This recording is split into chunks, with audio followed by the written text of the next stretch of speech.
Hello everyone, and welcome back to more Exodate Clones Part 31 of an ongoing series where we check out 1 to 2 to 3 games each part and see what we have in store. It's me, Tucker, again, standing in for Charm and playing more of these for Charm. And last episode we had a really bad one and a really good one, if I remember. And this episode, hopefully, will have nothing but good ones, but I can't really tell because we're going to spin a wheel and find out what we play. And if you don't know the series at this point, this is basically a series of games where we have to walk through endless corridors or something like that and look for differences. And if we see differences, we have to do something. But if we don't see differences, we have to do something else. That's usually how it works. That's basically the formula for most of them.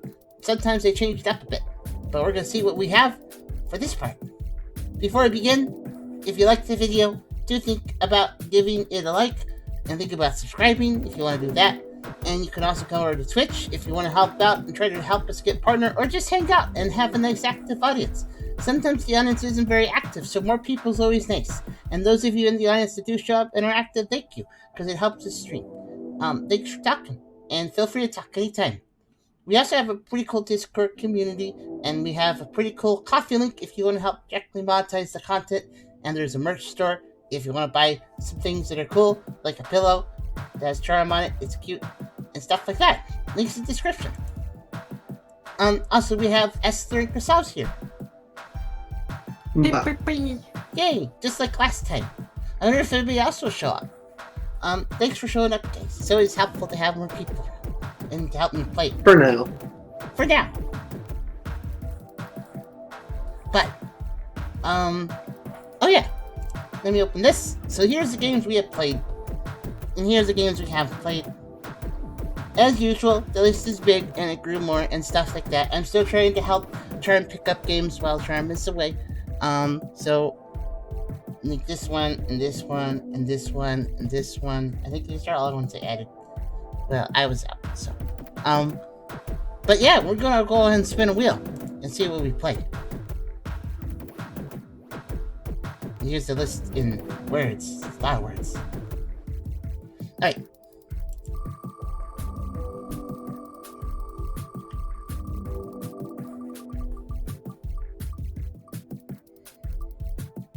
Wow, I think I picked the end of the list, actually. Zone 13. I think that's the one at the very, very bottom. Or maybe it's a Japanese word that's at the bottom. Anyways, it's the last letter of the alphabet one. So, Zone 13. Thank you for updating that, Fifi. Zone 13. Okay. Let's look up Zone 13. Here we are.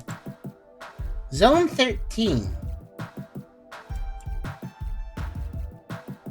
This one only has 6 user reviews, so it doesn't have a positive score or anything. Because there's not enough reviews. Made by Happy Claws Interactive. Oh. Zone 13 is a psychological horror first-person walking simulator that plunges you into the chilling depths of various eerie environments. Your task is to find anomalies, escape the endless loop, and uncover the dark secrets of Zone 13. The game immerses you in a tense and atmospheric experience where dynamic anomalies challenge your perception. You know, one thing I noticed is that if a game's description says that it's tense and atmospheric, it usually isn't. So we'll see if this one is. It's like, you don't have to sell that to me if it is that way, you could just show me.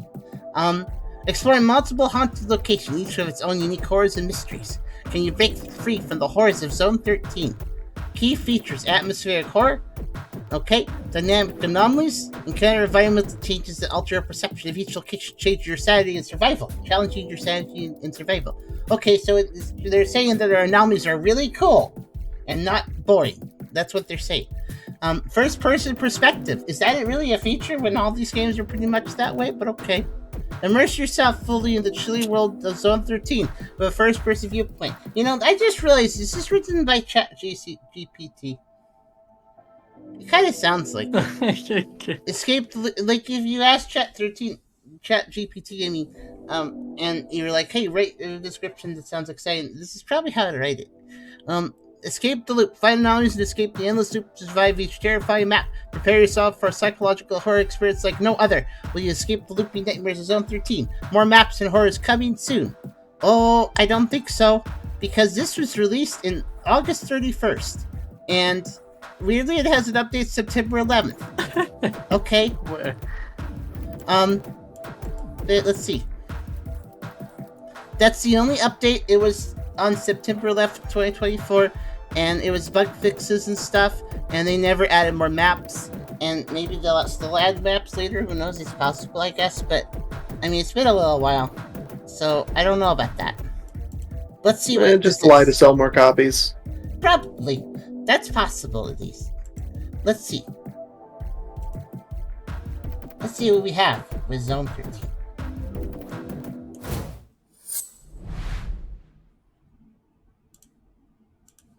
We'll have a leg performing shader competition. I'll oh no! The lady. Okay. Oh my god! It scared me. Let me restart and see if I can make it. Your audio gave me like a massive glitch on this stream. Oh, did my audio glitch out too? Oh no! Hold on. Was it okay? Is it out? Oh, what is that black thing? Oh, I see. It's that thing. Well, that's really interesting. I know what that is. It's okay. The wheel looks like a fancy plate. Weird look, Happy Claus Interactive, so it's a cat game, I guess. Why is it frowning, though? It has a frowny face on its paw. That's not very happy. If it says in the sticky note on the monitor, more maps coming soon. So does my audio glitch out when this game starts? And is it this okay? Time it was fine. It was the first time I had to compile shaders, and while I was doing that, I guess my audio glitched out.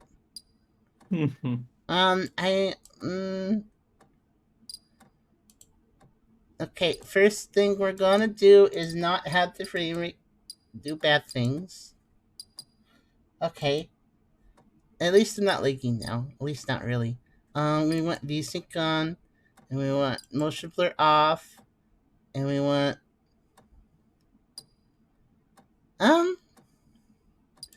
upscaling might be useful. We'll see. And we'll put everything to medium, and this is definitely. Oh, I don't think this is Unreal. This must be Unity because it doesn't egotistically say Unreal for the highest quality setting. So.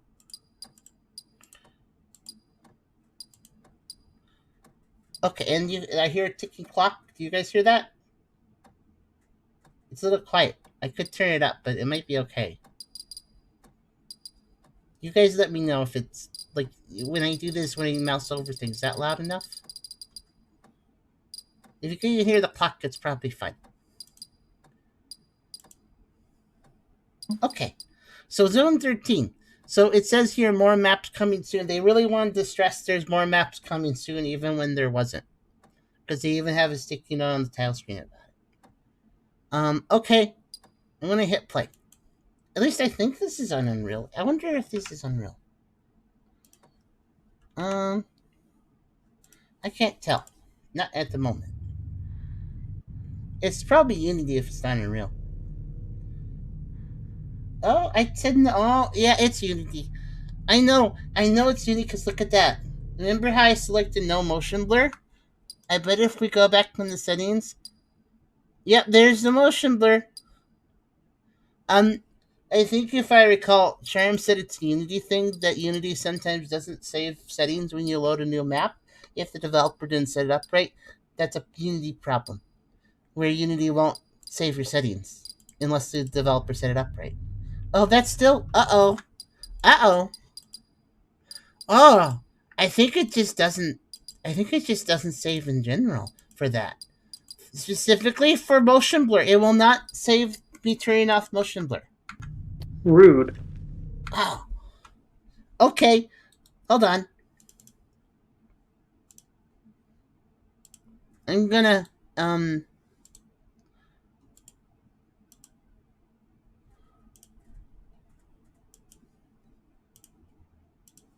That's a really bad thing for it not to save, because we all know that motion blur is bad. Let's see. What is this?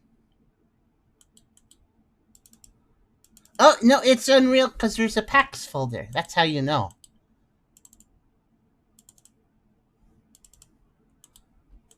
So even though the highest quality settings didn't say Unreal, it's actually Unreal game.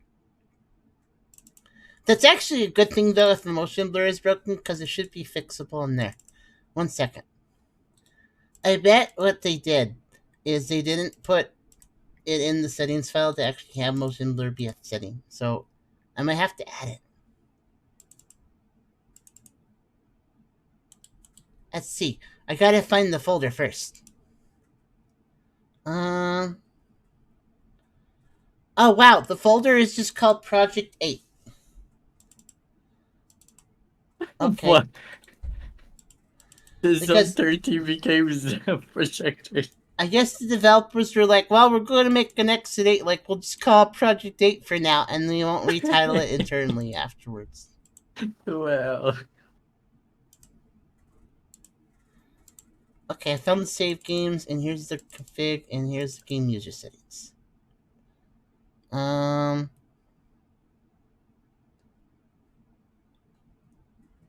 Yep, there's no motion blur in this, so I gotta add it in. I don't remember how to do that. Just a second.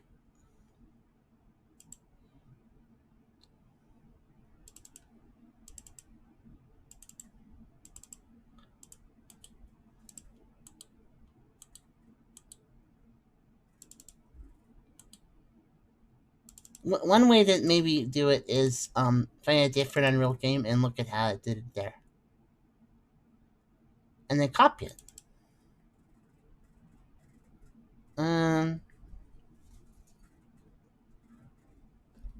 You just have to add, you have to type something into this config file, but it has to be written right. And I don't remember how to write it correctly. Oh, wait. No, that's not it. Oh, wait. No, that's not it either.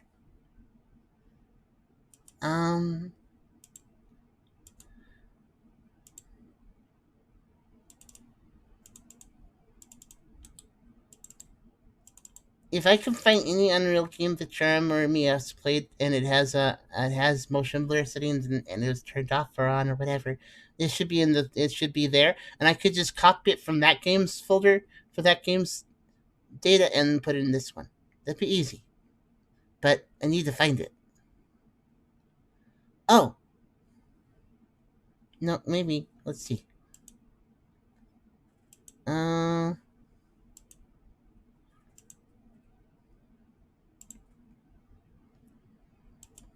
Sorry this is boring, but we can't play with motion blur. That'll make everyone feel sick.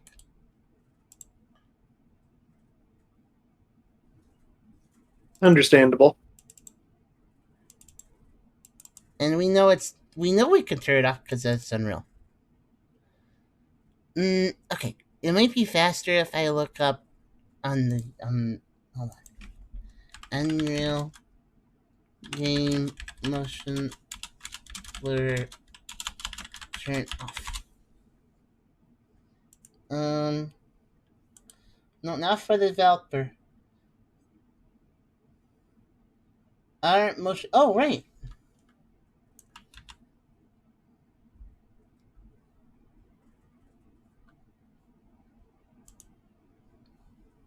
I guess we could do that. That's an idea. Okay, let's try that. Okay, I want to try a different method, and that method is where we actually unlock the console, which then we can use the console to maybe turn it off. Let's see.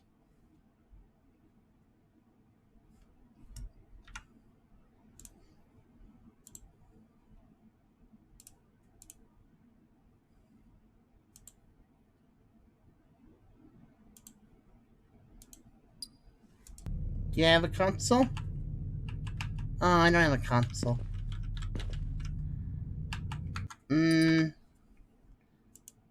So yeah, what the dev does is they put it as an option in the menu that you could turn off the motion blur, but actually it doesn't save to the config file, so it never actually turns off the motion blur. That's a really dumb mistake.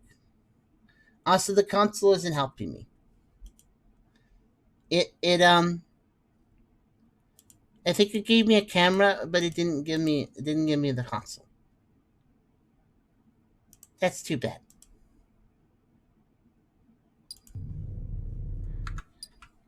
So I have here. So let me show you the file. By the way, basically, this is the file, and this is all the settings, and it'll save anything that's here. But if it's not here, it doesn't save it. So I believe in engine game user settings is where we put like a motion blur, and we have to type like motion blur and then equals 0, like that. But it's not just motion blur, I'm pretty sure. I mean, maybe it is. We could try it. But I don't think it's just that simple. So we need the exact words that Unreal would use in this situation. That's what we need. And that's what I'm trying to look up, because it might say, somebody might say it somewhere.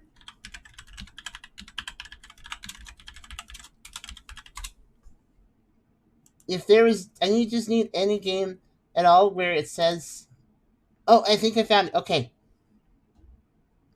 Oh, I get it.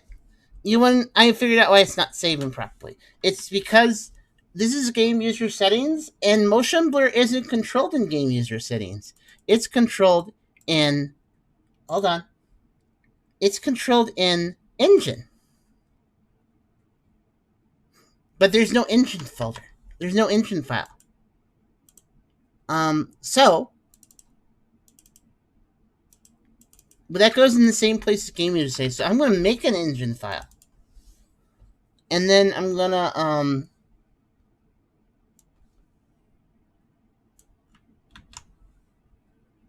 and I'm going to make this is the engine file that I just copied over from another game. I don't know if that matters. It's fine. We're just going to not worry about it. And then I'm going to do that. And then I'm going to save that. And then I'm going to exit. And I copied over file settings for another game, but it should be okay. Oh, they deleted it. I think. Oh, the game actually deleted the file. Well, that's really mean and kind of rude of it. It doesn't need to do that. Okay, I'm gonna save it by making it read only, so it can't do that. Okay. Now you can't delete it. You gotta read it. Now there's more settings than just motion blurs there, so it might break something, but we'll see. Oh yeah, I guess I don't need that answer. Okay. Let's see. Do we have the motion blur? Look, it's gone. Hey. See, they just needed to make an engine file and not have the program bitchily deleted for no reason. Now, I do have some other stuff that I copied over. I copied over Bloom 0, Death of Field 0, Lens Fair 0. Actually, this sounds fine. Phil Grain 0. Yeah, that sounds fine. I also copied over some random core system paths from another game that is probably not the same, but maybe it is. But it's fine. I'm sure that copying over core file pathing from different games is not going to cause any issues whatsoever. But if it does, I'll just remove it. Okay. I wish you luck, but I must go to work. Oh, have a good... Okay. I hope you have a good work day. Sorry that it was just technical stuff, but thanks for coming by. You think I should be... What is this tiling? Look at this weird tiling. Yeah. Well, the frame rate's still a little weird. Well, yeah, it's okay, because I think if I change anything here besides motion... See how it says motion blur on? It doesn't even know that I did that engine thing. So, it is actually off, though. Go ahead, Vivi, what's that? No, I was just like, it looks like a walkway outside or something. Oh, I see that. Yeah, it kind of does. I'm going to turn things down a bit more. That didn't really improve the frame rate at all, but it also didn't make anything look different. Oh, it didn't actually go down. That's weird because I only tell the engine file to be read only. That stuff should save. Oh well, whatever. I just have a few less frames than I would have liked. That's all. Ah. Oh, that smooth things a lot. Oh, that's really weird. If I move the mouse slowly, it's good, but if I move it fast, it gets choppy. That is really that makes me feel a little weird. Okay, let's see. Oh, it says it's technically off again. I was just thinking, what if I lowered the resolution to make the frame rate better, and then I have the upscaling? Oh, that I dropped frames doing that. Geez, Unreal Engine's really silly. Ah, no, not real full screen. That caused problems. Ah, that moved all the windows over on the other monitor. Okay, there. Okay. How's that work? Oh, that looks worse. Um.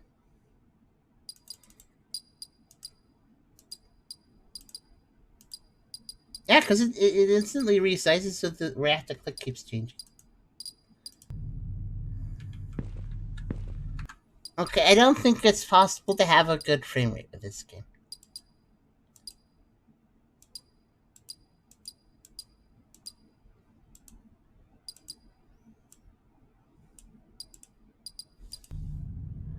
Okay, that's fine. I'm just gonna go put it back to full screen.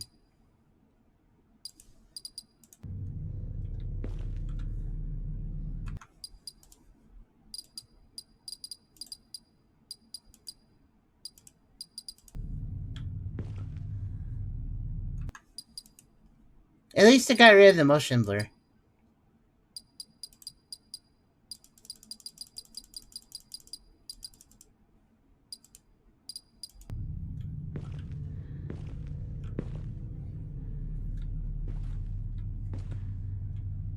Are they sure that the only update was a bug fix and patch? Because it sure doesn't feel like it.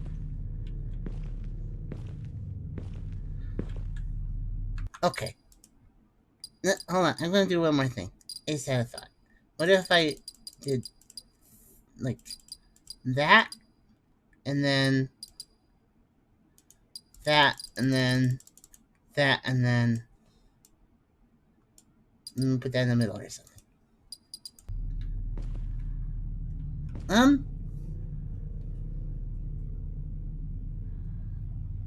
It's still a little weird, but it's not. It's better this way. I guess we'll do this then. This is what we'll do. Okay. When you can anomaly, go back. When there is no anomaly, go forward. Escape through zone 13. Anomalies found 042. Well, at least they have a tracker. That's point number one, right? Even if they lost points for having used it Unreal poorly, because that's a lot of developers use Unreal poorly. That's a thing that a lot of developers do. Okay, so there's 2 potted plants and a 3-seater bench thing with cushions, and there's a policeman hat. Do I have any other buttons? No, I only have walking around and looking. Yeah, FSR, whatever it is I guess better to have it on. And I'm trying to figure out, do you want ultra quality? Do you want not ultra quality? Oh, you definitely don't want ultra quality. Why is this setting that technically runs the worst always called the quality, like high quality, when it's like low quality? Wonder what this one is. I don't know what that means. I don't know what any of those words mean. Let's try that setting. That one's worse. I'm gonna go with ultra performance. Oops. There. Okay. Zone's here. Oh, this looks really busy. Oh, it's dark over here.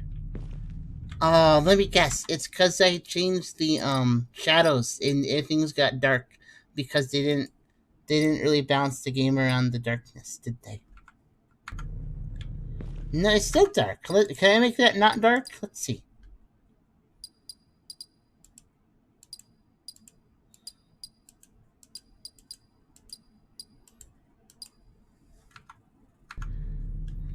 A little less dark, but it's still really dark over here. I'm not going to worry about it. Yeah, just put it back to me, and this is where it wants to be. I mean, it doesn't look like the settings really want to change at this point, so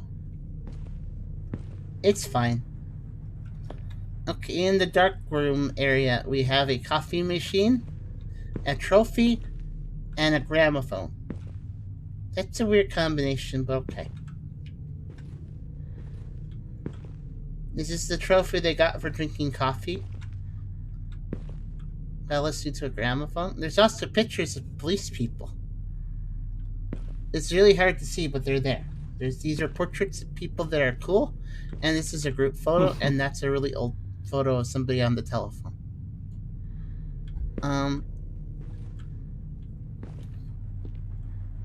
Trying to use Unity as a beginner creator is horrible.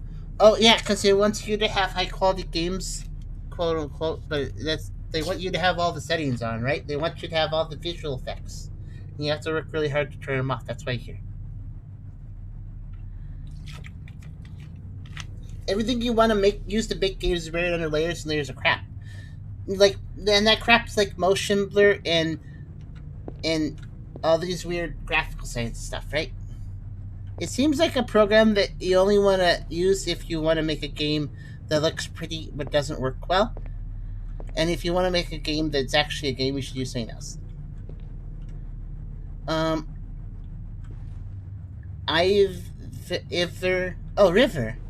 River Thames.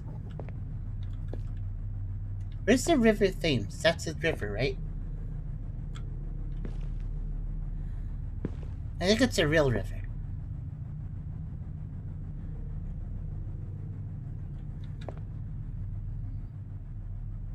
Wapping Shadwell.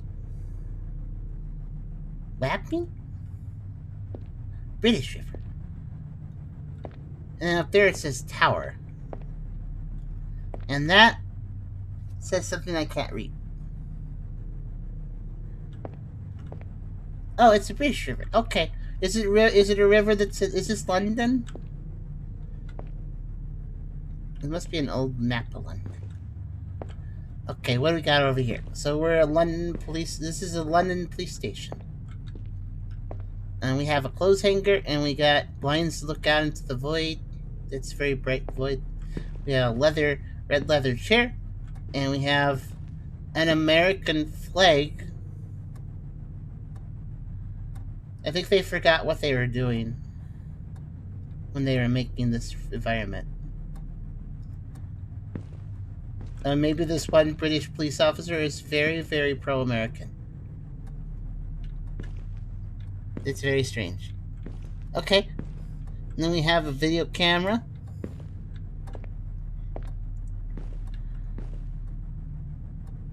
Wapping and Shadwell, two separate things entirely. Oh, okay. Oh, I got a donut in a briefcase for some reason. Isn't that a gun case or something? I'd rather have a donut and a gun case than a gun, though, because guns are scary. Oh, there's the gun. They just swapped them, I see. That's a revolver, and a detective hat, and an old telephone. Why is there an American flag? That's very strange when you think about the setting. NYPD. NYPD? But I thought this was London. Now it's New York? And then we have... Who puts their pipe in a cigarette tray? Because that's what's happened there. And then we have a nice latte that nobody drink. And tons of money. I just noticed there's tons of money. And over here is a... I don't know what that is. Is that a switchblade? And then that says Conte Mistro. I don't know what that is. It's a box. Did it say Thames? It said Thames, look. And then it also says Wapping. And that's a really weird word, so it's probably also British.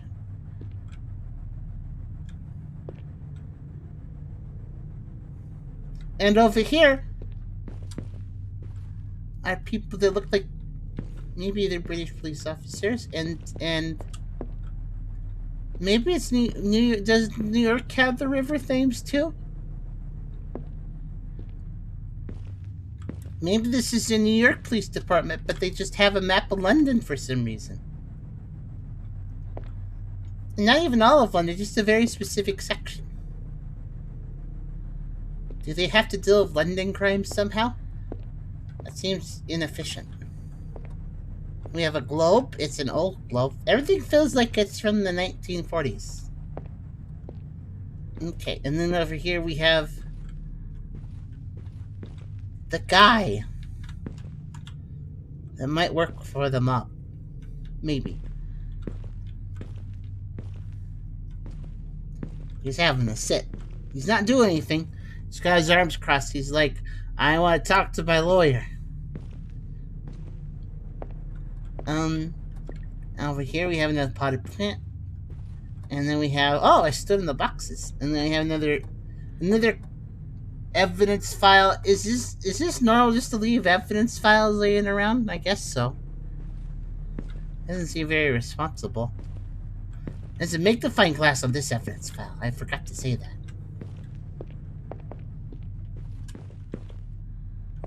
And an evidence file there. And then, oh, there, okay. Then we have a paint bucket, I guess. And then there's an old radio and briefcase and files, box, another file box, and boxes, more boxes. And then we have some floppy disks. Wait a minute. It looks like the 1940s, but then there's a computer. And it's an old computer, but it's not a 1940s computer, because those took up entire buildings and weren't in police departments, probably. But we have 3 floppies, red and blue and black, and we got a pencil and a clipboard and a protractor and a ruler. Is that right? Is that a protractor? Or is that, I think that's what that's called. Is the triangle thing a protractor? In the 90s. Well, it doesn't really look like the 90s when you look at, like that doesn't, like, this phone here does not look like a 90s phone, would you say? That is not a 90s, and that's a very not 90s noir detective hat and gun. And that guy over there is definitely not a 90s guy. Look at him. That's not a 90s guy. Oh, a person. And then there's a police officer here, and his badge says police department. I guess the mixed city of, I can't tell. And there's no crouch. He's from a city, and we've been trying to figure out what city, so there's the badge. Maybe you can tell what city it's from because of the emblem on it, but I can't. And then this says police department, protect and serve. Okay. And then we have an old printer and a teacup and a computer, and it has all the normal computer stuff, and it has two computers, actually. There's 2 computers. That's kind of odd.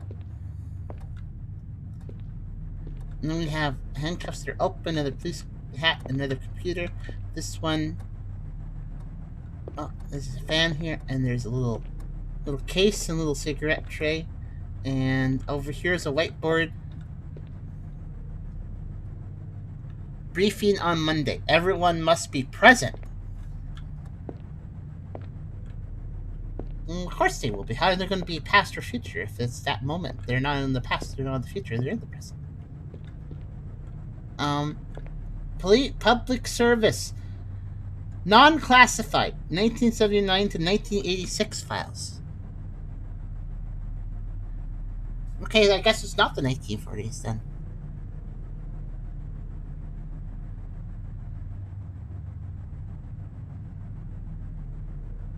I guess that's somebody sandwiching that bag there.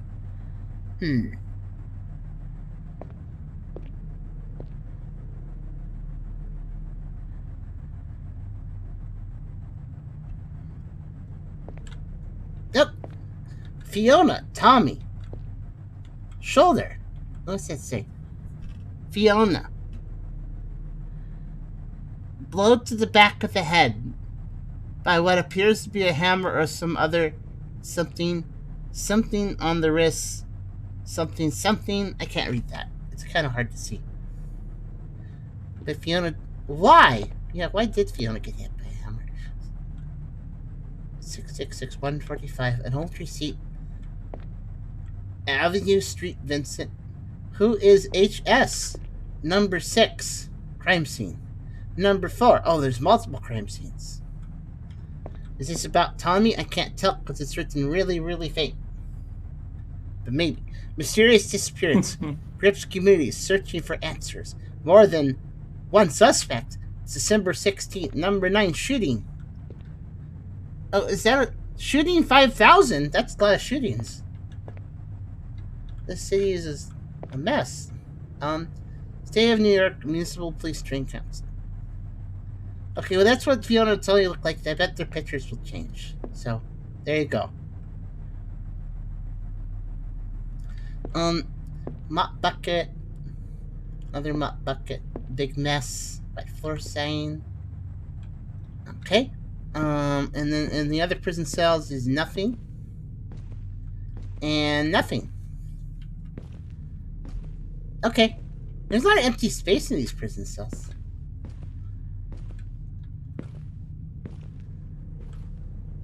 Okay, what's up with the river? That really confused me. I guess this is New York, but they really care about London.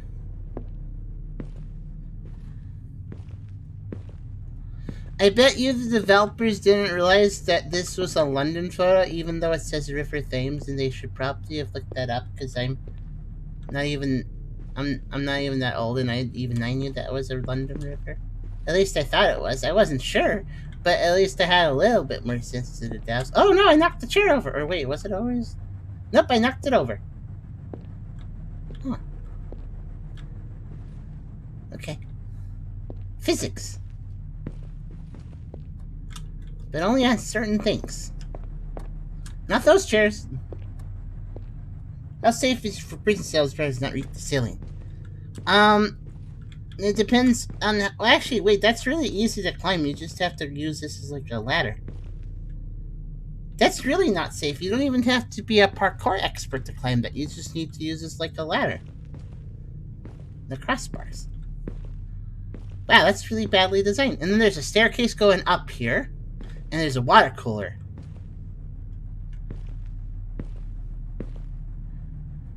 Oh, and there's a clock. And it says 10.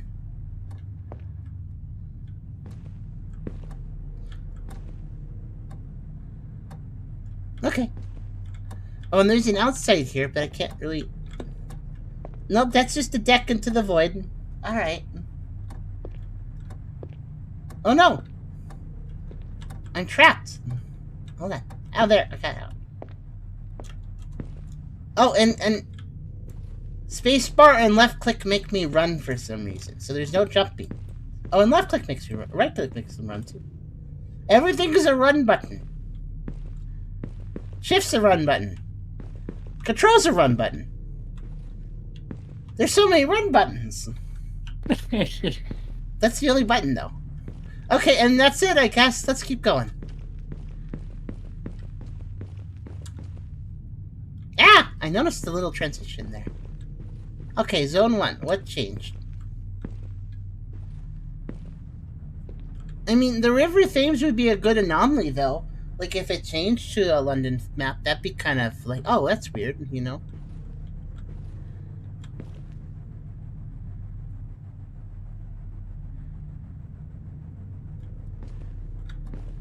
What is this video camera going to do?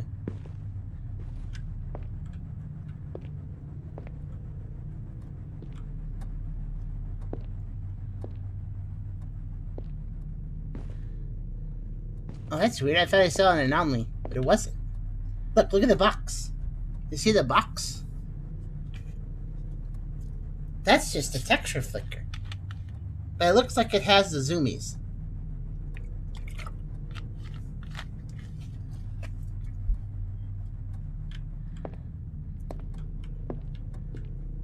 Now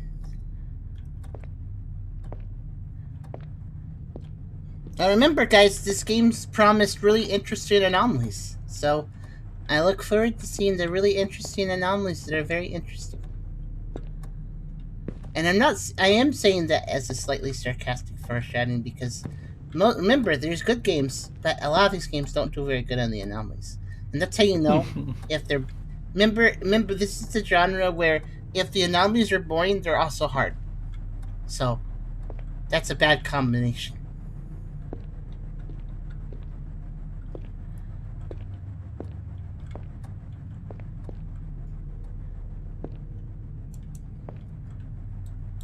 I wonder what he's yucking for.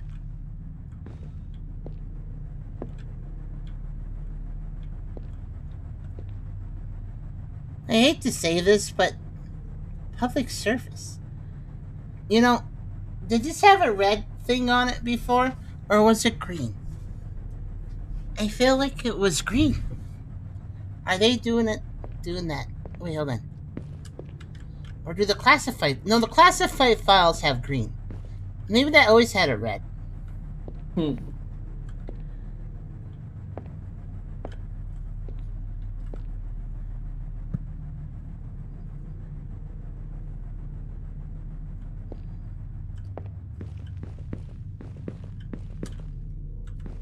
Okay, seems normal.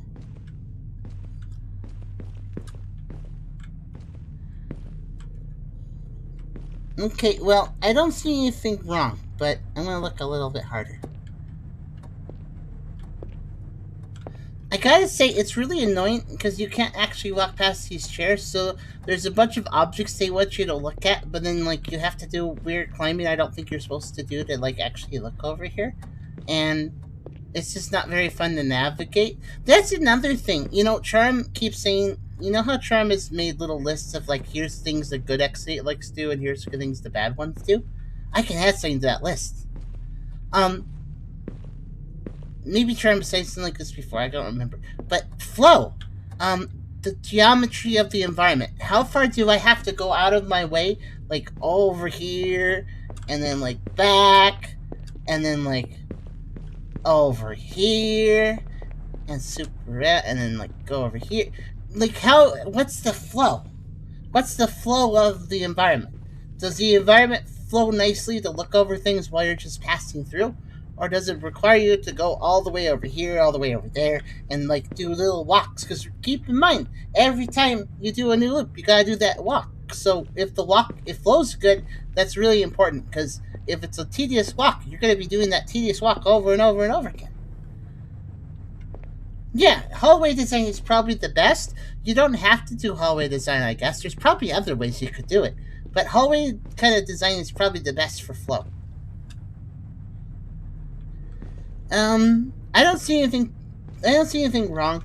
I'm just gonna go.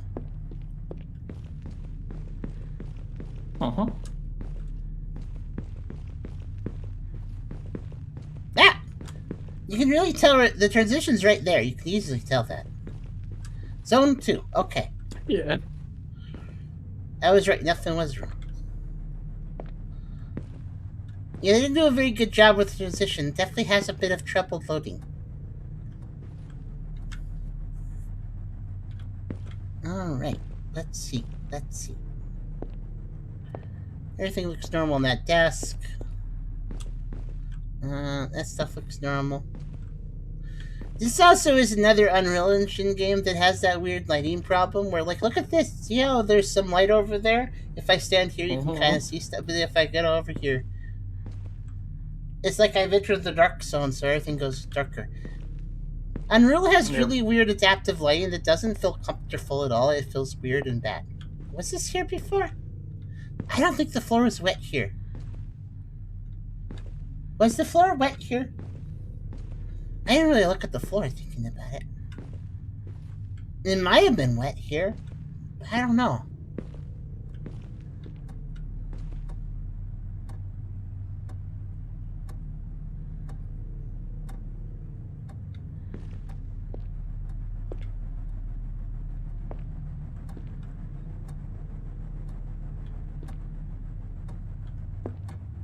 Oh, maybe it was. Okay.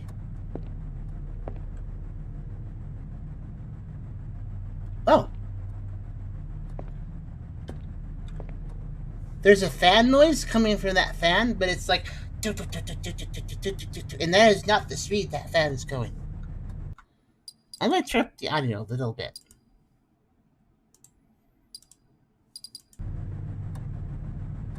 You see?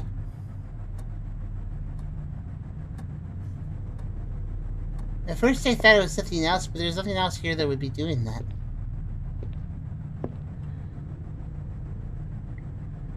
It's definitely that. So they didn't max the fan speed to the audio.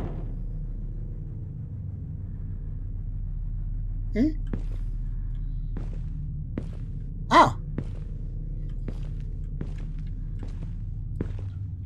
Huh. Well, that's just the guy we're torturing for information. He's probably really dizzy. He wasn't there before though, so I'm gonna go back.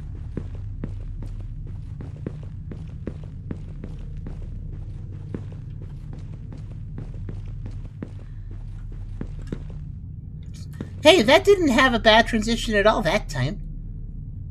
Maybe because it had already loaded it.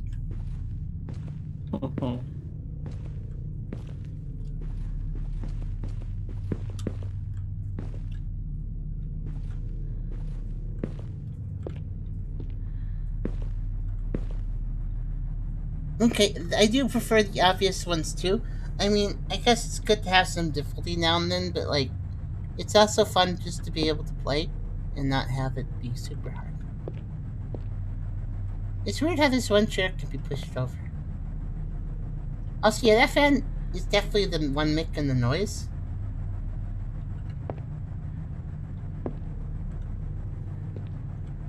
They could have just slowed the sound file down or sped the fan up.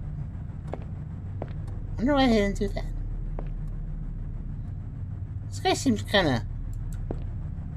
I know he's just a police officer too, but he feels like he's snooping around.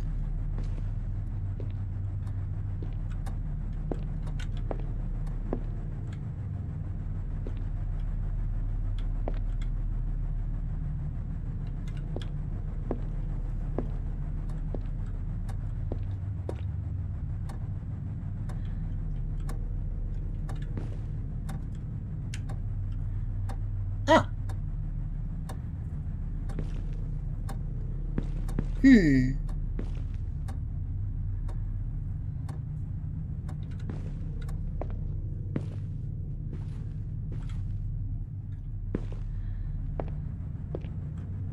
Oh!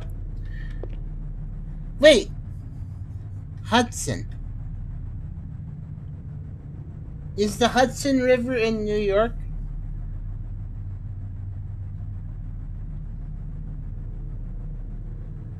That's also a famous river, I think. No, it's... So now that it's normal, it's not normal. Did they mix it up? Did they make of the... I think they mixed it up, guys. I think they meant for this to be the normal map because it's a New York map. And then they meant for the London one to be the... Oh, that's an anomaly. This isn't London, so that's the anomaly. But they reversed it. They must have marked the London map as the not anomaly and the New York map as the anomaly, when it's supposed to be the other way around, because clearly this is New York with everything else in it. Whoops.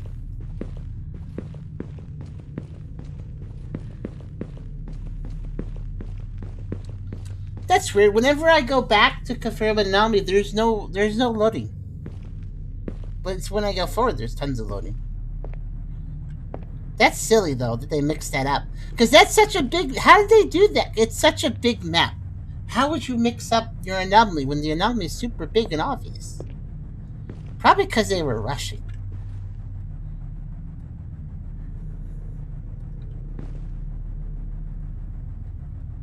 Like, I could understand if, like, oh, that tin can change and they just mixed up which one they wanted. That makes sense, because it's just a can. But that's a big map.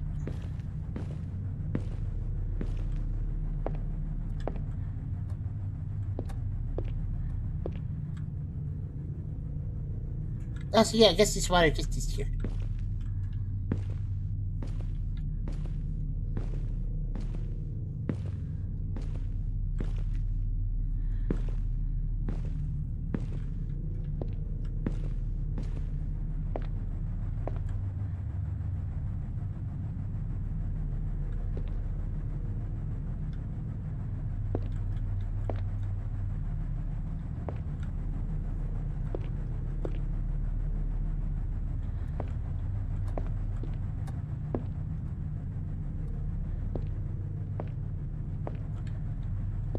Beautiful equals normal.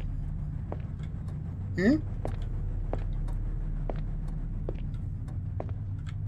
You think the London map is more beautiful than the New York map? Is that what you're saying? I don't really see maps as beautiful personally. I think they're more informational, but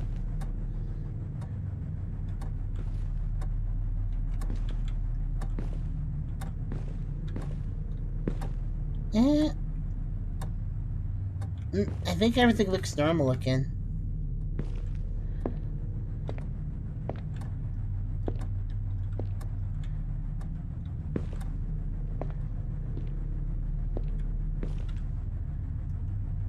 Nothing looks really that weird. Uh-huh.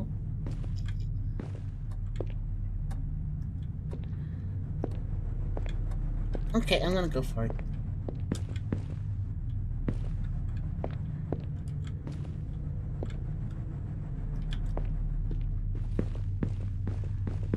Color map is more well, it does look kind of like aged and pretty, I guess. Yeah, I could see what you're saying, I think, maybe. This does look like the nicer... It's like an old map, so it's got that kind of weathered map thing going. And that can look nice. Okay, fair enough. I think I understand, and I think I agree. I just realized I never paid attention to the fact there's a lamp there. Was that always there? The lamp? I'm guessing it probably was. I just didn't really think about it. Well, this rock is like a red framework. Okay. Okay, that lamp was there. Okay, good. Glad somebody noticed.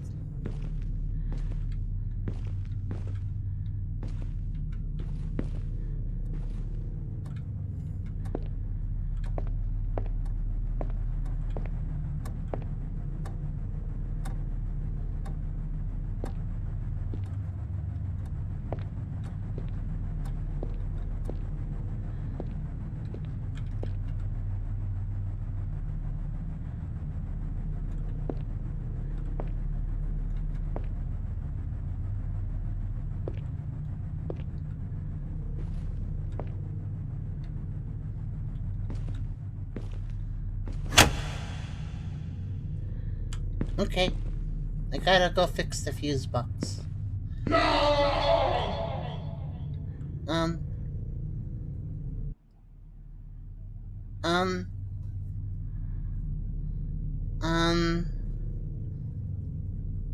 Why'd I lose? I was going back. That's quite a death scream. Oh, wait, did I die because I slipped on the water in the dark? Because I kind of was walking on the water at the time, wasn't I? I don't know. You missed the monster. Was there a monster?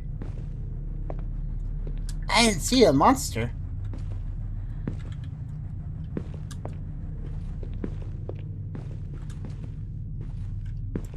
What did it look like? I didn't see it at all. Okay, if that happens... Oh, the board's closer. I guess you don't get vanilla starts in this one. Yeah, guy laying on the floor wearing white. Oh no, the guy laying on the floor wearing white monster. He said he's very dangerous. He trips you.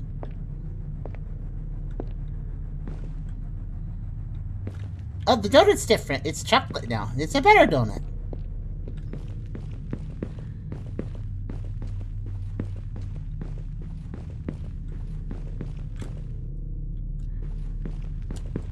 That's really weird. Going back means... So every time you go back, it transitions very smoothly. But if you go forward, to confirm no anomaly, it loads and it's glitchy. That's weird.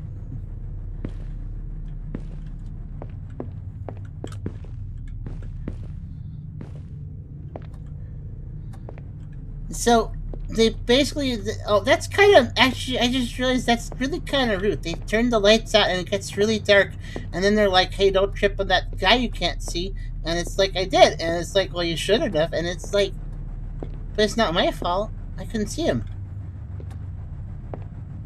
The guy's reaction didn't sound like he was expected to be murdered. Yeah, kinda. Or he wanted to be really dramatic, like he was in a Metal Gear Solid game or something.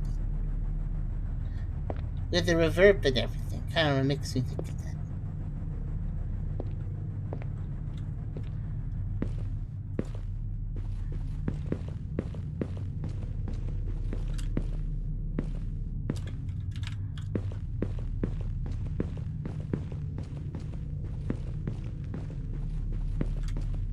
Okay.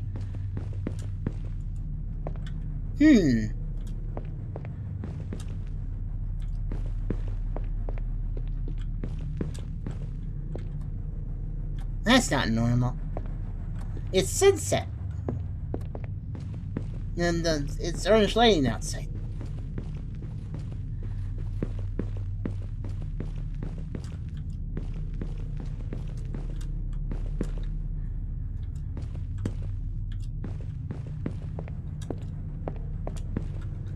I think I'm kind of getting a feel for the anomalies. Oh, the globe's gone. I wasn't expecting that.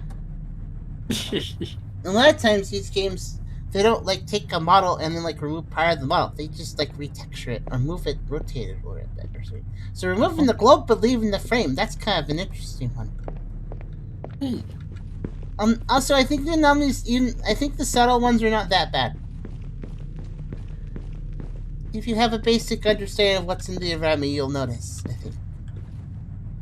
Like the donut changing, that was probably the most subtle one, but I remember there was pink and sprinkly one. So when it became chocolate, it was like, oh, that's obviously not the same donut.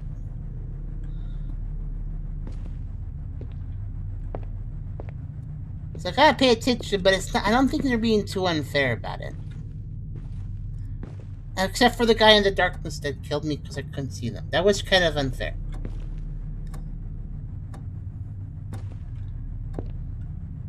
What's that say? I can't tell.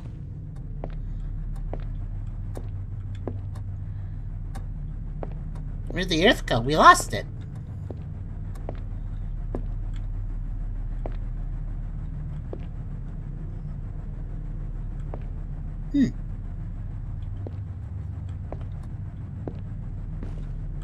What's that out the window? What's out the window?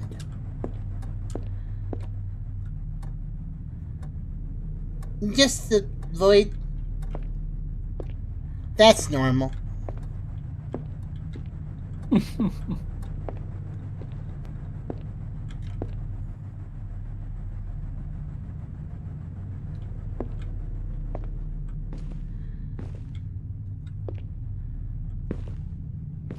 I'm not seeing anything. I'm gonna go forward.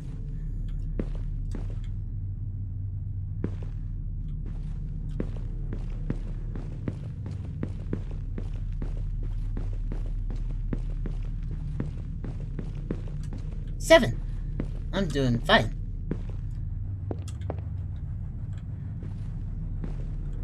I bet I would have first tried this if I hadn't tripped over the guy in the darkness.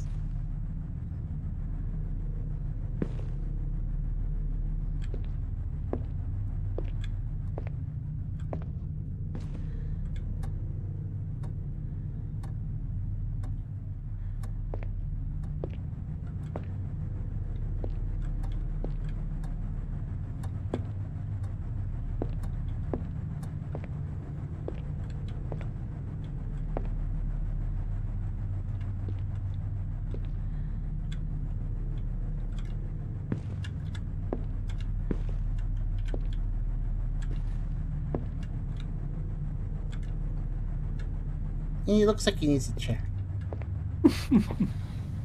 Hunching like that for a long time will hurt your back, I think.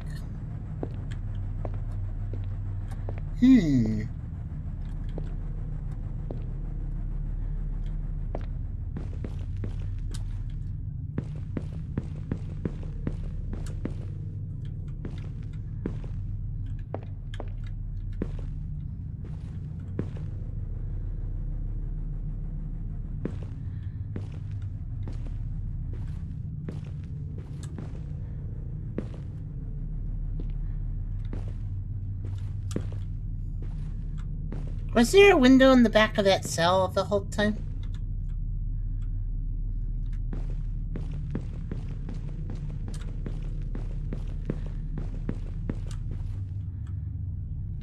It probably was. Oh.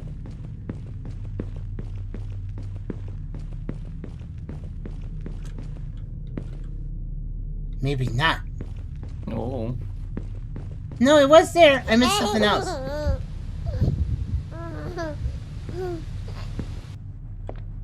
Baby. Maybe. Alright. Okay, I missed an anomaly. I guess my hubris, because I said I wouldn't mess up, and then I did.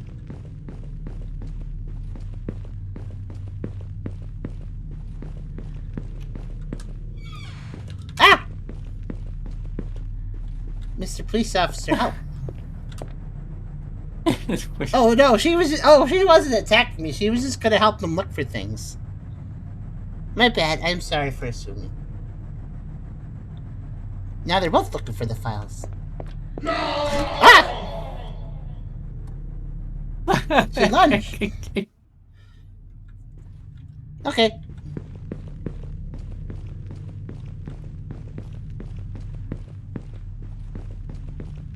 No, I'll give it this. It does have some interesting anomalies where things happen.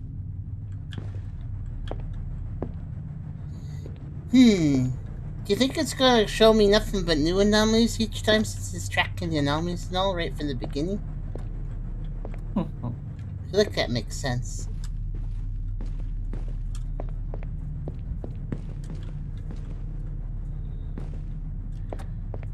Oh! That wasn't arranged like that. Wow, so they did put an anomaly in the dark area. At least it's an easy to see one even in the darkness. But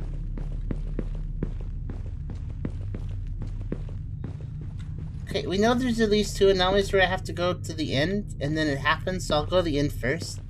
Since I didn't beat those after all. Oh.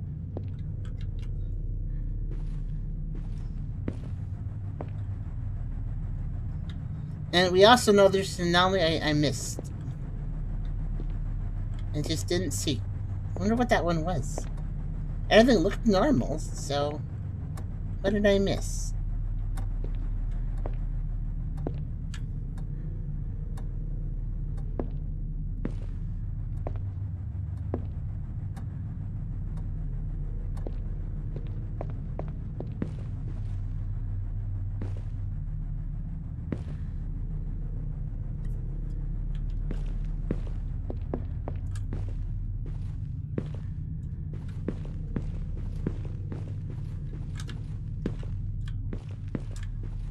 Look at the second cell? Okay.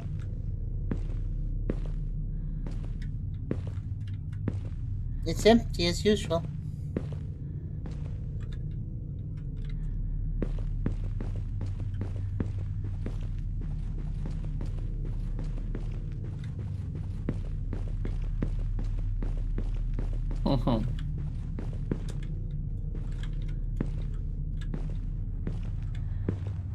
The window was the anomaly. No!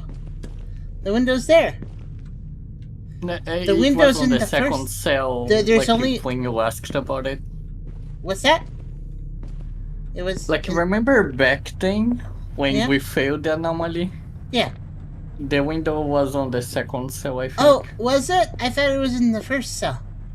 If the window was in the second cell, then yeah, that would be it. Well, I'll watch the windows now.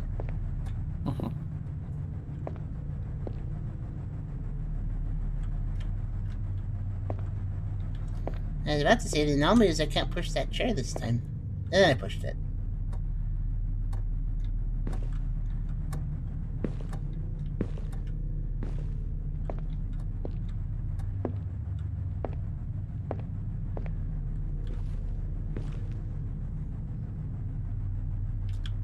Okay.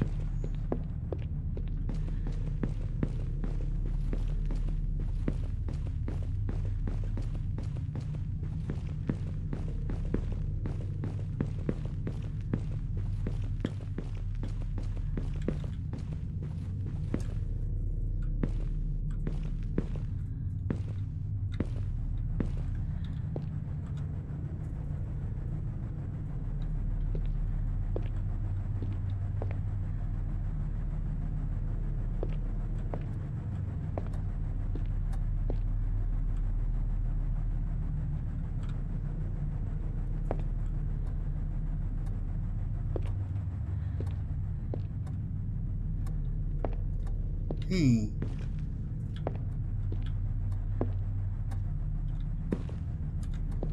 This is also against flow. Look at this. The video camera is placed in a way where I can only cross one direction. And it's not really obvious. Little things like that really hurt flow. Hmm.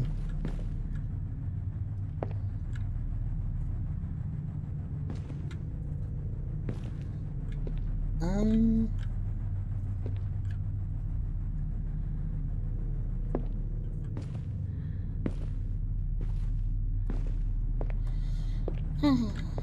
Seems fine. Uh-huh.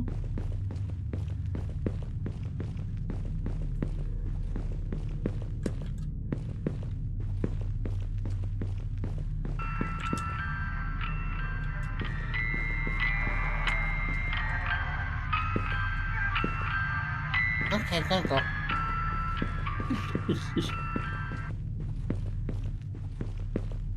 Sometimes it's not about what you see. Oh, Mm-hmm. I'm late and everybody Right. moved out.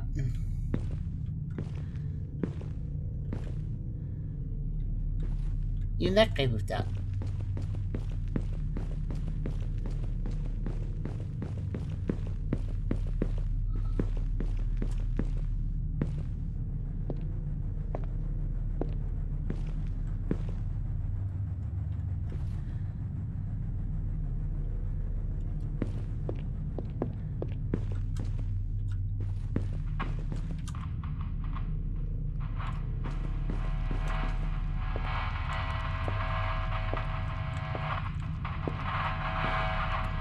What? Let's do it. Oh, it's the radio. Oh yeah, it's on now. It's hard to tell, but you can see it's on.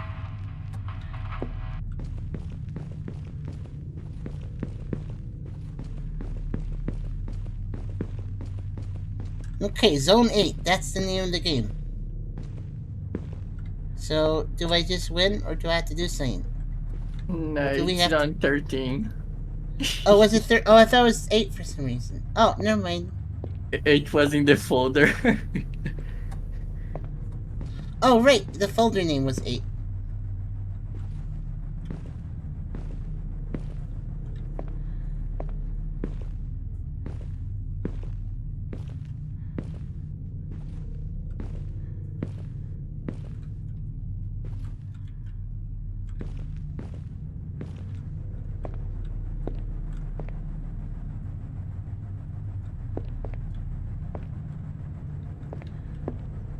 Ah! Sir, you need clothes here. This is a police department.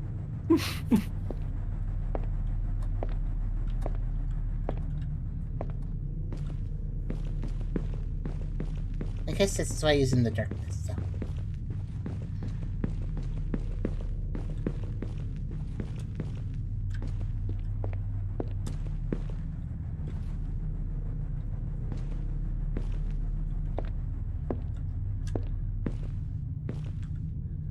So you're under arrest for public nudity. Yeah.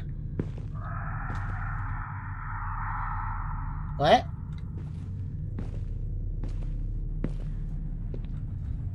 Is the pterodactyl out my window again? Well, I don't see anything. Oh well.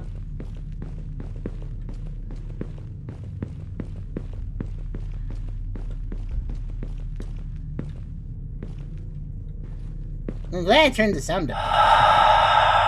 Oh no, not again! No, I'm winning. Stop.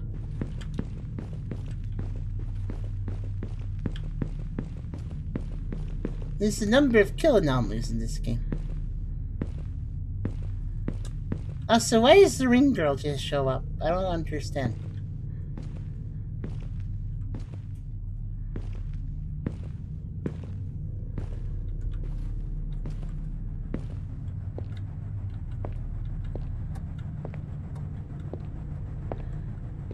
Oh!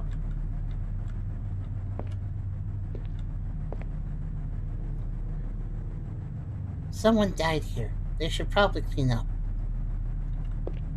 And this guy just cares about his folders. Green girl causes the murders. Oh, she's the serial killer. Uh-oh. I guess that's what she did in the movie too, or something.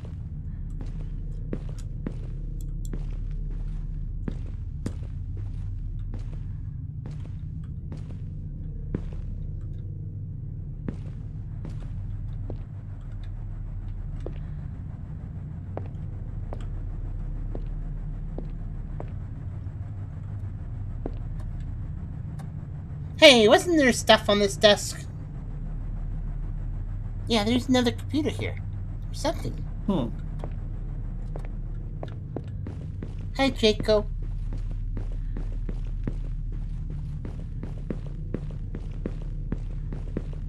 Okay, Zone 13. Now I'm at the end. Maybe. Uh-oh. Did this always say LSPD on it? Wait a minute. Should it be NYPD? Wait a minute.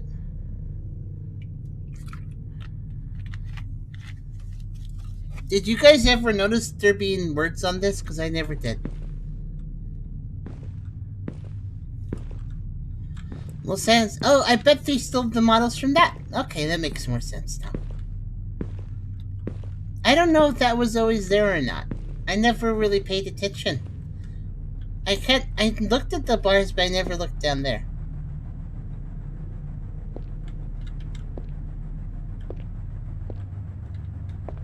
Is that are we sure that's an anomaly though?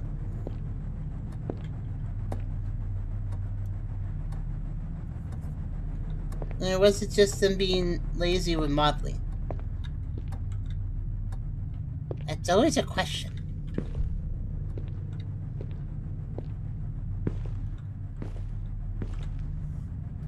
I'm gonna have to look at the VOD if nobody remembers from other times. Let's see.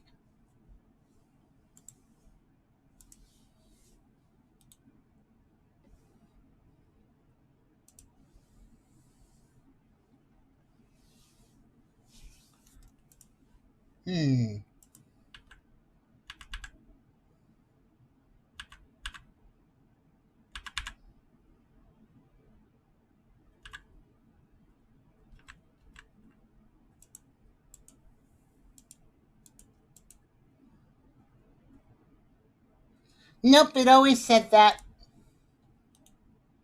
It always said that. We only noticed now. So yeah, I guess they just took the bars from...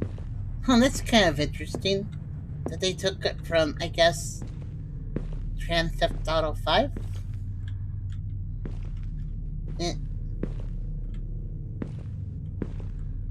Also, I can't see anything wrong. I'm gonna do another Passover, I guess.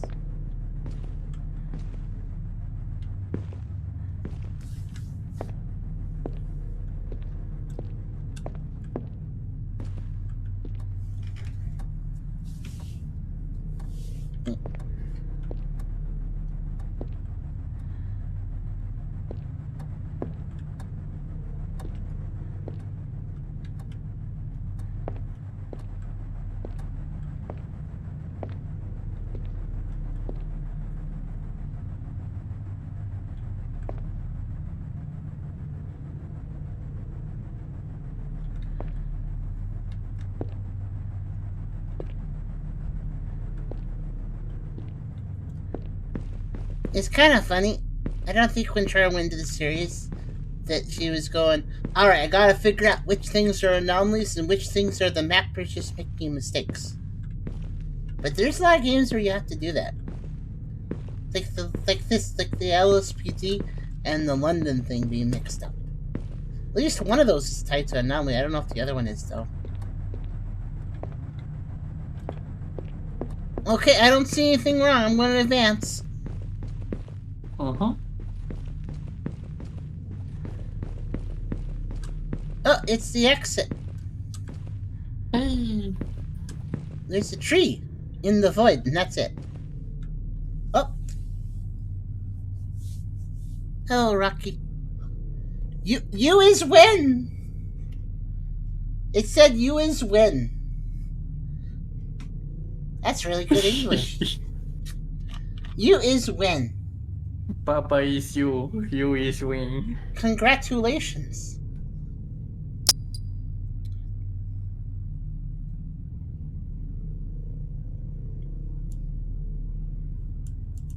You should probably credit Grand Theft Auto here.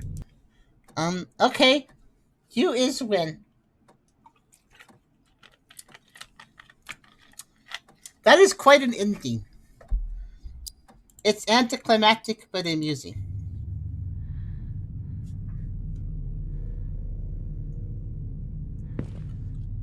I guess it technically has replay value because of that. Well, this one feels like the developer had a little bit of skill, but also didn't really apply themselves.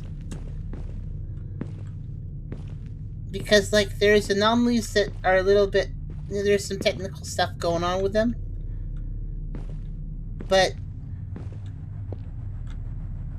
at the same time, it feels like the devs knew what they were doing with that, and they set up some decent anomalies, but also that they just weren't really trying.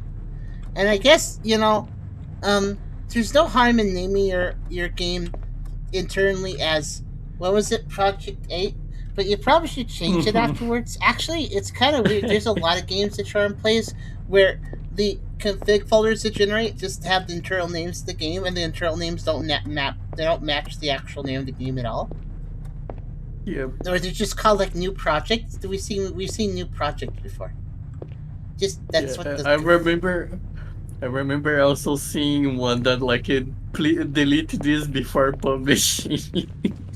Oh yeah, that exists in a lot of them actually. There's a lot of do not publish with this folder in the game folder sometimes. Yeah. Oh, I see. We start in 0 at the very beginning. That's the vanilla. Okay, they do a vanilla then. That's good, but only the first time you start playing.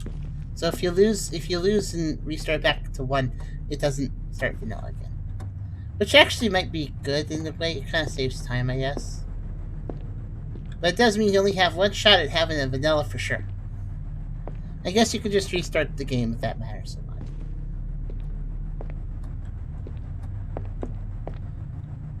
I guess we could get the rest of the anomalies, maybe. Well, at this point, we can do the cheese strategist going back a bunch, but let me see if I can find them. I won't look super hard. It'll take a long time with it, though.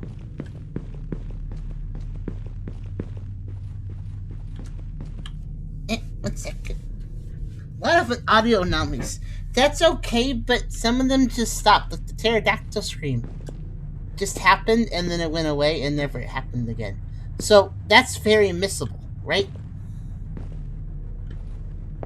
It's kind of bad when a game throws an anomaly at you, and then it goes away, and then you never see it again. So if you missed it, you just kind of... Well, it doesn't look like there's an anomaly anymore, so... I feel like anomalies should be kind of persistent. So you know, oh yeah, the anomaly is there. I can see it, or notice it in some way.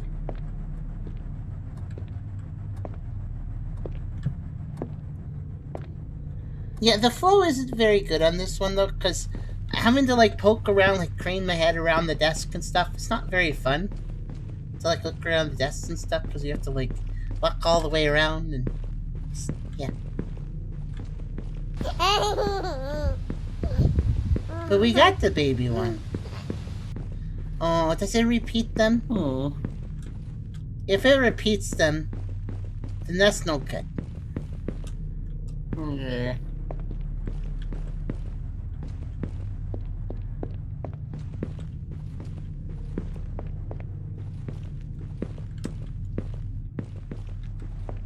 I mean, I guess it's a different load of the game that the baby happened on, but it might just repeat at random in general. It's hard to tell. We'd have to see the same anomalies in one run.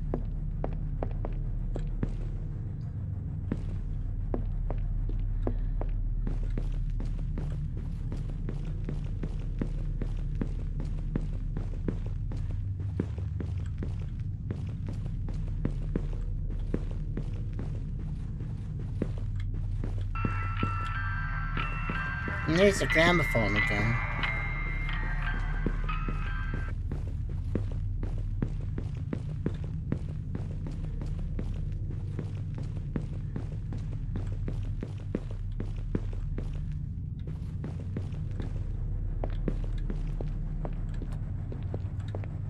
Hyperprecision these games is fine, but if they randomize the anomalies, it's not really worth doing.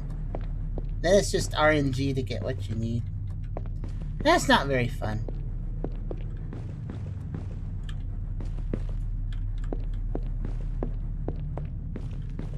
This game feels kind of just alright. And like I said, I think the developer could put together something decent, although they messed up on the motion blur thing. Which, by the way, why even have it for a game like this? I don't really understand that.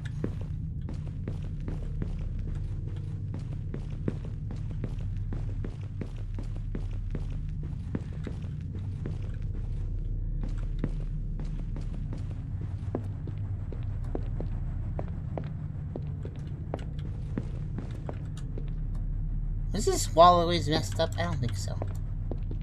Oh yeah, it's all scuffed there too. Place is run down. That's new.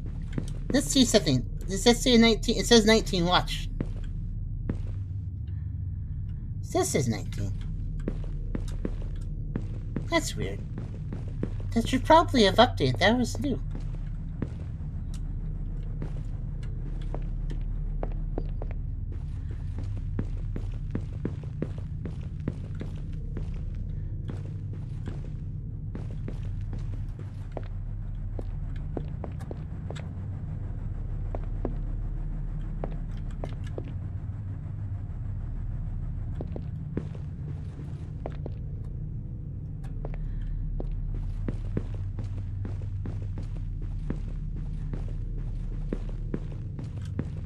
Oh, now it says Oh! It only counted the anomaly I found when I went forward. So when I went back, it counted the anomaly kinda, but it only made a visual tracking when I went forward, confirming no anomaly. Huh. Oh. Yeah. There was no anomaly that time when I went forward, and it went to 20, but it went to 20 because I had found a 20th one the loop before that. That's really weird.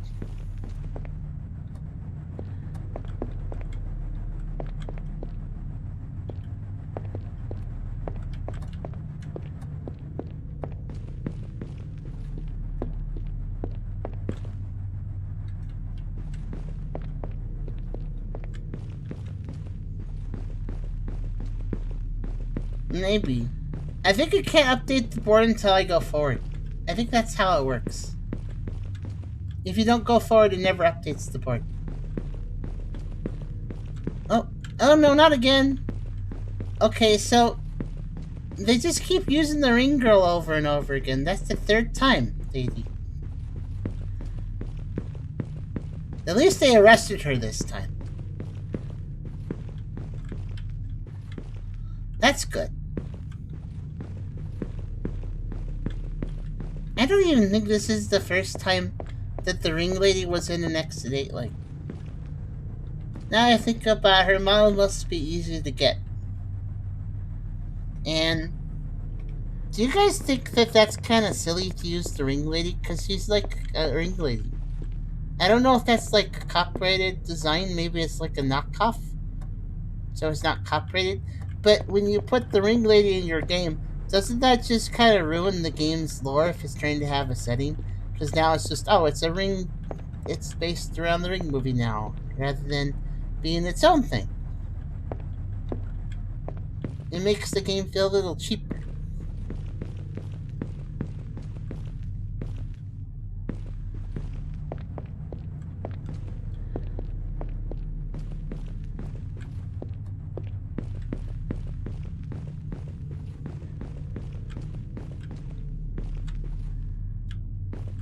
$21. That's officially half. Also, I made a mistake. Okay.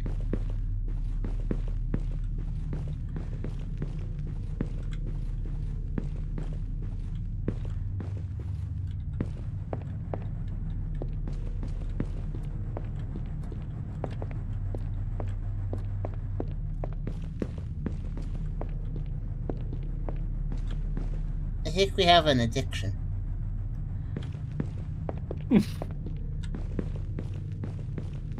That'd be a generic. If there was a generic killer, at least then it wouldn't be all cheap. Even if it was generic, it would at least let the game have its own lore. Though I don't know if the dev cared that much about it, considering they used the bars from Los Santos Police Department. And they mixed up the London and the New York maps, so that also hurts the lore. This is actually kind of a little bit frustrating when you think about it, because there's some decent design here, like, sort of. Like, it's not amazing, but there's some definite, like, developer skill here. We have some of these anomalies that are a little bit more interesting. But it also feels like they were very lazy and just kind of slapped this game together. I think it's kind of unfortunate when you can tell that somebody has some skills, but then they don't use them, right? Like, somebody has talent to do something, but they don't put their passion for it, and so it comes out kind of lazy. I think that's more disappointing than not having skills. Because if you don't have skills and you make a bad game, that's okay. But if you have skills and you make a bad game, it's kind of not as okay. I knew you were snooping around suspiciously. Now you got arrested for snooping around suspiciously. Even if you're a police officer, you can still be arrested. Also, seeing the floor in the map. Yeah, I guess it's just the wooden floor sticks out that far.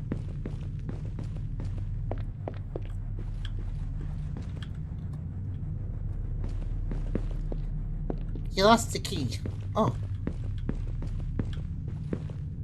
And also got himself stuck behind bars somehow.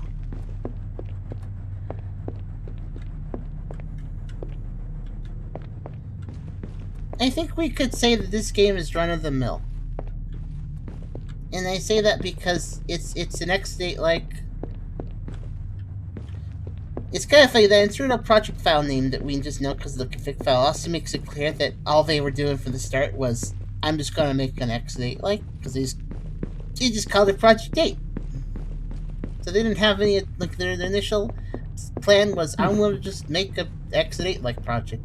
And that's all. That's where they based this was. They didn't have it wasn't like an original folder name because they had a really interesting idea, so they gave it a weird name or something that's different.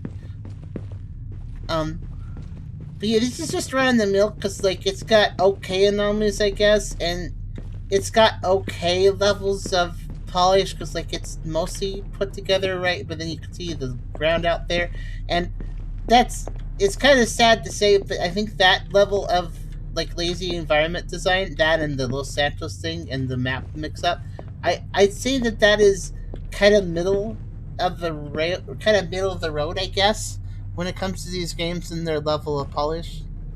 Unfortunately, that is middle of the road and not low quality at this point. I mean, it's kind of low quality, but it's on an average scale, it's kind of middle of the road for these games.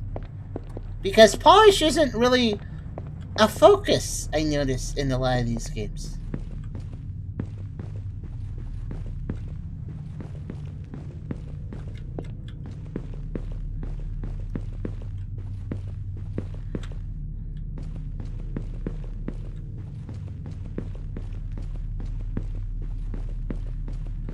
And the environment is kind of boring. This isn't the first time we've had a jail cell in an X-Date. Like, there's a couple prison ones. This one, I guess it's unique because it takes place in the middle of a police department, but I don't think we've seen that, maybe. Well, that's not true. There was that one with the multiple environments, and I think the one that had, I think it started in a police department, and then it went to a factory, and then it went to a gas station. That one. So that one, I think, was also a police department, so never mind, it's not an original setting either.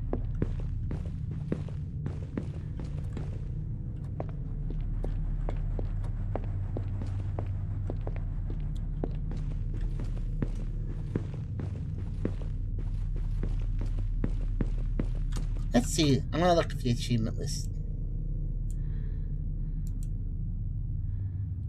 Escape without failing a single level. Boring. I'll find all the encounters in precinct. Also boring. The game is too boring for you to try to challenge yourself. You need to challenge yourself with a game where the developer challenged themselves. You know?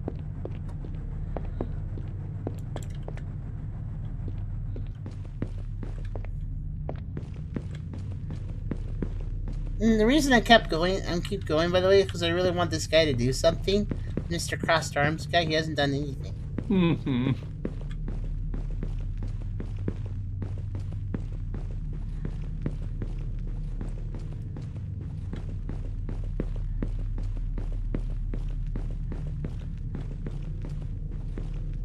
Wait a minute, that achievement is silly. Escape the precinct without failing a single level. If you fail, you just go back to 1. You go all the way back to start.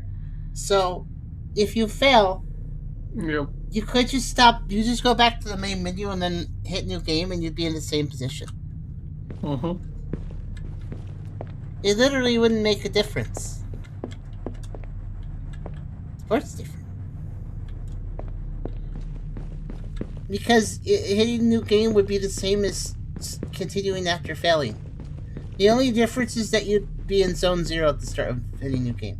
But that doesn't really matter because that's just a little bit of training. You can just run through it.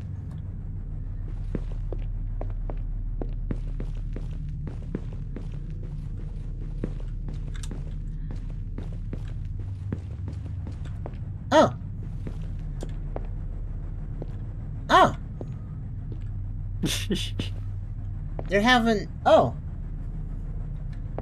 a floaty cake for lunch. Like what Mewtwo gave us.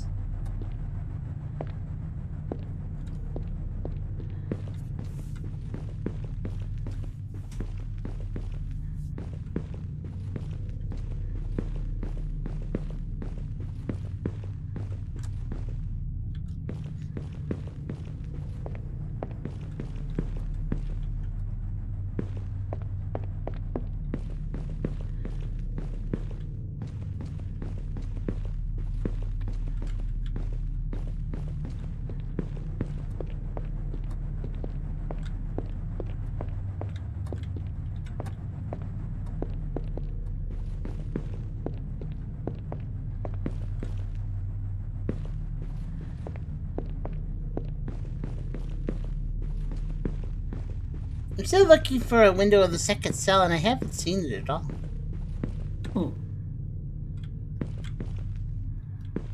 Also, they put the board in a bad spot because if you want to check it, you'll do a zone transition. Yeah. It's on the warp point.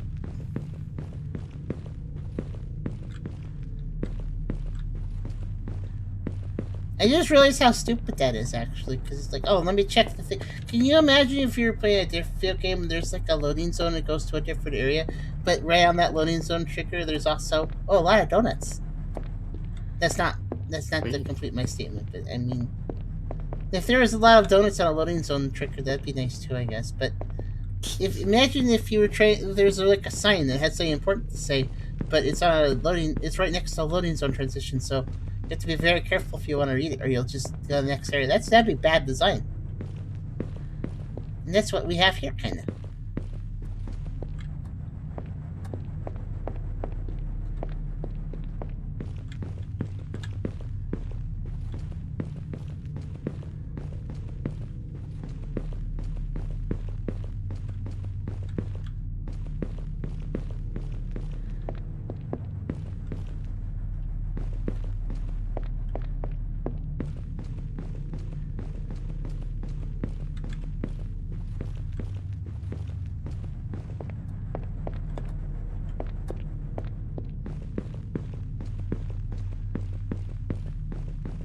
Oh yeah, and the environment is kind of big, and like I can sprint, but it's not.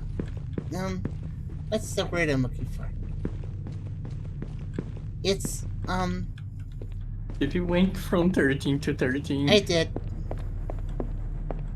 I just went back because I have no interest in winning, so I just went back, and then that happened.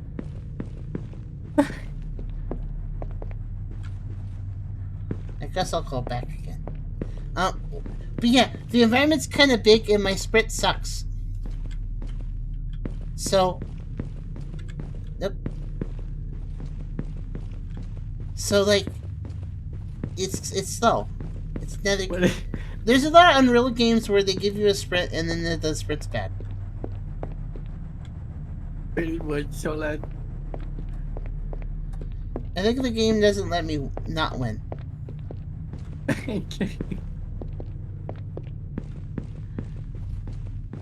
So I guess 13 is a win. You will be.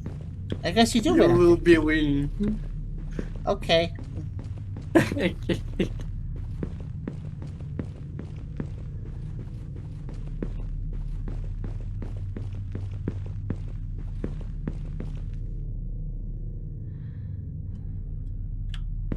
That's kind Nope. of funny.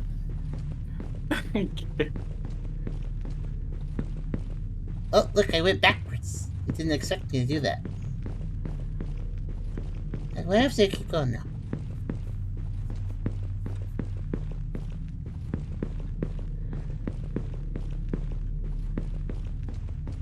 Maybe you need to like go back 2 rooms so it resets.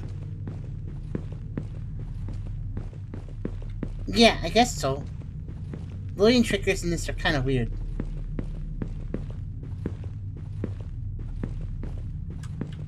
Okay. I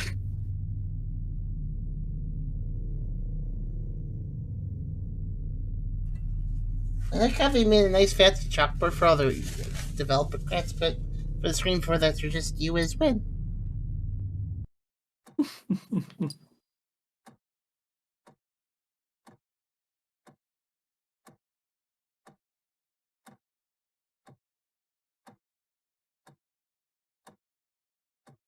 Sorry, I had to blow my nose. Okay. Um, more maps coming soon. Yeah, I could tell that even if this game just came out today and I started playing it. By the way, I'm done. I got really bored, so we could go back and forth to get all the anomalies, but there's still that one where you have to win. So it wouldn't even be worth getting for 100% completion because there's still that other one I'd have to get, and I don't want to. So Zone 13, I could tell you even if this came out the day of release, like I was playing day of release, and I saw that more maps coming soon, sticky, and then I played the game, I would have been able to tell you right then and there that they're not going to make more maps because I could tell this is lazy, and they probably just put that there to tantalize people to buy it. Because that's both on the title screen. Like, well, I guess on the title screen it doesn't matter for that because you already bought it. But maybe you won't. Maybe you will keep it and not try to refund it because more maps coming soon, right? So even if you're like, oh, Yeah. it's a bit boring, and you could refund it, you might be like, oh, but I'll keep it in my library because more maps coming soon, and then you keep it in your library, and then you keep it for long enough that you can't refund it. It's kind of a trick. Now, maybe they meant to actually make maps. Maybe that was an actual, genuine, honest statement at first, but it ended up just being a trick at the end of the day. And they should have patched it out at the very least if they're not going to do more maps.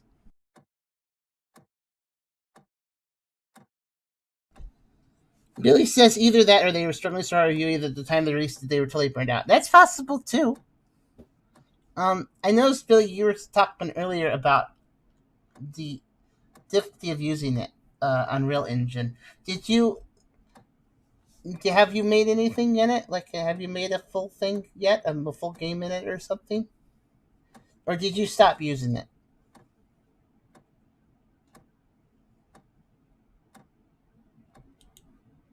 But yeah, it's kind of a game that feels like maybe the developer burned out. It's possible, but I don't think they really had a lot of original ideas from the first place concerning the folder name and stuff. And it kind of feels like they have some talent, and maybe Unreal Engine held them back. But um, I don't know. It's possible that it may have held them back, but at the same time, they still released a commercial product for um for for let's see, $4.99 USD. And if we go over and look at the reviews, I'm gonna do that. Let's see. First time I played one of these walking on the games. Start off pretty slow, but picked up its speed. Some of them pretty subtle. Graphics are nice, sound is good. Did notice a bug. The black chair is normally movable, but sometimes fixed in place. But it doesn't count as an anomaly. Maybe just to throw you a curveball? No, that's just a glitch. You're giving them too much credit. Next review. First find the anomalies game for me. Gotta say I was not disappointed. The anomalies are fun, unique, and the scares kept me on my toes. Although a short game makes for fun time, totally recommend this game if you like games like these. And then another review, product received for free. Check out gameplay here. They plug in their YouTube video. That's the reason. That's part of the reason the Charm doesn't actually post like reviews for a lot of the games that Charm plays, because they don't want to be one of these people. They're all over the place. I don't know if you've noticed it. And sometimes Charm will write reviews, but there's a lot of people that just write Steam reviews to try to plug through YouTube. That's like the only reason they're doing it, really. Oh, by the way, every review is positive, which I think is not wrong, but this is one of those situations where Steam really needs a neutral option. Because that's what I think this game deserves. But if there's no neutral options, I would thumbs it down for being not really that interesting. There's other Exit Lex you could play over this that cost the same or even less, and they would be better. So, yeah, fun game. Anomalous unique, had some genuinely scary moments. I mean, I went with one of them, but it was just because it surprised me. I wouldn't say this game is genuinely scary. But that's one person said that, and the other person said scares kept me on my toes. Are people easily scared? Or am I just weird? I don't know. I went out because it was surprising. I was surprised that the ring lady, when I got her stuck on the table, I'm surprised she lunged at me. I don't know if you noticed. She didn't walk up to me. She lunged at me. I guess I was just within a radius or something. That's why she lunged. But that was surprising. But I wouldn't say that it was genuinely scary. Game is straightforward, but really engaging. Is it? It kind of put me to sleep a little bit. It'll get you focused and make you doubt your judgment many times. Plus, the subtle horror that's causing the thrilling effect makes the game more challenging to play. Looking forward to more awesome maps. This is a paid review, wasn't it? I bet it was. Another product received for free. Nice looking location, very fair anomalies that respect your time and intelligence. The game adheres to the genre, established rules. The location is a police station, with cells at the left, tables to the right. Why are you just describing the game? This isn't a review. You're just saying this is what exists in the game. I'm going to let you know this also exists in the game, and so does this. This is silly. There are many things, and then he just says what some of the anomalies are. There are over 40 anomalies. Although some of these are creepy, potentially kill you, the game's not go overboard with them. What I like most is the game respects your time, as the hallway connecting two loops is very short, but it doesn't have good flow. We were talking about that.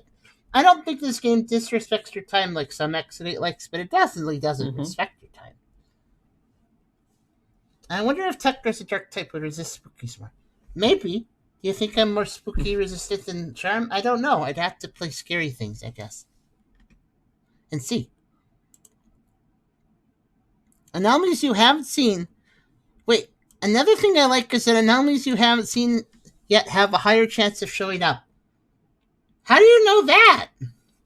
That's either an assumption you're saying is fact, or you're the developer writing the review for your own game. Are you part of the development team? Are you writing your own? Are you writing a review for your own game? That's not right. Because how else would they know that?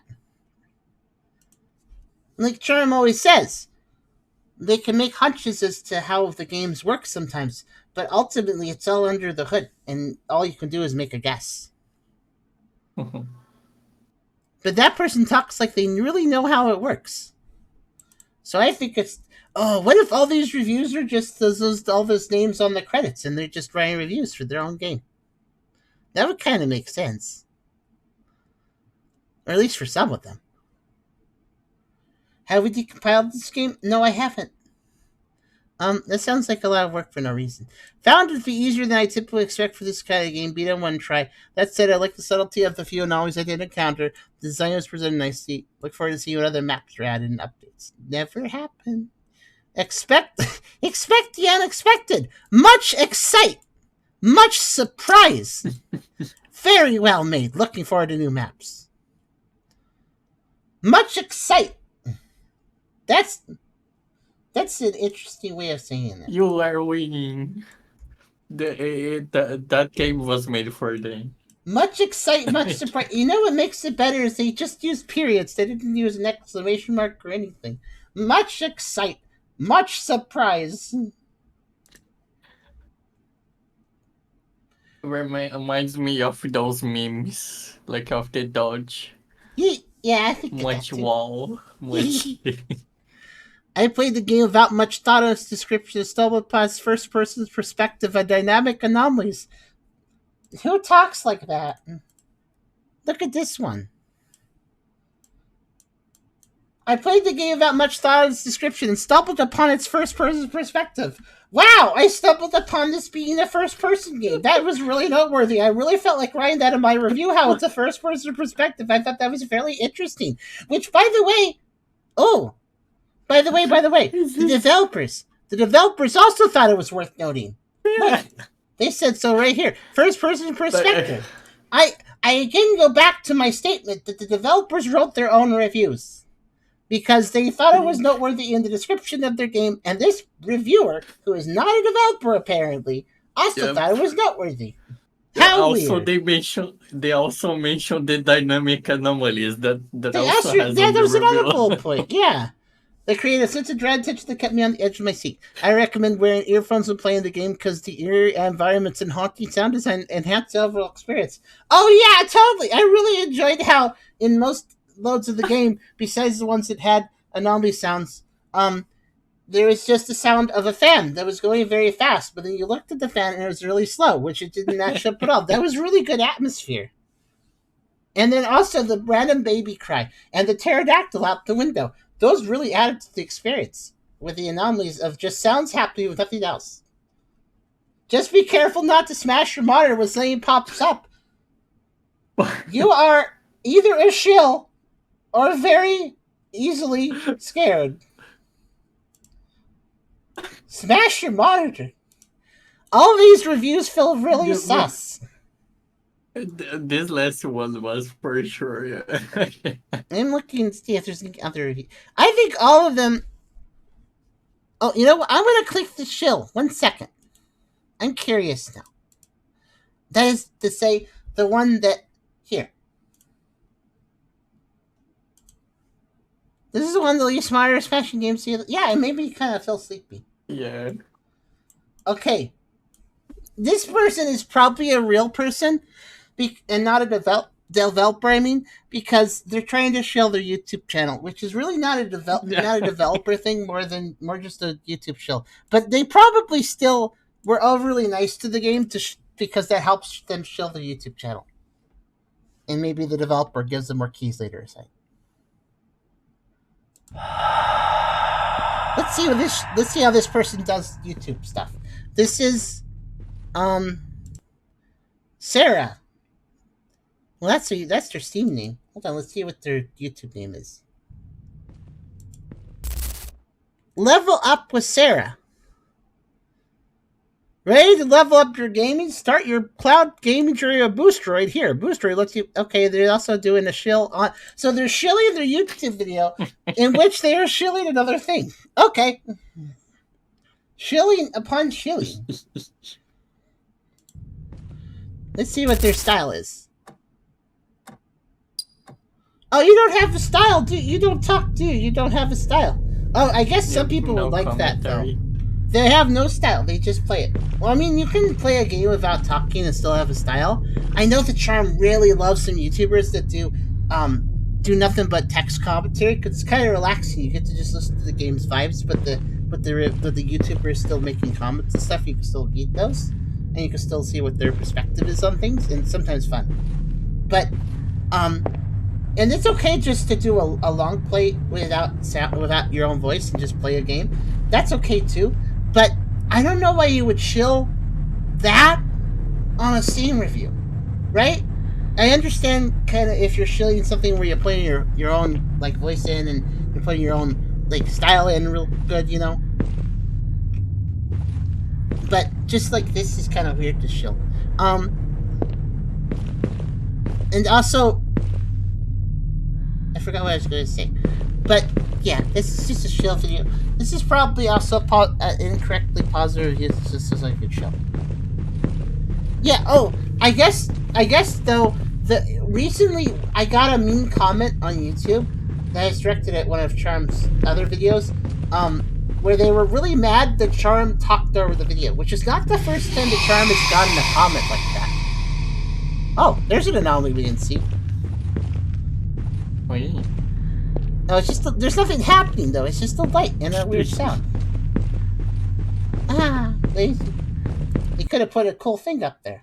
But yeah, sometimes there's people on YouTube that get mad at Charm because Charm talks over the games. And they're just like, I want to watch this game without you talking, but you just keep talking. Why do you keep talking? It's like, why don't you just look up another game, a video of the game? They have problems with Charm putting their own self into the game and actually making it something besides just gameplay. It's very silly. Anyways, that was Zone 13. I think we're done here, except I need to actually pull this out. Let's go ahead and okay. Zone 13. Let's see. What does its logo look like? I need to remember. It looks like a briefcase. Okay. Let's see. How old is this one in the list? I gotta find it. I gotta find it amongst all these games. It's here somewhere. If you see it, tell me.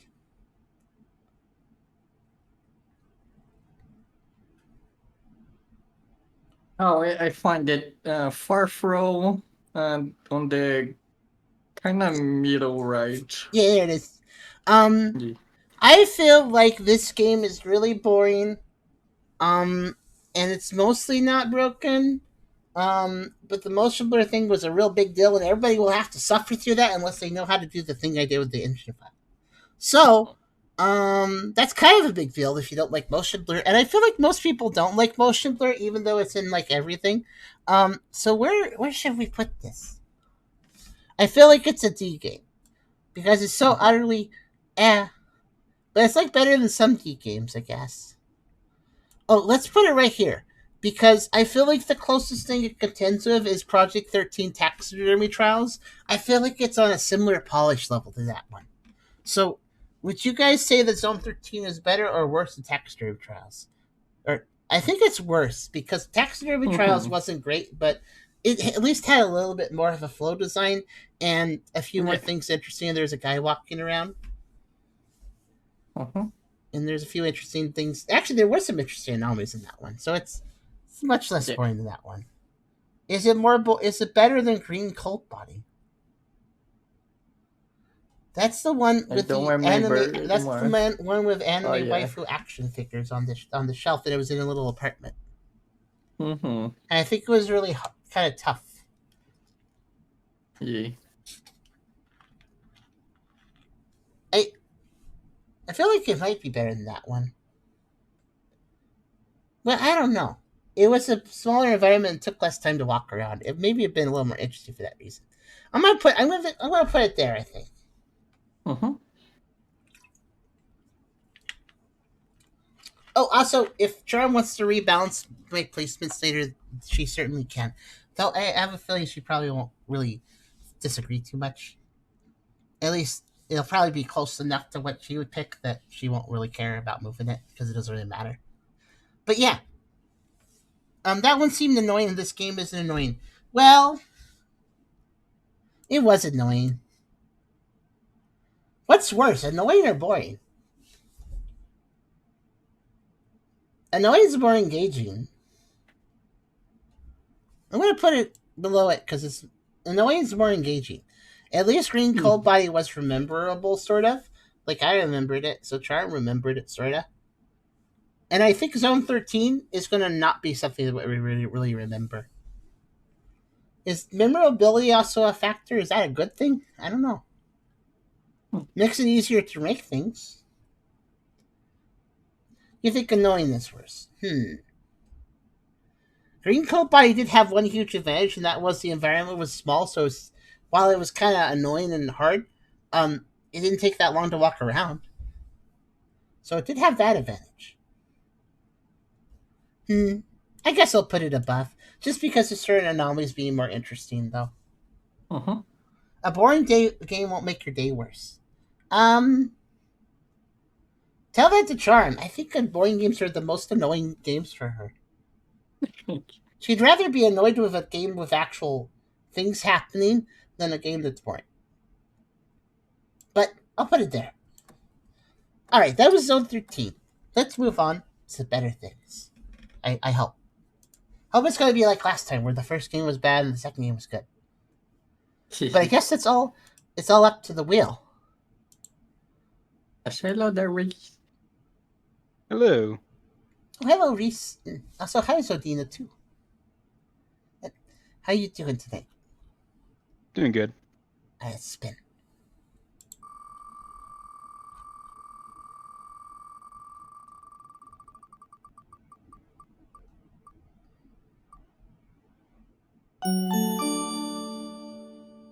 Oh, we're going to play Floor 9, which is not the prequel to Floor 10, which is not the prequel to Floor X, but those are all games on this list. I guess I kind of have a bad feeling that if you named your Exodate like game Floor something, that you really didn't have a good idea for a name, which is not a good starting thing. Very low, yeah. Like, this is an environment I made. It has a floor. You know what? I'll call this Floor 9. Because there's a floor and you can walk on it. Floor 9. Okay, let's see here. Let me put the music back on for a second. While we look and see, what is Floor 9? Floor 9. This had 2 bug updates. Ooh. Look. No, actually, no, it had 3. Wow.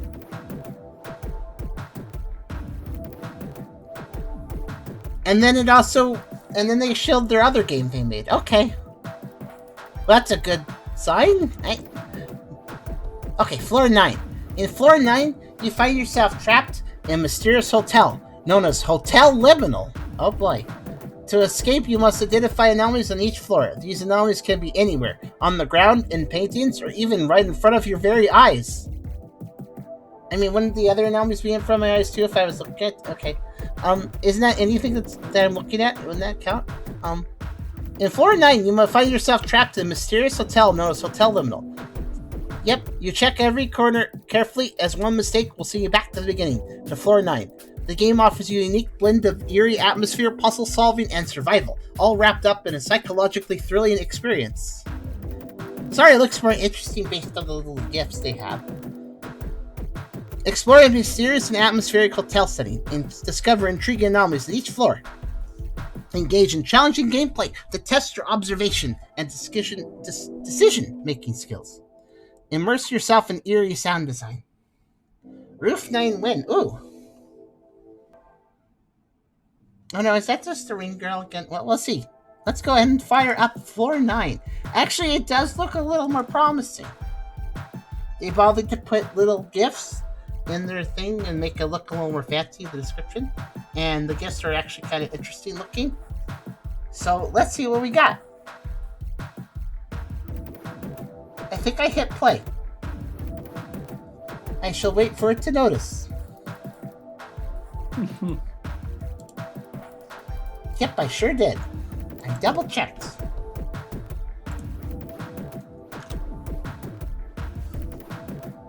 Let's see.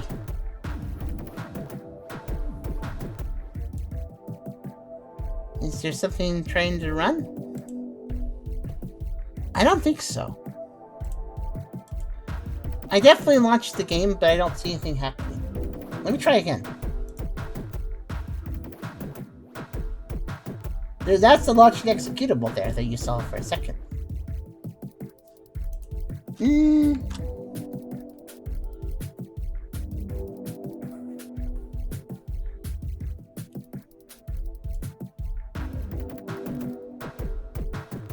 the promising looking game just not going to run for some reason? Hold on.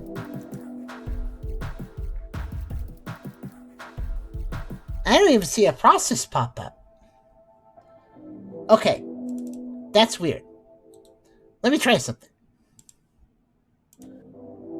So I do get a notification on my Steam saying you're playing Floor 9.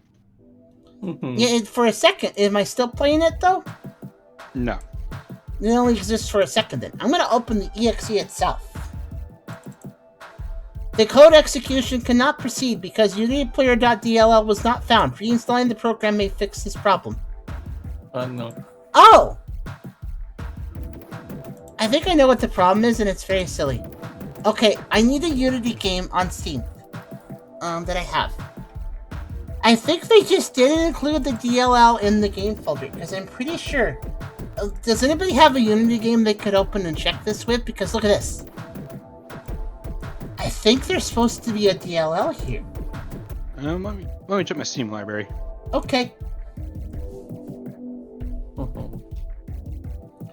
I don't really know which games are Unity in my Steam library, but I could just look around, I guess.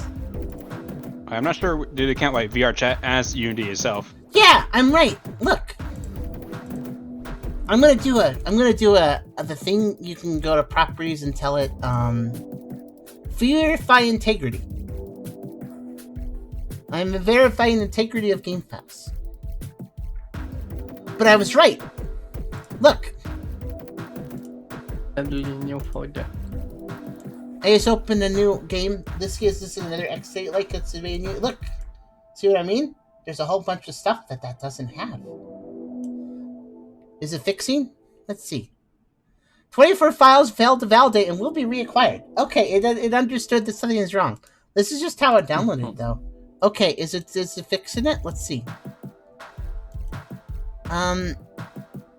It's trying. It's kind of frozen. Okay, I fixed it. Did it fix it? Fix it? Yeah, there we go. Now there's actual... Here. Now there's actual files here. There's a whole bunch. Okay, that was really weird. Why did it download wrong? It just downloaded wrong. Okay, now it's good, though. Let's try running it now. I don't know if that's the developer's fault. That could just be a Steam thing.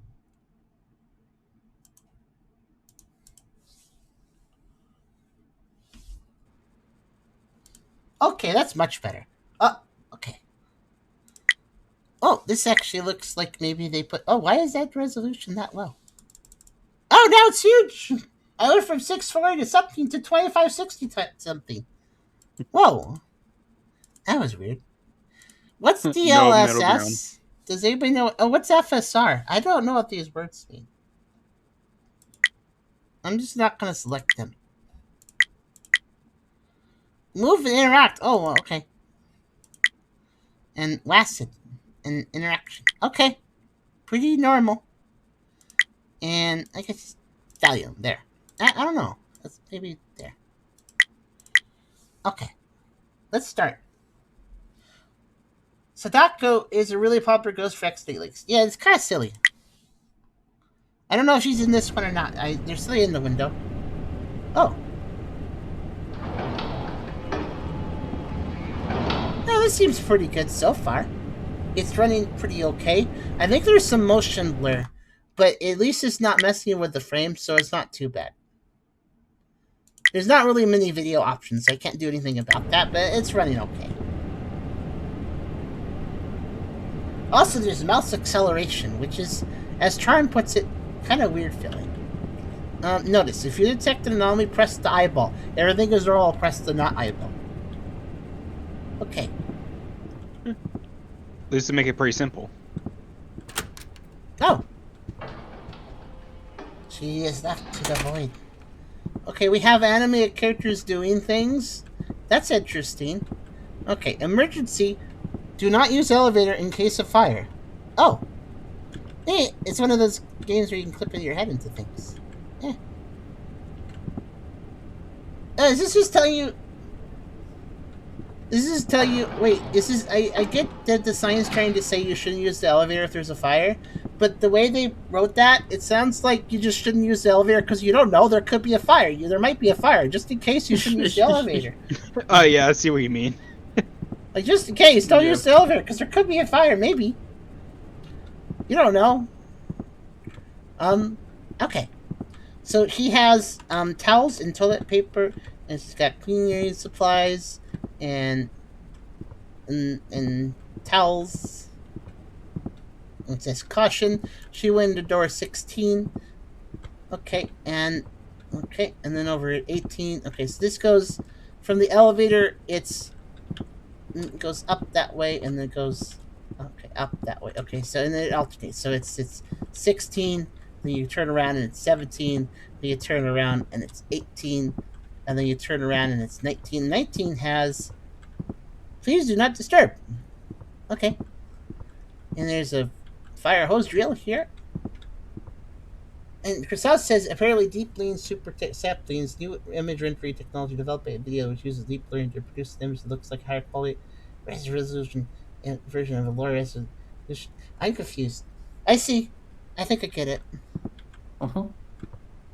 It I don't think basically we- takes textures and make it higher quality. Yeah, so it's good if you have lower resolution. Oh, that's a weird reflection. Okay. Interesting. Okay, so and then let's see here. So we have barren field and some trees. Okay. Alright, and and this might be important, so I'm just gonna say on the elevator side are the odd numbers. And on the not elevator side are the even numbers. 16, 19 that way, 13, 15 that way. Okay, 14, 15, that's the unusual here. 13 over here. 78 chicken! And then they left the remains for somebody to pick up. But they didn't finish their wine. That's expensive, especially for room service. They should probably finish that.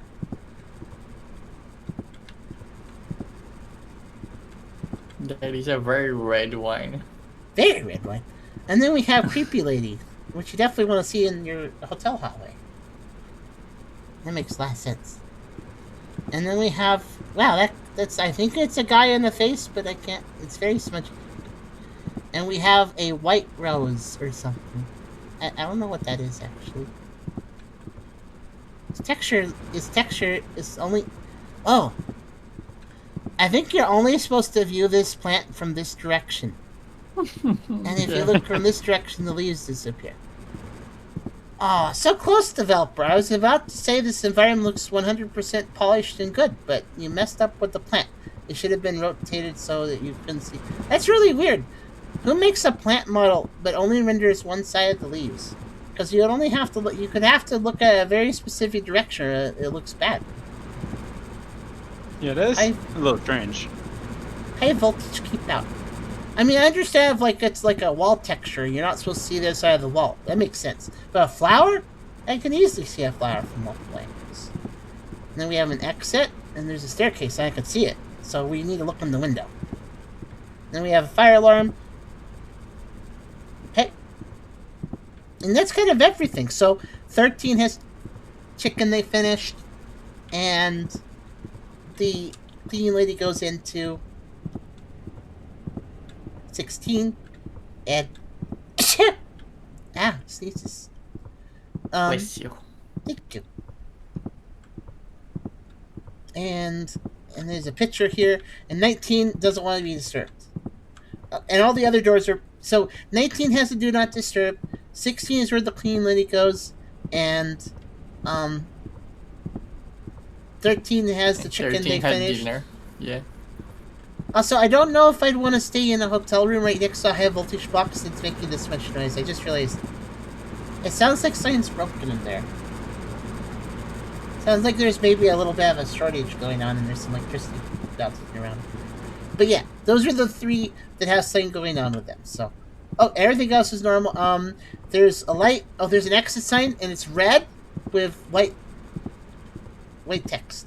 And there's 1, 2, 3, 4, 5 lights. And all the lights are inset on this little upper area, except for this one here that's a rebel. And there's a smoke alarm right here. And there's a smoke alarm right here. And the ground is just your typical hotel carpet. Okay.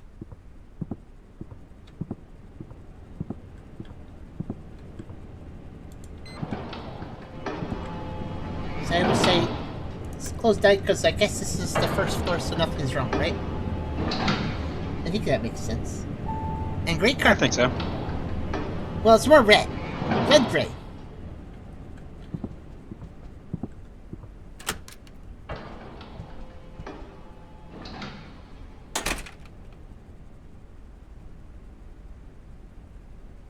Huh. I don't think that's supposed to be there. Mhm.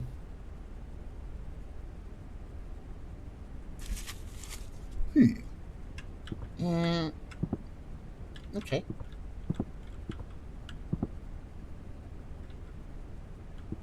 What's in the peephole? I guess it's just some of the graffiti covering the peephole. Alright, that's the occult room. I don't think it was the occult room before. So I'm gonna say that's an anomaly.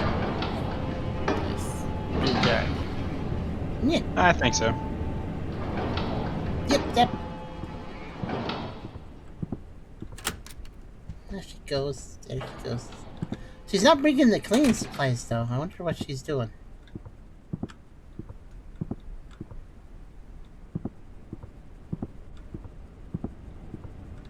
Guess they need to like remove some stuff first. Oh, maybe. Like the dishes or Maybe whatever. they're just removing all the bedding or something. Uh-huh. Yeah. Everything seems okay here. I like the size of this environment. It's not too... I can't run in this, but it doesn't really bother me because it's not that big. There's not really that many things, actually, and not many things in the environment.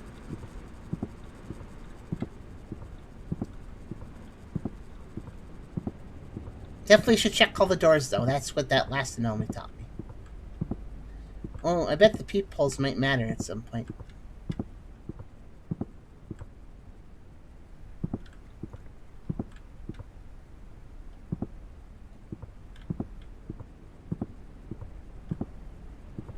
Okay, this seems alright.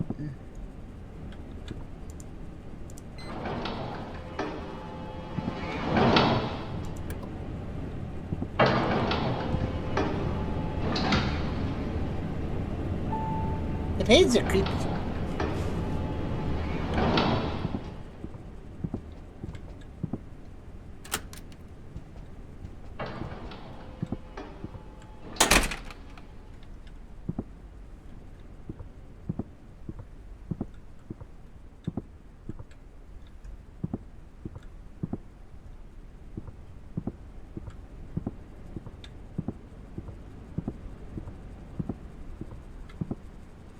Yeah, this one feels more polished than the last one, just because... I mean, I guess besides the flower, which... kind of a weird issue, because it's not like the whole thing disappears, just the leaves. But... and I guess one of the other flower buds does, too, but... it's kind of more subtle, it's not really a big deal.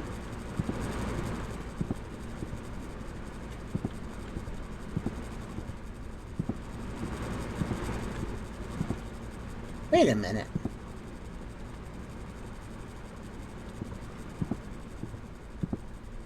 Yeah, I don't know about this dish. Like for the flower. It wasn't that big before, was it?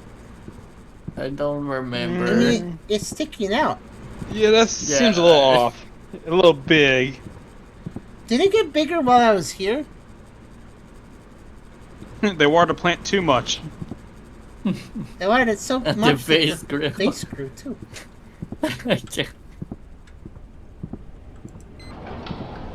Clone mark doesn't... If that's not an anomaly, that'd be very surprising.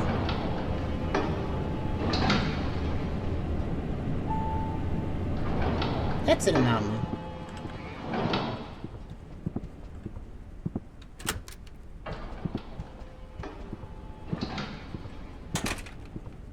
How big is it supposed to be? Let's go look. Yeah, like that. It was all stretched and stuff. Now it's not.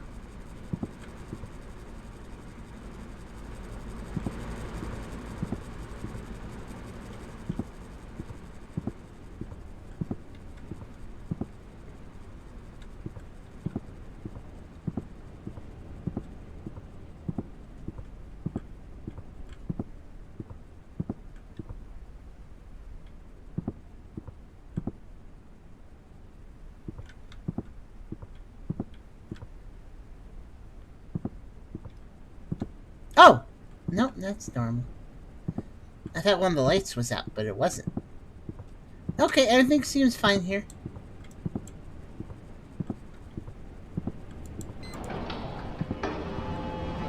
And this game has better sound design, the environment and the elevator and stuff. I think that's important for these games too, because they're slow paced, right? X8 likes are slow paced, so if you need to kind of have a good depth of sound so the player kind of gets immersed and kind of vibes with things. It does feel like this game is more polished.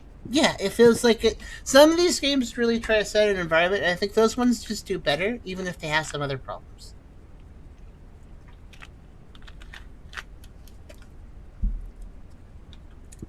Immersion's important if you want a player to walk through the same environment over and over again. Otherwise, what's the point? Because I realized, like, the last game when I was playing, I was like, I'm really bored. Am I bored because it's slow-paced and I find that boring? No, because this is also slow-paced, but I don't find this one boring because it sets the mood a little bit better. Those subtle things, like just hearing, like, here, I'll turn up the audio a bit more for you guys. It's pretty quiet. But if you just listen, you just hear, like, an air conditioning running, and then the elevator makes a few noises. You have soft footsteps because of the carpet. It sets the atmosphere pretty well.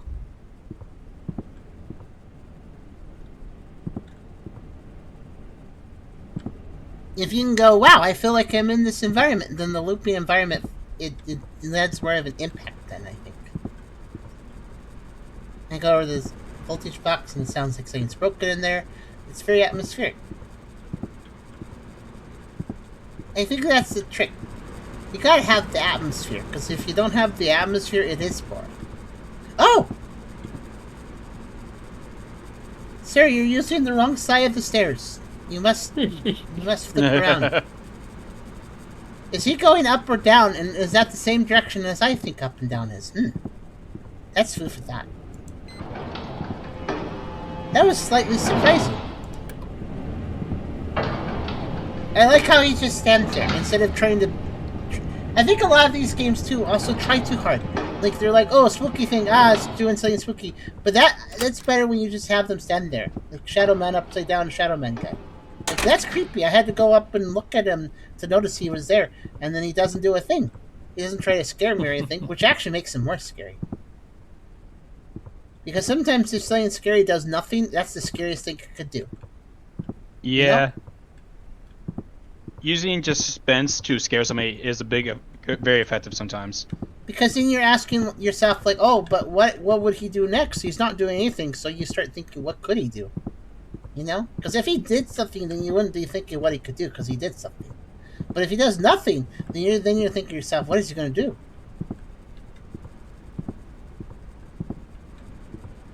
do? Honestly, it's like SpongeBob with just Patrick standing there menacingly. Okay, I think this floor is normal.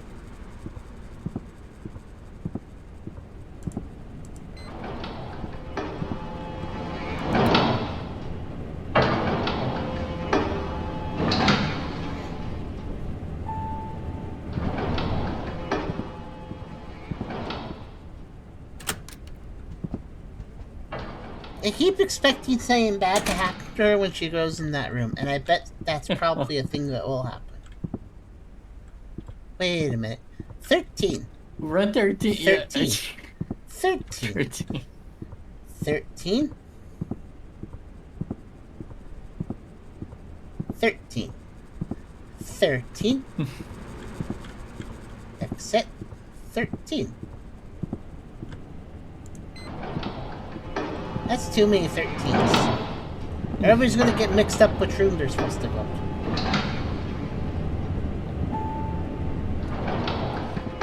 Hey, get out of here. This is room 13. Yeah, that's my room, 13.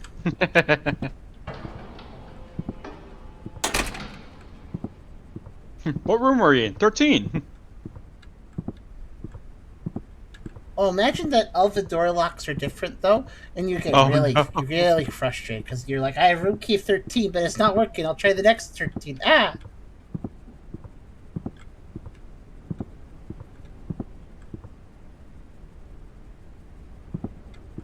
I thought I saw something in the painting, but I was wrong.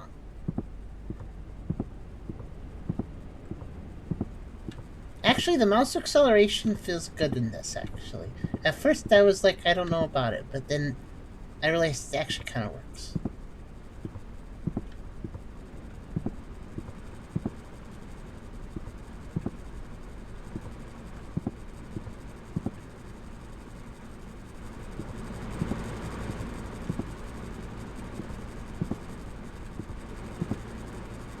Okay, I think it's all normal again. Let's check the back of the exit sign, you never know.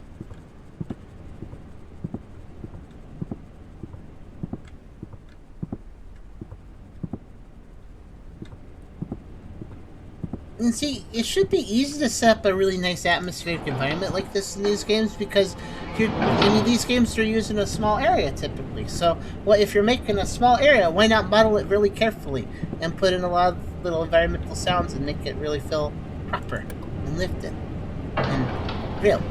Because it's not like you're having to make 48 million environments. You're just making one or two. Ah! Alright, that's my floor, I guess. Ah! You were seeing 4 or 30. Oh, it tracks. Also, Takame is still stuck in the corner, I just realized. I don't know why it's doing that. Yeah. Has anybody subbed or followed or anything since I started playing? That might refresh it, but I don't know. I'm gonna go back in, that was fun. Did they put a tracker in the elevator? Oh, they did it. So I guess the tracker at the end is how I can track. So I can't track until the end. But that's okay. Do you think this game... Oh, there wasn't a... Oh, she's responsible for putting the Satan pentagram on this door. Because she has the Satan pentagram book. Look. It's hard to see, but it's the symbols there. What if she's replacing all the Bibles that are supposed to exist in every hotel room? She's replaced them with the Satan Bible. I don't know what that is. The Satan Bible.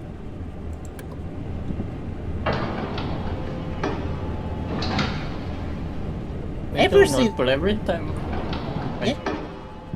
Every time you going to enter the elevator, I think there's a hole in there. A hole? Yeah, I think...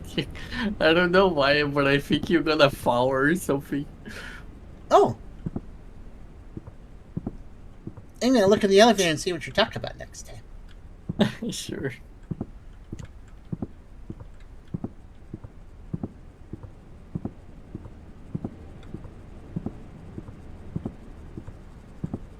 I think when I play an X-Date, and we have a limited amount of clutter like this, a small, kind of smallish area with some objects of note, but not a ton of things, and it's pretty clear. I think that feels better and flows better, and compared to the last game we played where there's objects all over the place, I think that makes me feel stressed out. So I feel like that when these games have control on their level of clutter, it feels better. That doesn't necessarily change the difficulty. Sometimes a game of low clutter can be hard, and sometimes a game of high clutter can be easy. But when you see a ton of clutter, it's really stressful because then you're looking at a million things, and you always know that like half the stuff you're paying attention to doesn't matter. So it's like you're wasting your time, but you don't know if you're wasting your time because you don't know what's going to change. But here, it's like, okay, I need to pay attention to the center plate, these paintings, the flower, this high voltage box. Definitely look through the window. Is that proved that useful? And maybe check the lights and the exit sign. And, you know, that cart matters. The lead going to the room matters.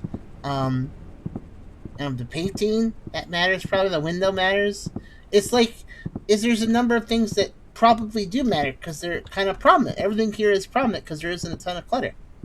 So you look at this stuff and you pay attention to it, and you do feel good about it. You're like, this is probably going to have something happen to it, so I'm glad I'm paying attention. And if you're wrong, well, it's only like 3 or 4 or 5 objects that you're looking at that won't change. So, yeah. It saves your brain power and time. Oh, I just remember I should be looking at this sign too. It's normal. 3 people, up and down arrow, and the just in case there's a fire, never use the elevator sign. Just, I'm going to imagine that's going to change once. I'm going to pay attention. Okay, what's this hole that Phoebe keeps talking about? You mean because the floor is kind of dark? Yeah, like if it feels to me like that there is no floor underground sometimes. That'd be a good anomaly, but then I wouldn't know what to do because I'm supposed to enter the elevator to press the anomaly button. Yeah. I would imagine one would be like, use the elevator during fire, or something like that.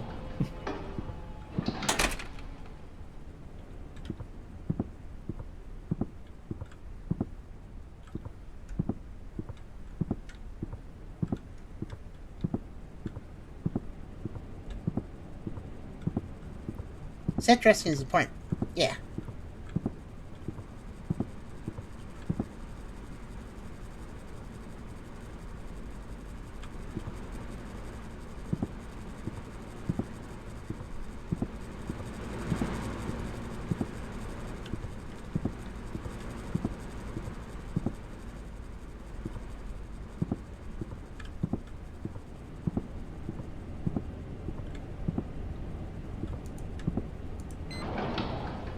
The anomalies are playing a little hard to get, though.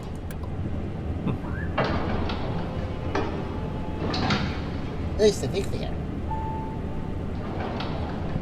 Oh! There was an anomaly. Oh. See, that's what I mean. Just because you have less clutter doesn't make the game instantly easier.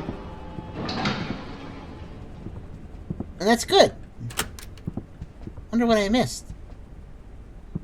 It also means that if you're using subtle anomalies, it's suddenly more fair because there's not as many places to check, you know? I wonder what I missed, though.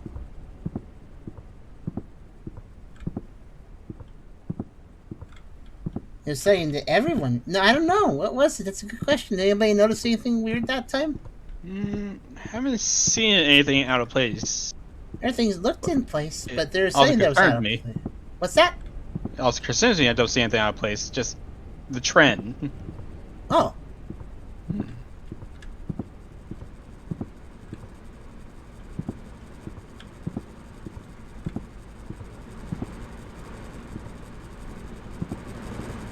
That's what I mean. If you have tons of clutter and you then ask the player to look at it all and figure out what changed, then obviously that's hard. It's saying changes that's not very obvious in that. But if you have an environment with limited stuff in it, and you still create hard anomalies, then you're actually skilled as a developer, basically. Because if you can do a lot with a, limited number of items, then, if you actually create a challenge. Oh, there was an anomaly on that floor too. Well, I can tell there's an anomaly on this floor. Shit. But he just gave her that coffee, I did look at the ceiling when I fell both times, actually. Oh, that's interesting. She only opens the door when I look at her. She doesn't actually open it until I look at her. That's really good, actually. Yeah, so you don't ever miss if there is anything that happens to her, yeah. No, somebody died, I guess. Alright. I'm surprised I missed 2 anomalies back to back, though.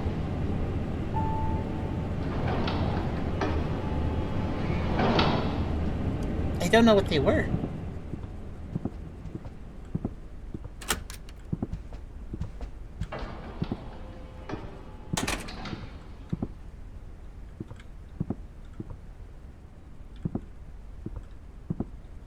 But just that right there, the fact that I have to look at the lady before she goes and does her animation, that demonstrates a higher level of developer competency. Because I bet a lot of the other developers wouldn't know how to do that. And we've definitely seen games where something can just happen and you're not even like look at it, or you haven't even paid any attention and it just happens and you miss it. So having that little subtle thing where you just have to look at her before she does anything, then make sure the player isn't missing something. And I think a lot of developers don't know how to do stuff like that. I don't know how you set that up with coding, but it has to be like a vision cone thing, right? Making sure the player's camera turns towards them before anything happens. It's probably not super duper hard to set up, I'm guessing, under developers like things, but I bet it is a little tricky, and a lot of developers wouldn't care. So this developer cares a bit more. Those little technical achievements, you can tell if they care from things like that.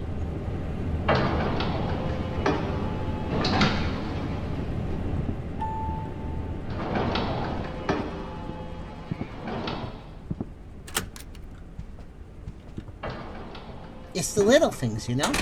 Oh, you know what? I think I know what happened with one of the anomalies we missed. Did the cart color change? At one point? I think it's normally blue, but I just had that thought. What if it changed color?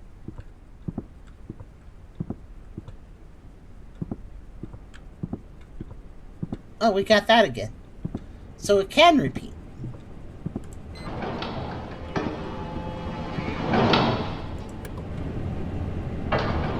We got the subtle pentagram thing.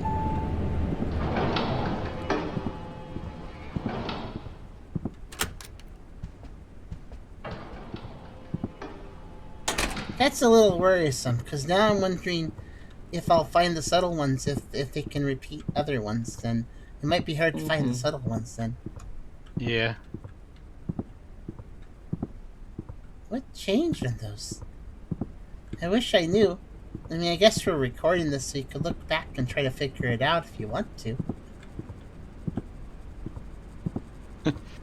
Just pause the stream and look back and say, oh, that was it. Sometimes it has helped us find ones we missed. Fair.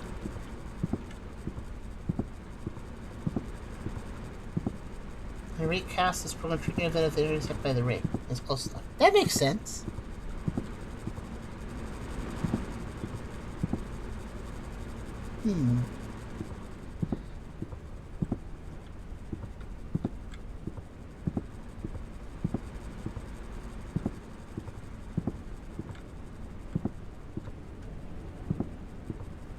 I don't see anything, but I have a feeling it's one of those subtle anomalies.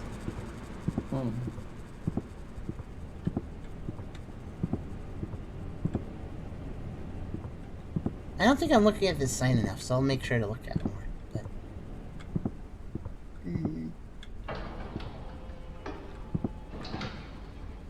But, why'd the elevator make noises? I didn't press it. But it definitely made elevator noises. Should that concern me? I didn't press the button at all, but it sounded like...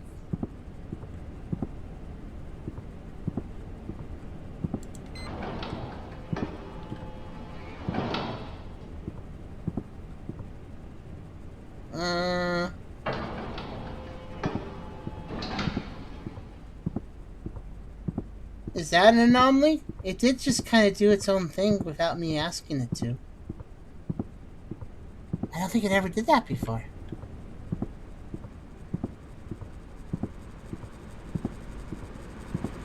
Wait a minute. Look.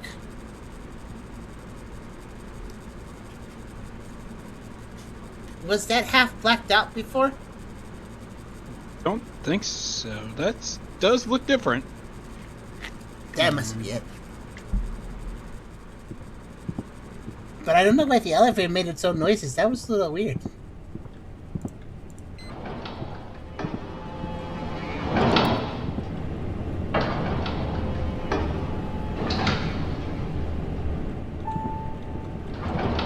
What? No, that wasn't not. Was that not normal?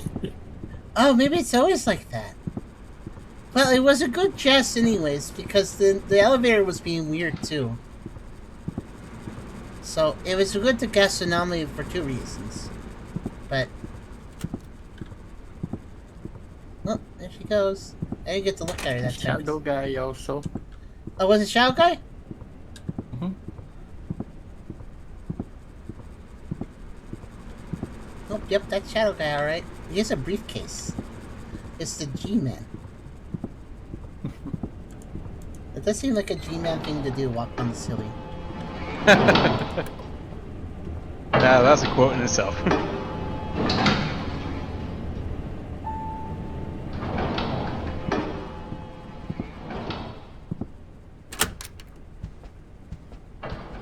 Oh, look at the edge of the carpet's there.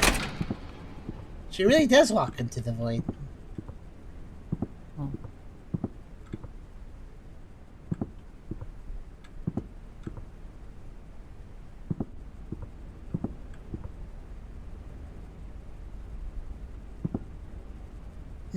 I bet one of the anomalies could have been the door numbers switching, so the odds and the evens switch sides. That's something I was a little worried about, maybe, but I wasn't paying good attention, so that could have happened without me noticing. Oh, I don't think so. I haven't been paying attention to it. Oh, okay. Oh, somebody Yeah. had a hand. Somebody ate a whole person but left the hand, I guess. Oh, no. I know about forgetting stuff in a hotel, but that's a little ridiculous.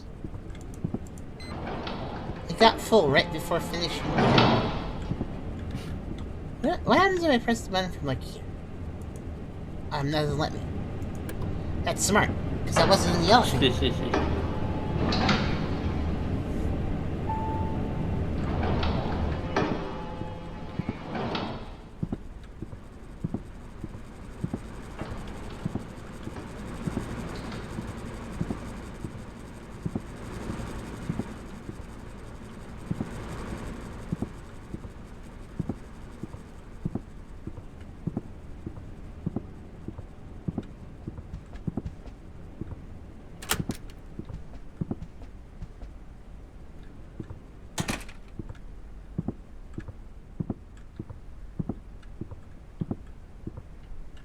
I'm trying to think what I need to do. What do I need to look at?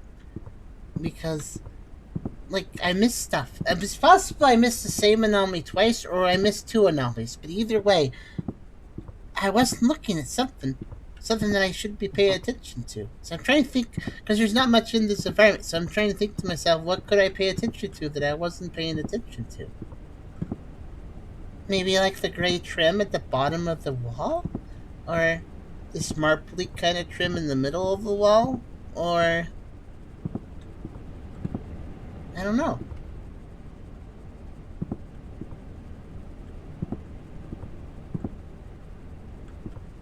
There's not actually lights there, it's just the little light effects.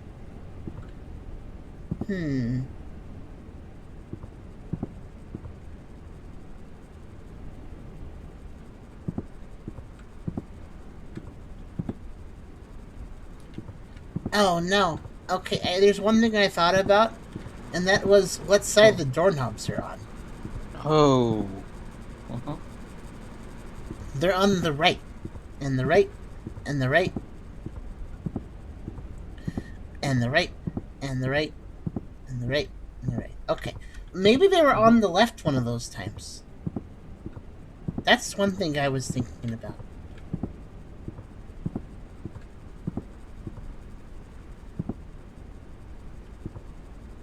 Okay.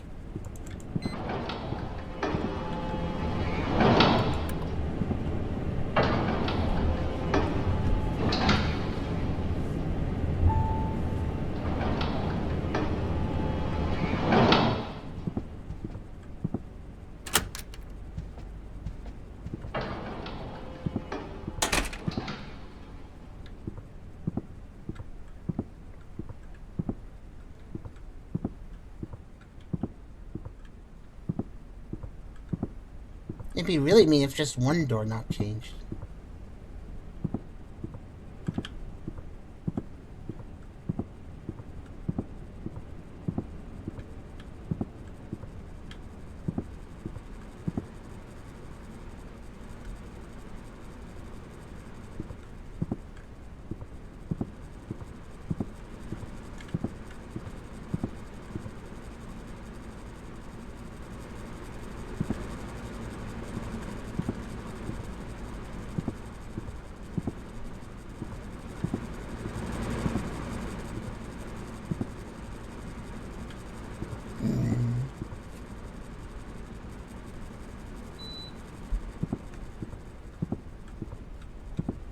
It's getting chilly in here.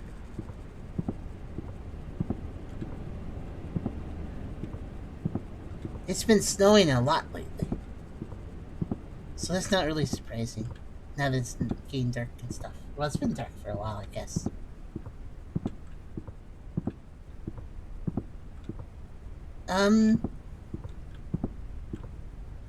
Oh!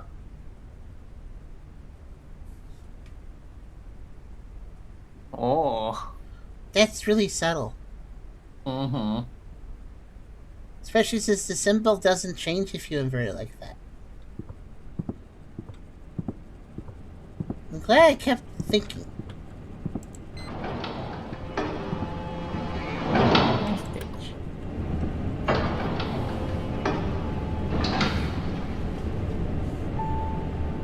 It's always with these edge egg lights. It's always like trying to figure out how encrypted will they be. Yeah, and sometimes it varies a lot. That probably was one of the ones I was missing, I bet.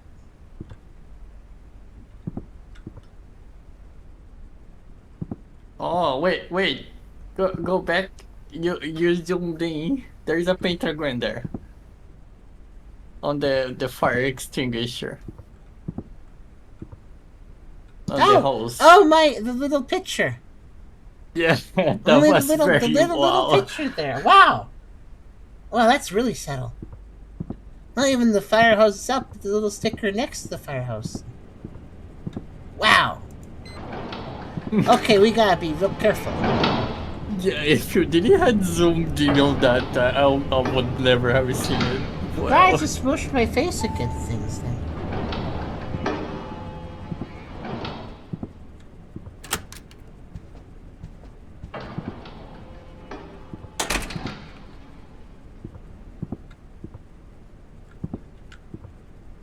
Now I'm gonna smush my face against everything. Yeah. What's up with all the? It is her. She had the demon books, and then she drew pentagrams everywhere. She's trying to summon an imp. I don't know.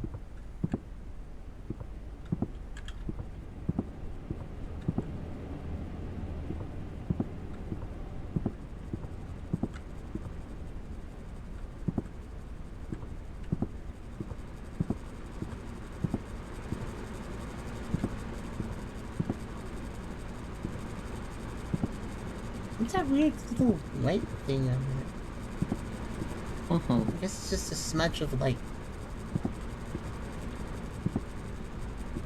No, they even painted the push handle red. Everything here is very red. Was it always this red? Probably. I think so, yeah. Yeah, I believe that was always that red.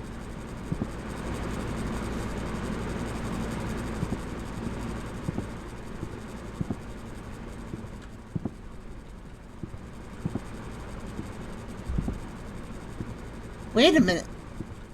That back leaf of the plant, you see that one there by the wall? Yeah. Watch it very carefully. Huh?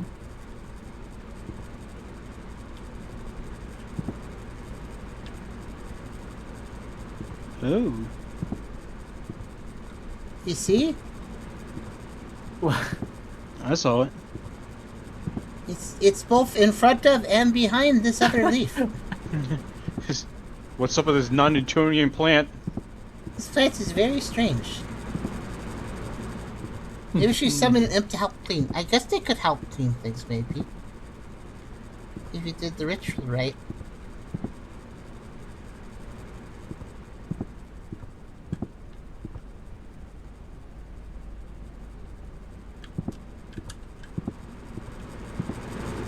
Definitely want to check the back of the exercise. This game is definitely one of those games where you check the back of the exercise. Yep, it has been very easy so far.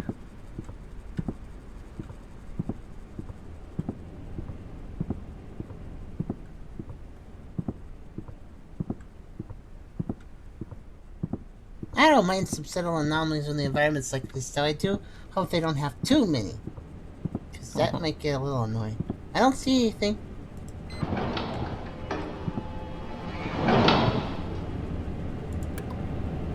Let's see, we found the pentagram on the door was kind of hard to see too. It was very faint. And then there's a little one on the label. And then there's the backwards do not disturb. All very subtle.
Okay. I don't see anything wrong.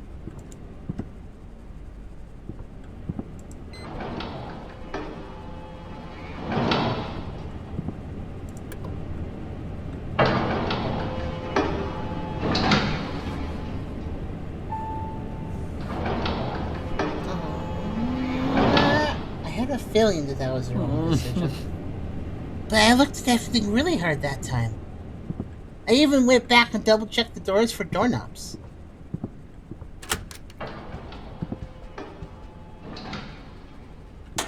What was wrong? I don't know.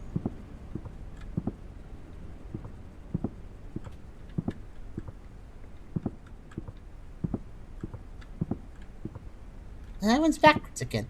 I think maybe it repeats anomalies if you fail. Yeah, it sounds fair. Like in one run. Yeah. That's a good tracing because I'm curious.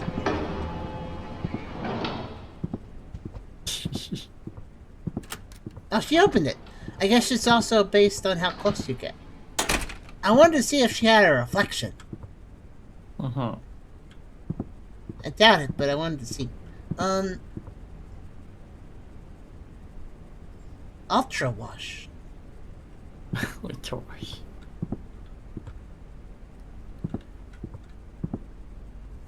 I just don't know. What are we missing? Oh, actually, maybe now I should look at the VOD. Or at the very least, let me get the VOD for somebody else. And they can look if they want to. I'll put it in the chat. Let's see, here's the one I felt. This one?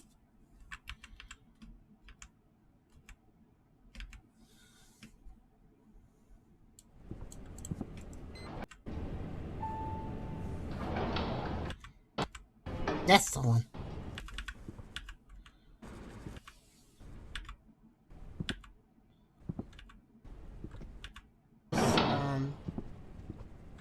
Okay. The pentagram on the door was kind of hard to see too. It was very faint. Okay. If anybody wants to maybe sleuth this one out with me, there is the video, there's the VOD, and there's the timestamp. 3:20:55 is when I opened the elevator into that one I failed last. Oh, thank you, Wolf. Wow, this perspective is really weird.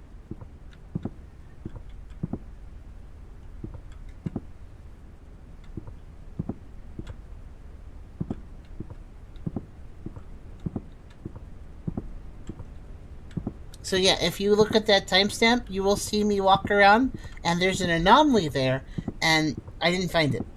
So if you can find it, let me know. Because I looked at everything in that section, in that clip, so you should be able to find it.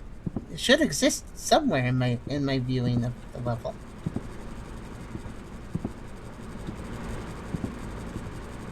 I think I like this game, but it's getting a little bit frustrated how subtle it's being. Like, oh, there's the hand again. Also, I don't like that it's repeating anomalies. If it wasn't repeating anomalies, I wouldn't mind. I wouldn't mind the subtle stuff, because if there was not repeating anomalies, then I would eventually get the subtle ones more and more often, and then I'd eventually probably figure them out. But if it's randomizing every time I fail and restart and stuff, then that means that there's no way to really pinpoint the subtle ones and repeat them over and over until you figure them out, you know? That's what the advantage of narrowing down does. So I'm really disappointed it doesn't narrow down as you complete them. A completed anomaly shouldn't show up in the pool until you've completed every anomaly. Because that way you get to see everything, and that way you get to figure everything out. Because, as it stands... Is this window bigger? Maybe not. No, it's normal. Just as it stands, if there's really subtle anomalies and I keep messing them up and also everything is random anyways, then I probably should just hit the anomaly button in the elevator repeatedly until I get it. And that's not good when you encourage the player to not play. Yeah. Like it can just be that we get better engine, we can never see like one of the 40 anomalies or something. Yeah. And never be able to complete it. I'm still trying to complete another one, and then I'll see how many are left, and then maybe I'll do something. I don't know. But it is kind of disheartening when you fail or complete it, and then you go back in and you see the same anomalies that you were just doing. That is kind of disheartening, because... Yeah. That's the one bad thing about this. I don't mind the subtle anomalies in themselves, but when you combine it with that, then it's like, oh.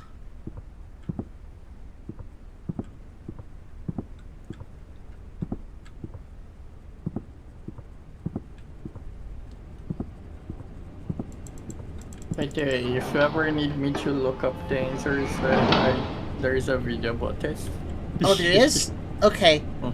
Probably after I complete this run. If I do, because I keep messing up and resetting. You can do it. Ah! No.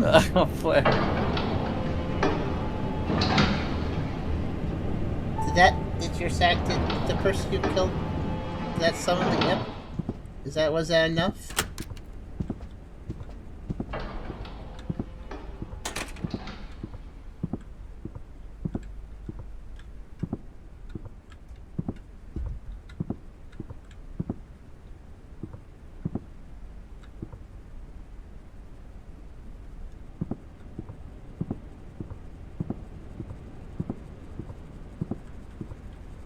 If I fail 3 more times, then I will say, let's take the video you found. Though, actually, Christophs, maybe you could look at the video and then look at the VOD and maybe see which one I missed from the VOD. That's true, yeah. Though I guess that would start spoiling them for YouTube. Yeah. Okay, let's do 3 more times with me trying to succeed, and if I fail 3 more times, then we'll just start spoiling.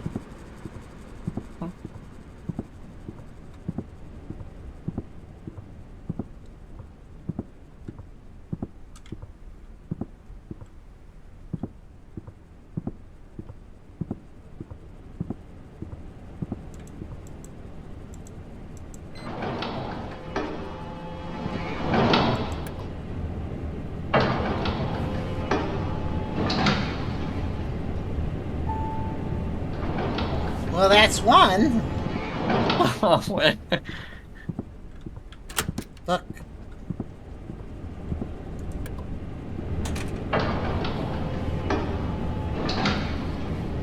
I think I got lucky with that first clear. Mhm. Didn't see any of the subtle ones, so I got it just fine. Yep.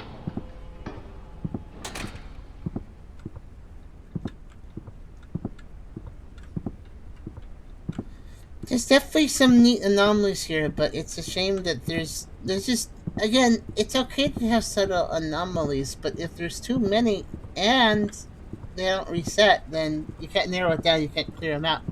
Then that's not great. I think subtle anomalies are good, but should be used sparingly. They're good here and there, but used to like we saw at least 3 now that I call subtle anomalies.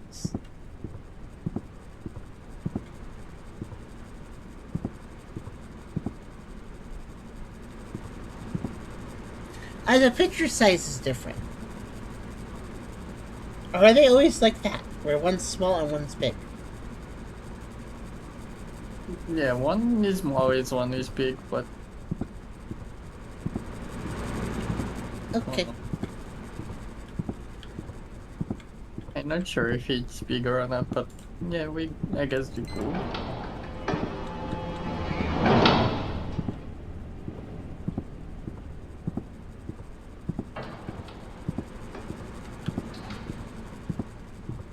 Okay.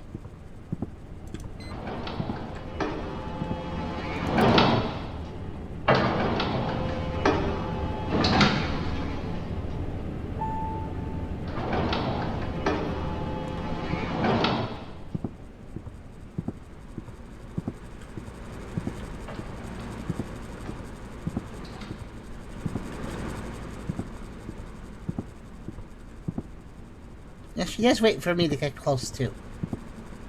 So there's a distance thing and a look thing.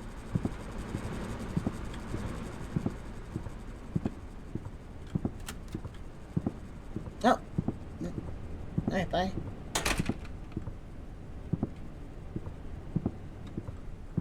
There is something weird I just noticed, but I don't know if it's an anomaly. Oh, what's it? If you look, okay, that's the anomaly, so it's not. But look at this. If you look at door 14, just look at its wood grain for a second, okay? Right, and then I go over to door 15. Look at its wood grain.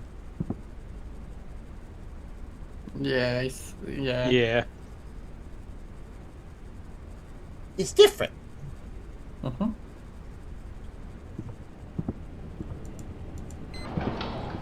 Also, Pinnaker. On the door. But, yeah, I guess the wood grain is just different on the doors sometimes, and that's just normal.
Okay, I'm just gonna see this right now.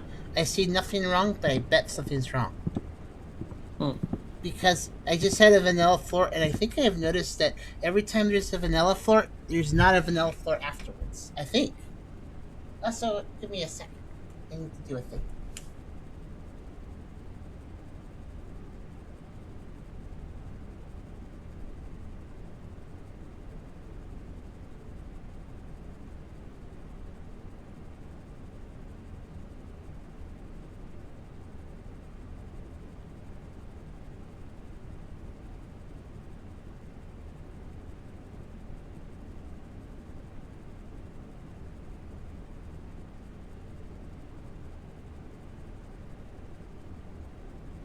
Okay. I have sour gummies now. Nice.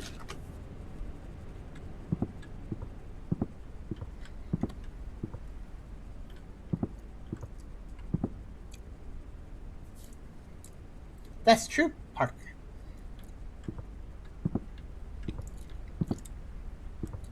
Ha! That line makes no sense.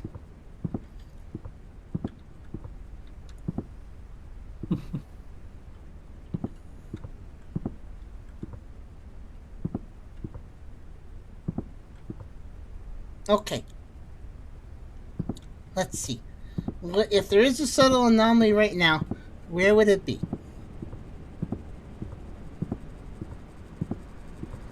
What do I just not look at? What do I not look at? What kind of look at that I don't look at?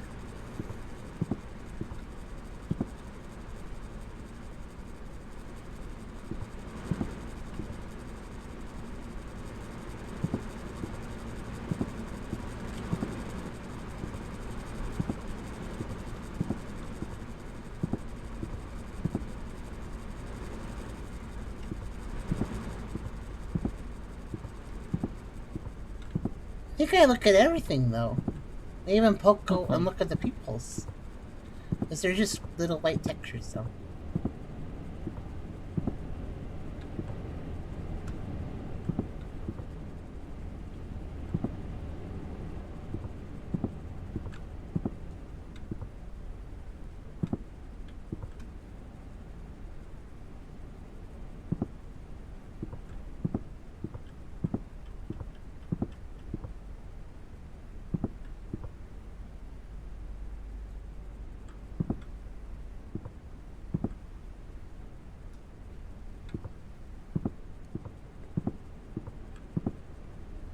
Okay, I looked at everything.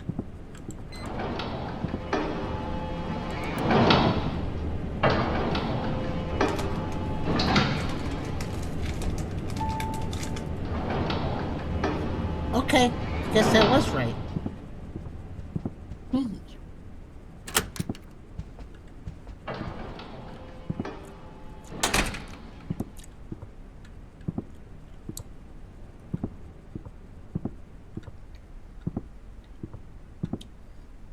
The candies are very sour.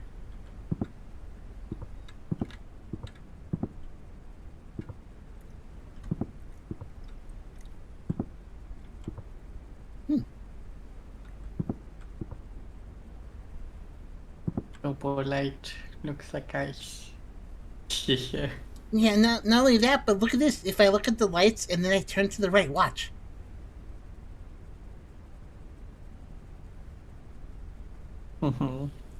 Has a little bit of adaptation.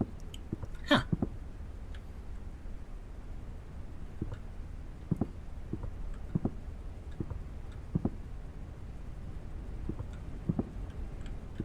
Okay, so I just had 2 vanilla floors, which means this absolutely has to be an anomaly. Yeah, that's how Charm does it. It's probably right though. Trust the process. Gotta trust the process. Shadow Man? Nope. Plant? Nope.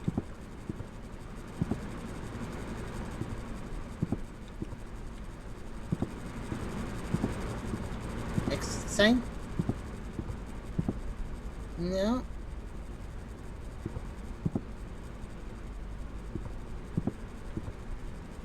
It's normal. Okay, wait. I can't find anything wrong. Wait! No, that doesn't make any sense. Wait. Something is wrong, but I don't know if it's always been wrong. Okay, remember the numbering? It's 18 on this wall, and then 19 on that wall, 18 on that wall. Yep. 17 on that wall, 16. So this is the even wall, and that's the odds wall. Yeah, but the other wall has 13 and 14 together. Yeah, 14's there, and then 15's there, but then 13. Yep. And is that normal? Yeah, it's always like this. 13 should be here. And the I exit should haven't be been there, paying I guess. attention, yeah. Yeah. Maybe they should have just skipped it and called the exit 13, and then this would be 12. Because if they call it the exit 13, they'd probably be ripping off another exit 8 like called exit 13. Which is probably one that exists, I don't remember. Probably.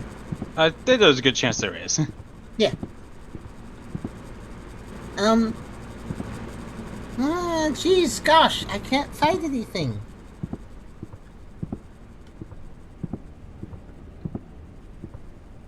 Yeah, me neither.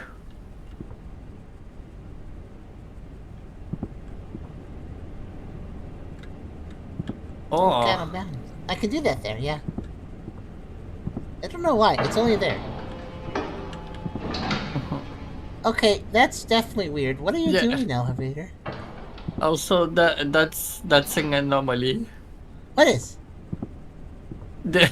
You were staring at it. Oh, that! The, No, I the- could always do that. No, the emergency, the sign. Wait, what? Yeah. Oh, use the elevator in case of fire! Yeah. This is exactly what that one person said. Oh, sorry, I was not even looking. Oh. Ah! What? The doors did a weird. Uh, Finally, that's a subtle one. It's exactly I what love that how one you were person said. staring at it. Yeah. I was too busy looking out of bounds. Still waiting for her to disappear and just like grabs her. Mm-hmm.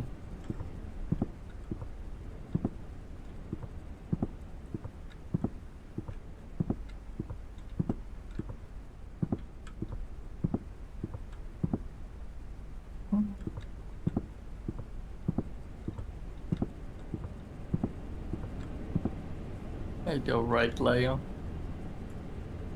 The elevator gets a little goofy in it. It sounds like a line from Five Nights at Freddy's.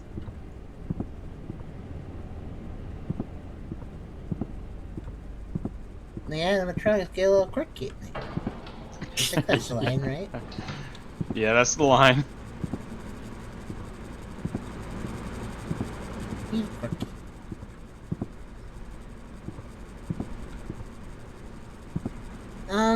Okay. Everything looks good, but it's maybe not, or maybe it is. Oh. This is the problem when there's a lot of subtle anomalies now. You just start second guessing yourself when it's vanilla sometimes. And that's not very fun. I'm just gonna go. Because the sooner I make a mistake, the sooner that Levy can look at the video. And I'm getting a little impatient. And also, it might be vanilla.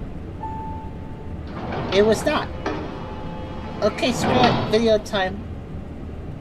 Alright. Okay, let me look it up. Okay. And you can just start reading them out, and then I'll start looking for them. Yeah, so first one was Bloody Maid. Blood Maid. That was So- when she was yeah. into the elevator, I assume. Yes. Yep. The second one was once you go to the painting, you'll get the jump scare from a woman behind you. Okay. Oh! How had that happen? Okay. Yeah, the okay, ghost in the window. Ghost in Like the window. very visible, yeah, very visibly, so no worries about that. Okay. Okay, shadow in the stairs. Oh! The carpet Mhm. pulled back. Oh. And Oh. across. I see. Nice. Also, the shadow in the stairwell, yeah, that's one. Yep. Sometimes the exit sign will be a die sign. The exit sign will be a die sign? Oh, okay. Yeah. I think I'll notice that. Blood will pour from door 15. They're 15. Oh, Like, that's the yeah. person she killed. That's where they were. Oh my. Oh my god, that is very subtle, kinda. So beside the door 15, we'll have a hangman drawing a little bit Oh, like which side? on the left side of the door. It'll be a little hangman. It'll be on the wall. Yeah, yeah, like a little kid drawing Will it kind of be? thingy Is it eye level or is it like down low or something? on the white part, Okay. like the upper path. Okay. Yeah, It's kind of. Is it hard to see? a little bit. On the distance, it kind of just fades away. Okay.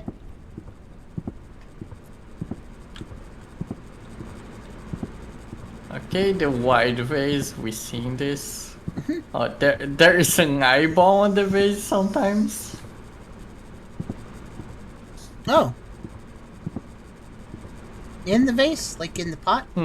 Yeah, on the border, on the side of it, actually. Kind of visibly, actually. Oh. Then the next anomaly is that the table with the flower on it, sometimes they will be moving forward very slowly. So Oh. like they will spread apart from the wall and start to go forward. Okay, I'll watch for that. Uh-huh.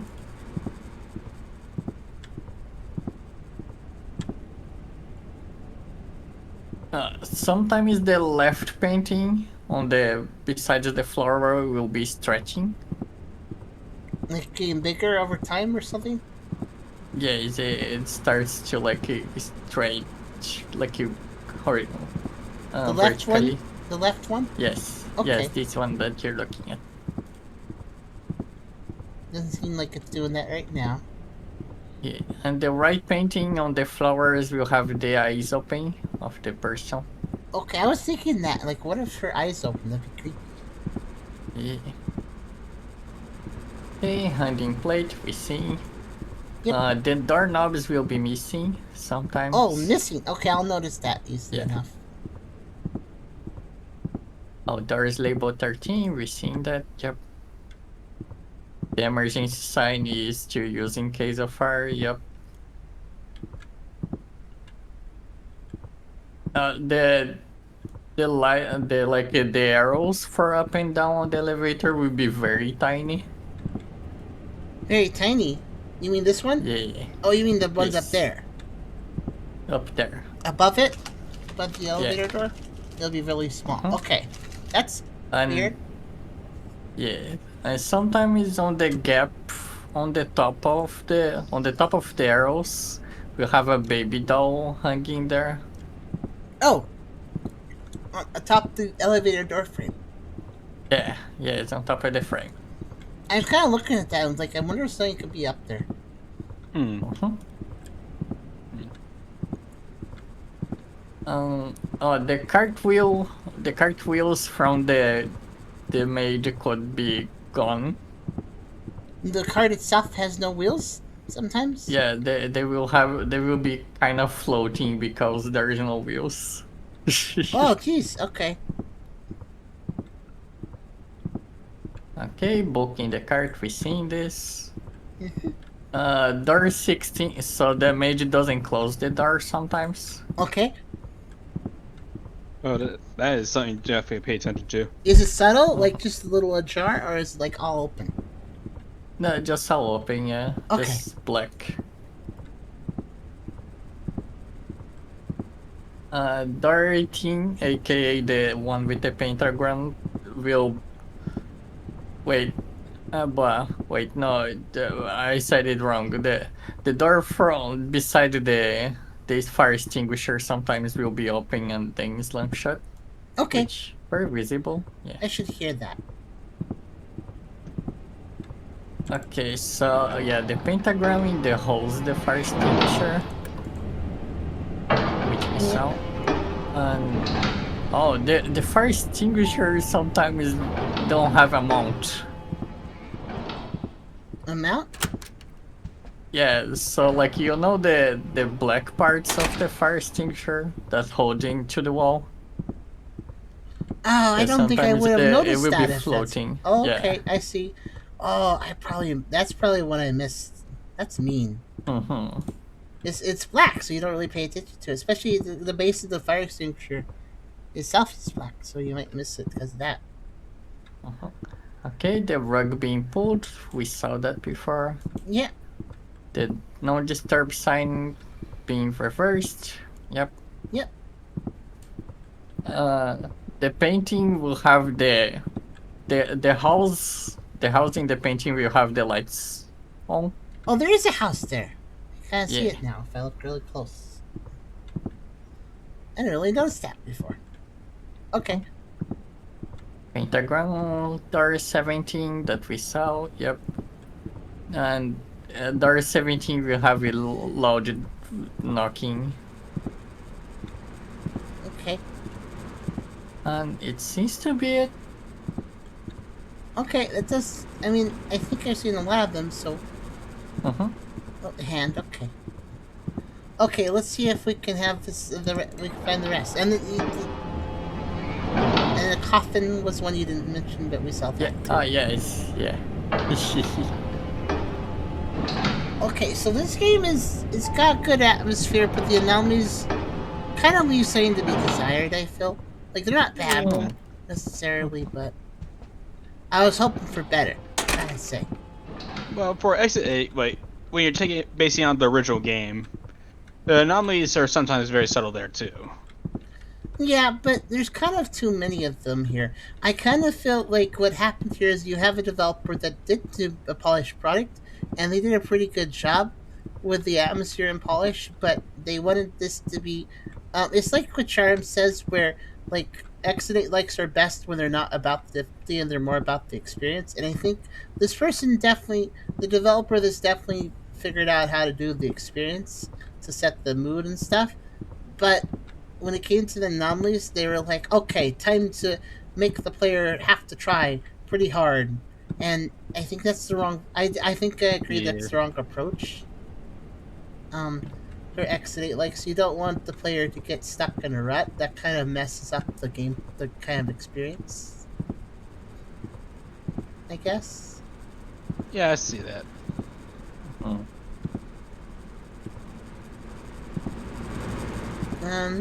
Oh, ciao, man.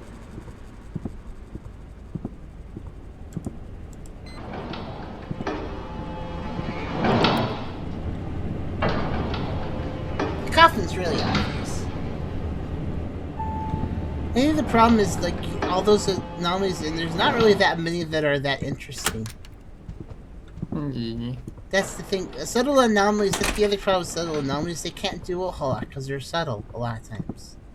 It Yeah. is. I think it's possible to have a subtle anomaly that when you notice it, you go, oh! And it's, like, surprising or, like, kind of interesting because, like, it's subtle, but there's something really weird about it. Like, oh, there's some tiny little red eyes there. I didn't see that. Like, oh, no, what's that? But, normally, though, I think the subtle anomalies can't be that... by their nature alone, they can't really do a whole lot. So that's why if you have a bunch of subtle anomalies in the next state, like, it really needs to be balanced out with a whole bunch of more obvious but more interesting ones as well. Yeah. And this one has a few interesting ones for sure, but at the same time, I kind of feel like it's going a little too heavy on having subtle anomalies and being about difficulty. And I think I tried to remember the list you gave me, but I may have forgotten some at this point.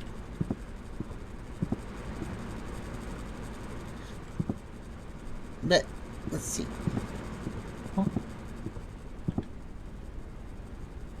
Oh, the hangman next to door 15, right? Yeah. Okay. I've been looking for it. Yeah. I'm trying to think of the subtle ones that I would miss otherwise. And stretchy painting, the table moving away, and the arrows above the elevator and the baby doll that can happen.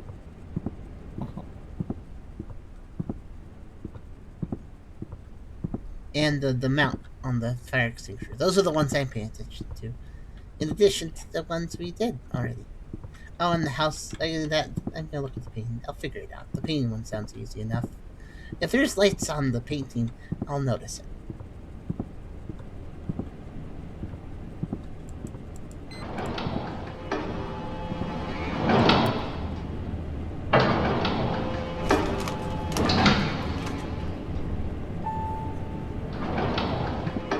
Nom nom nom.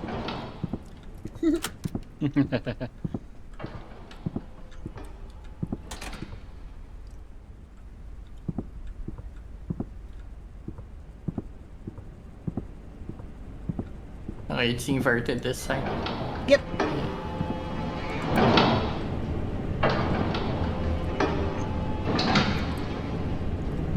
It's kind of weird there's a tractor, but you have to beat the game to see it. They could have put it in the elevator. There's another wall they could have put it on. Yeah, there's plenty of room on the elevator. I'm kind of disappointed there's no, like, tentacle beast that grabs her when she's opening the door and pulls her in or something. Because I was expecting something like that to happen.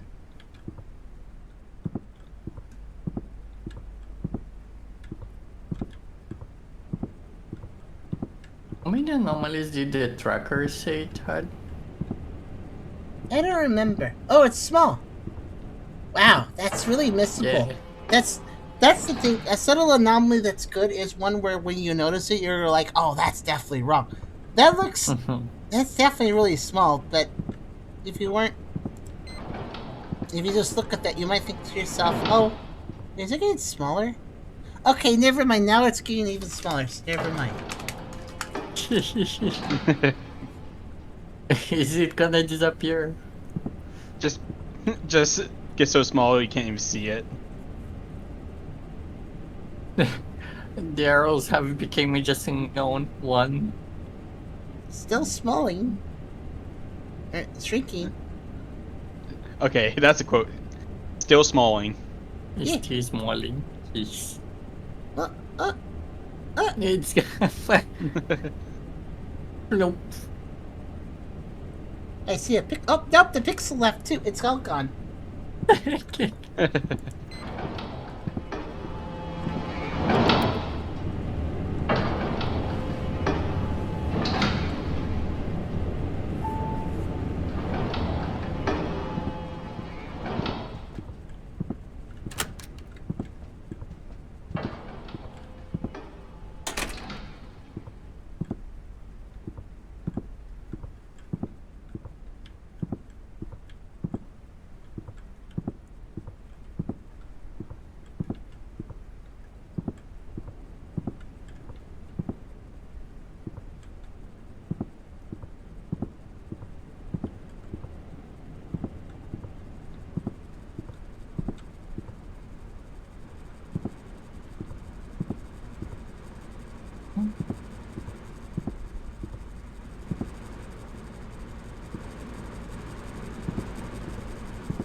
Yeah, I looked.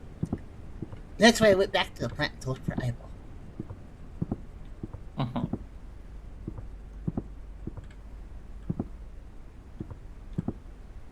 I think everything's good. Seems to be. No hangman. Okay. Oh! Use the elevator in case of fire. Oh, Ah. nice. Yeah.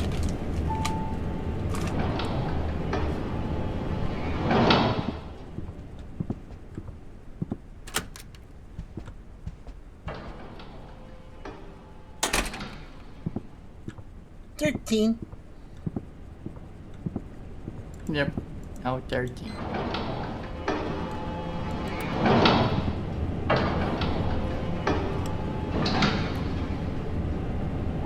Okay.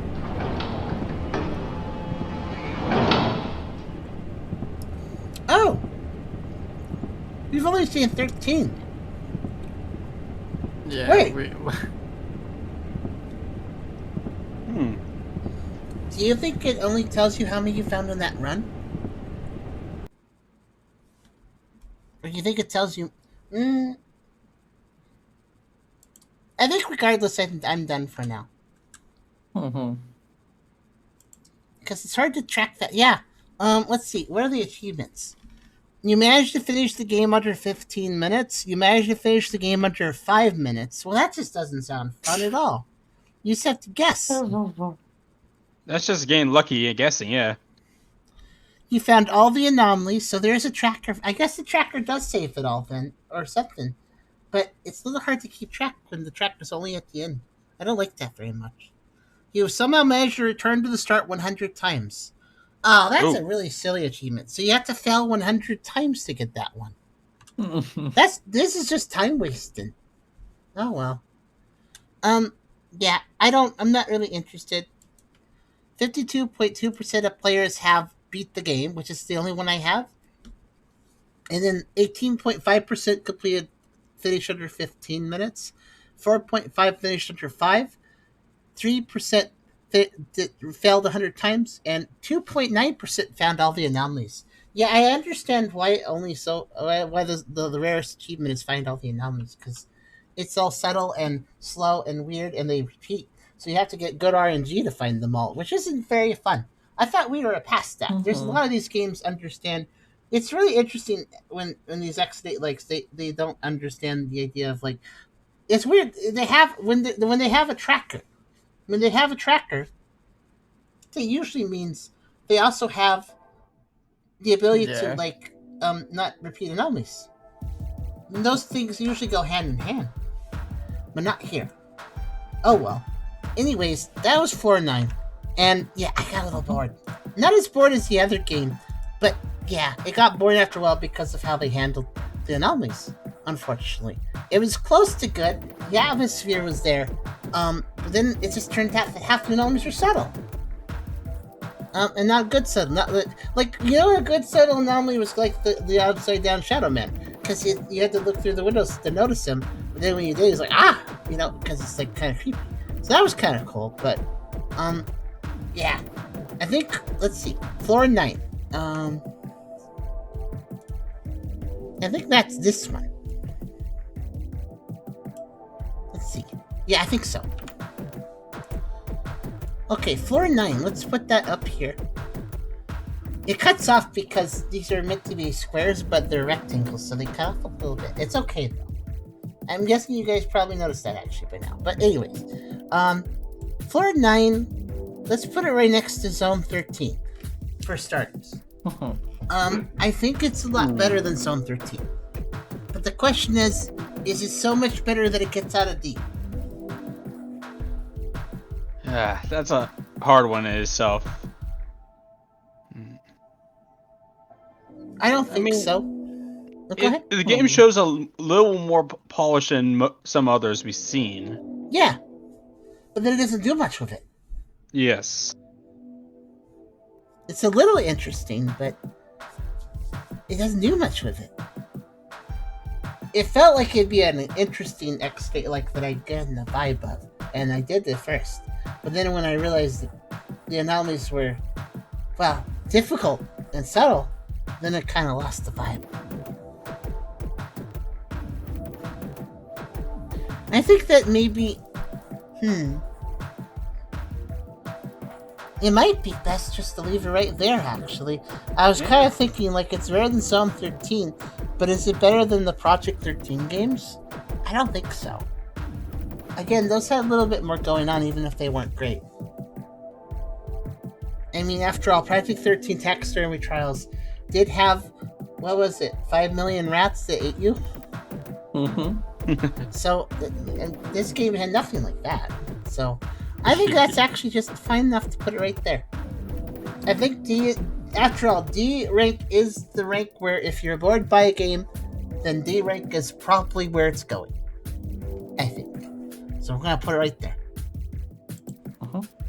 And I suppose with that done, I guess we could do a third one tonight. Let's do a third one tonight. All right.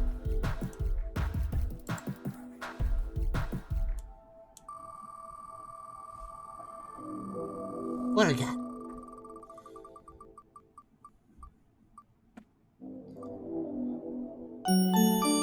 Mayonaka 10 comb.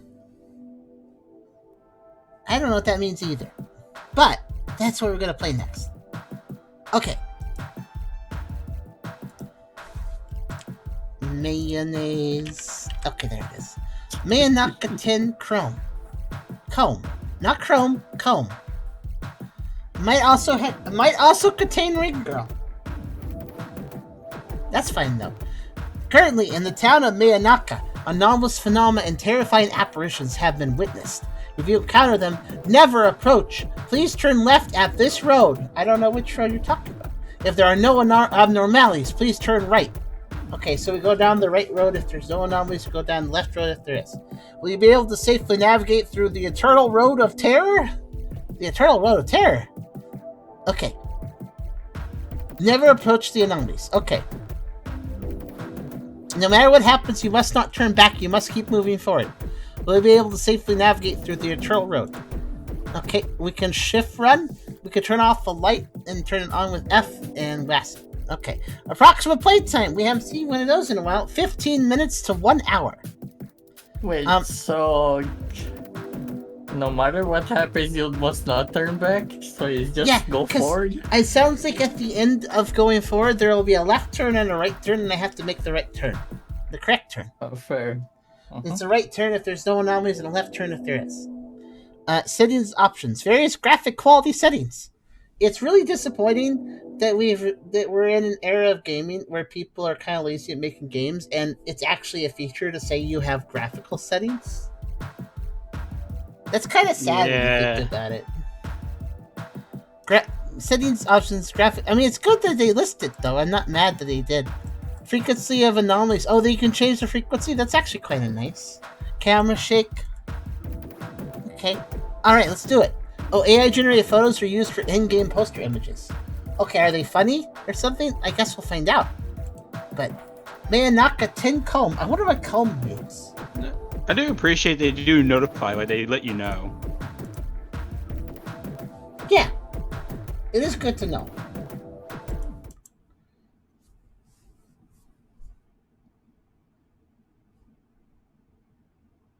So thank you for putting the stream title just that way. Yeah, comb wasn't capitalized for some reason, so. Also, I am sitting on a black screen. Sadako's getting a lot of work since her last movie. Yeah. Oh, it just starts. Oh. Wait. Okay. Be right back. Okay. Let's turn that off. Low. Low. No camera shake. Frequency normal. Hi. All. All? Oh, all. I'll do normal for now. That's actually nice that they have an all. That way something interesting is always happening.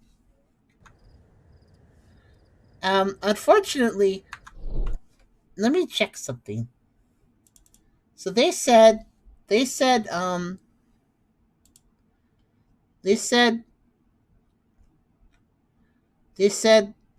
various graphic quality settings. I mean, I guess that's kind of true. But okay, at least I got rid of the motion blur. It's not that many, unfortunately. Not as many as you'd like. Oh, this is hard to have a good frame rate. By the way, you guys are seeing the same frame rate I am. It's actually just low for me, which is rare. Now I think about it. Let me try this. Wow, even windowing it did not make it better. Okay, yes, I'll open the folders for settings files for a second time today.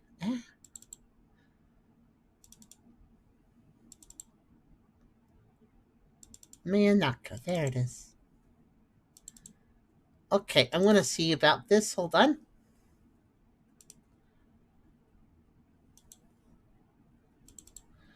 Engine. No. Game user settings. Okay.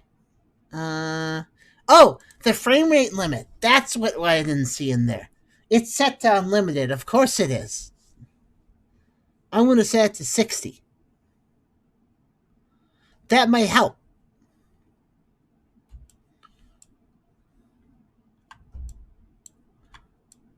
I'm going to lower some other settings. There's a bunch of stuff that's listed. There's a bunch of stuff at ultra setting. Here, I'll show you guys. So even when this is the problem, they should provide more options. Because look at this. Look at all the options they didn't provide. So they didn't provide. First off, the frame rate is just unlimited, and so making that 60. But also, even with lowering all the settings, look at this. Look at this. I lowered a bunch of settings, but the only things that actually lowered was this, and this. But there's all these other ones you see, like view distance, which I'll lower that just a little bit, and we'll lower that I a little bit. love how they advertise how they have settings and they, yeah. And then they only put like 40% of them in there. It's not even that much actually. 30%. Yeah, and VSync. That's definitely they didn't turn on there. It's untrue now. And let's do that. Hedge it in the middle. 1600 by 900. That'll do fine.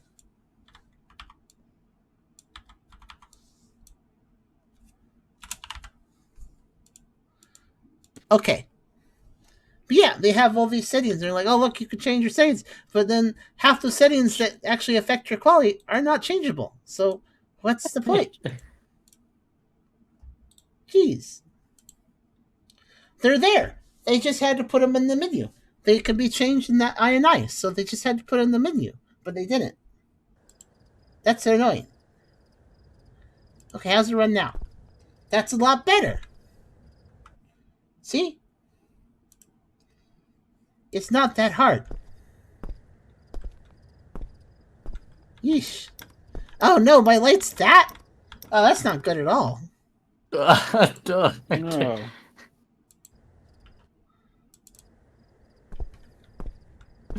I thought you had no light, but turns out it was light. Well, I guess it helps if it's super duper dark, but... Oh no.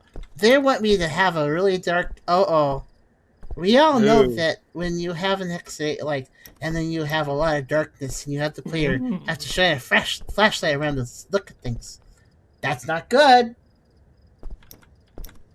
But maybe the anomalies are obvious, because they kind of made it sound like all the anomalies are spooky ghost things, so maybe they'll be more obvious. So let's look around. Well, it's not creepy currently, but maybe it'll be later. There's a playground over here. I can't walk into these areas. No, I can't. Okay, swing set. And I can't see much further because I don't have a good light. And this is Mayonaka 0 chome. Or maybe this will update. Maybe this number here is my progress tracker.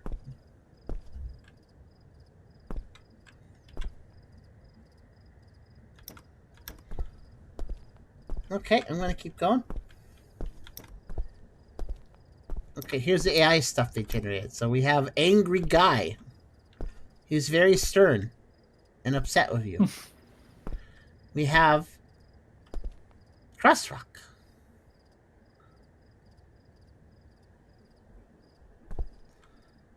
We have... Oh, this is a Missy Person poster, it looks like. That's the kind of vibe it gives. It's the ghost got him, maybe. Ah! Nikki! It's Nikki! Yeah. Hey!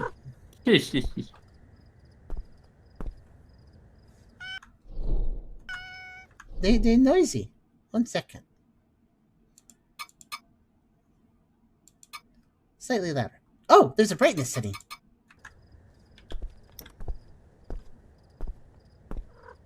Nope, that doesn't make anything actually brighter.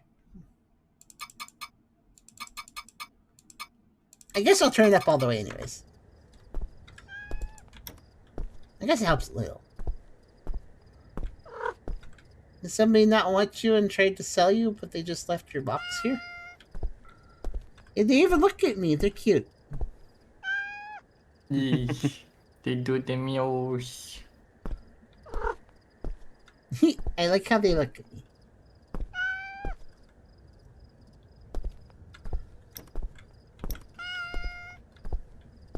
If you see a cat just sitting in a box like that, you should probably take them home, though. Yup, kitty. This is a trash truck. And then there's a house. Some plants. It's too bad that Esther's working, because he probably like that a lot. They see you later. Yeah.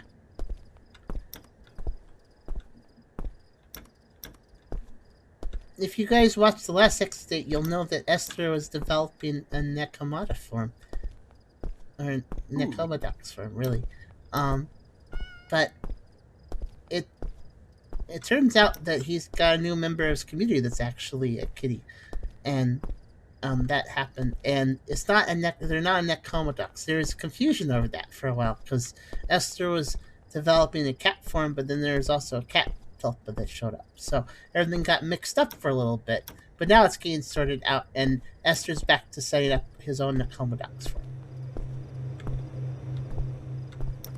And the cat is I think, yeah, American short hair, I think that's what they are.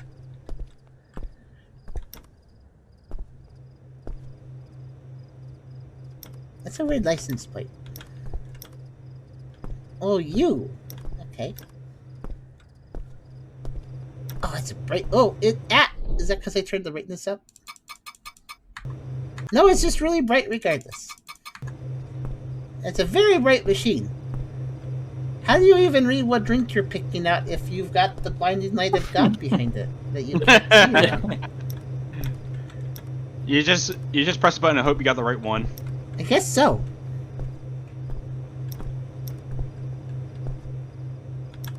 We'll let RNG pick your soda. Though, to be fair, seeing these vending machines IRL, they're about this right. That's about right. There's a puppo in there. Probably. And yeah, that's true. And there's a sign. At the door. Oh, is this the street? Okay, that's the end of it then. Oh, I do have a sprint, by the way. It's pretty good. My walking speed is real slow. Oh, there's an arrow. Oh! It's the first loop, so... Okay, hold on, let's see. Currently, anomalous phenomena are being reported in Mayonaka town. If you encounter an anomaly, do not approach it and turn left. If there is no anomaly, turn right. So it's the first... This is no anomaly run, so it actually directs me that way, and I can't go this way. Construction work. That's funny. Oh! Never mind, I can go that way, actually. I thought it was blocked off because of the thing there, but no. Okay, pretty good start, actually. I'm a little worried about the darkness, but they might do it well.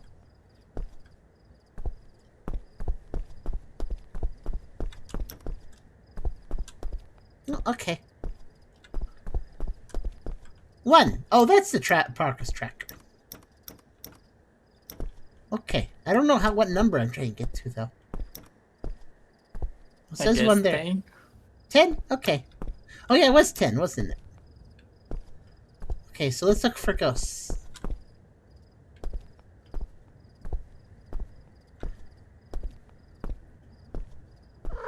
What ghost will you become? He's spooky. Even more of Nikki. You're back again?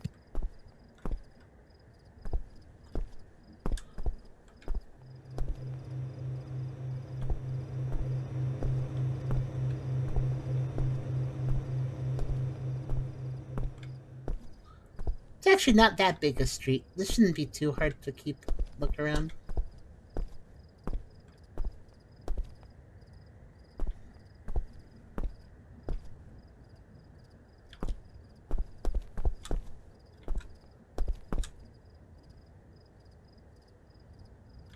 I never looked up, but it's really just kind of a dark void up there, so it's probably fine.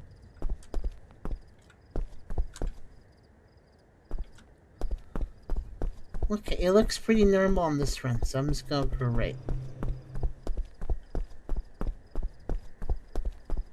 Yeah, I don't like the idea that they're probably going to use the darkness to hide stuff. Unless they're just using the darkness to be spooky and it's not that hard to see the Oh, actual yeah. things. It could be fair. I don't know. We'll have to see what it does. But I'm a little concerned too, but we'll have to see. Like, merp.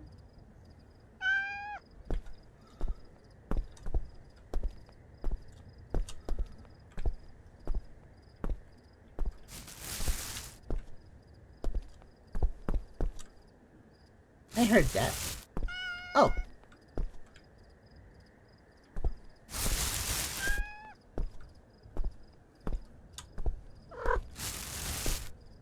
Nikki is kind of tired, but they do appreciate the cat. They wanted to say. But that's the Russell.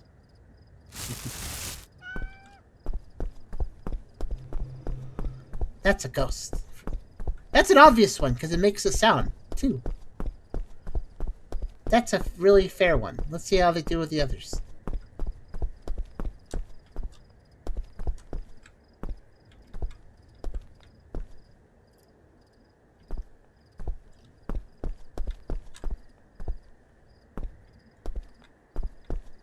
Yeah.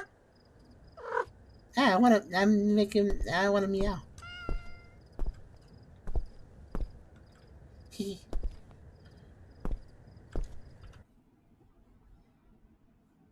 Nice, really. Boop. There. How are you guys doing tonight, by the way?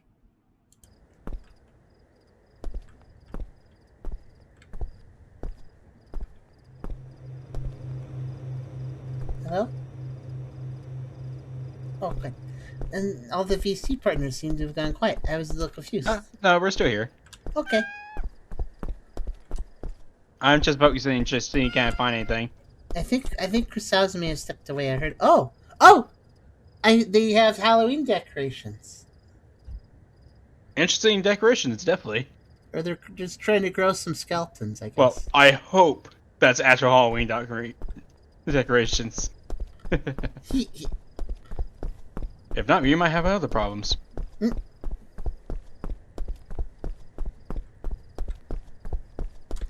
Okay, that was a little subtle because it's dark, but I shined my light over there and I saw it immediately, so it's not too bad.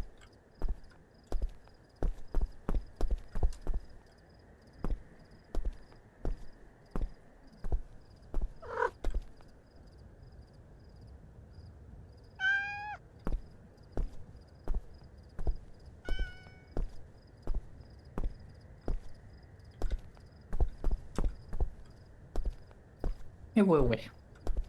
Hello, Vivi. Wait.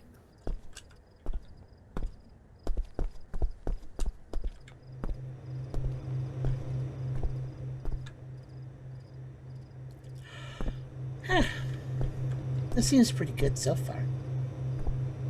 Despite all the Yeah. darkness. Yeah, I'm liking it so far. The anomalies are actually anomalies and weird things happening. So, gotta look for weird things and then you got it.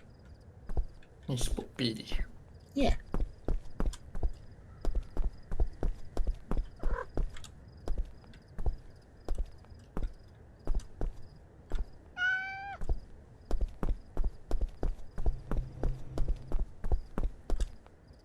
This one seems okay.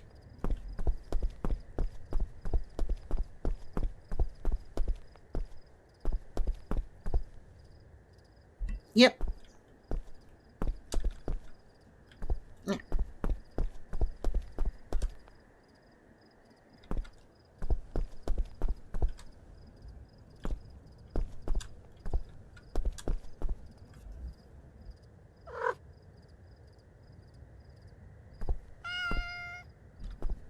You gotta wait for sounds.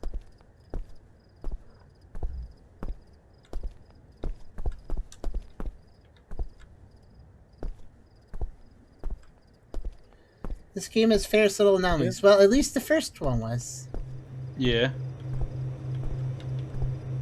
We'll see if the others are.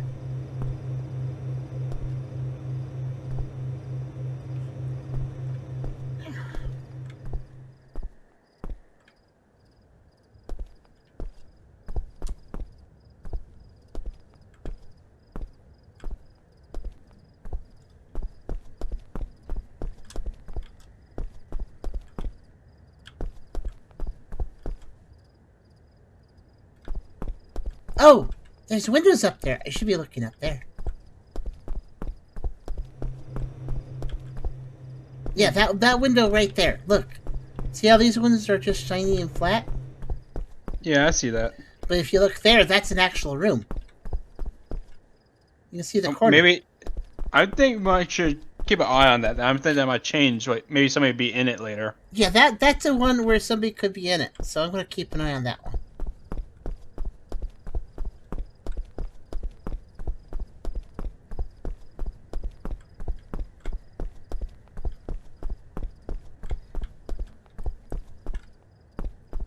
Oh, I keep yawning.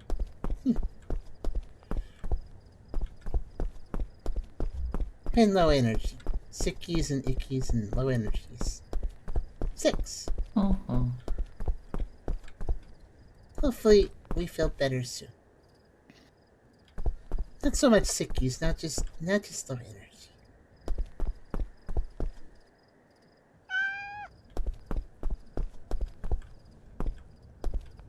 I'm gonna sleep an awful lot tonight, I think. And then maybe I'll feel good. Oh! Oh, that is definitely different. Not only was it a weird image, but also whispers. They're being really fair, because a lot of these anomalies have a sound with them, too. At least 2 of them have.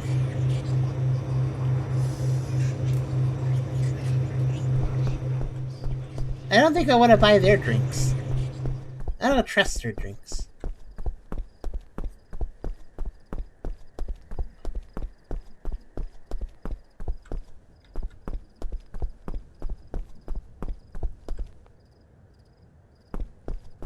I'm just waiting for the inevitable creepily swing with nobody on it. That's definitely what's going to happen on the playground. It seems that's going to be inevitable, yeah.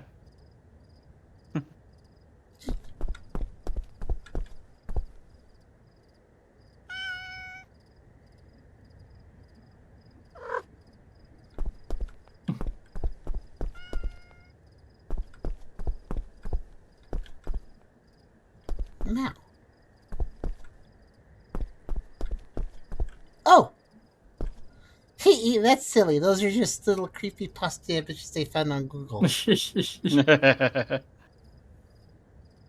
like this one because she looks really too tall. That's silly.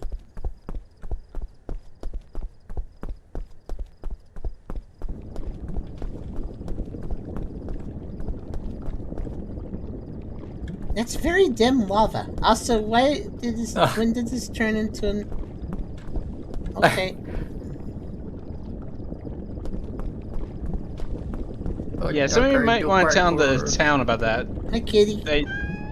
You good? Don't fall in the like lava. Okay.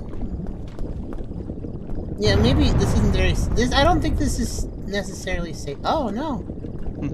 Do I just? Ah! Oh! But I think it's all up to code. What code? I don't know. It is very warm today. I think it's up to code in the Mario universe. Maybe. Also, there's no jump button, so I just had to fling myself off the ledge. Very dramatic. I like the explosions. Very strange, though.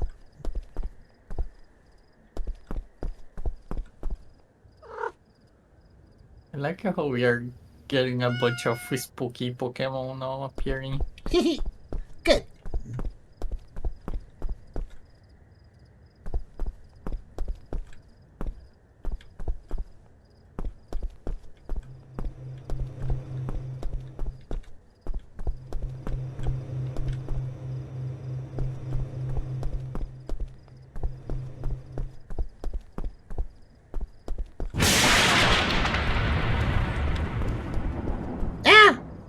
I don't know.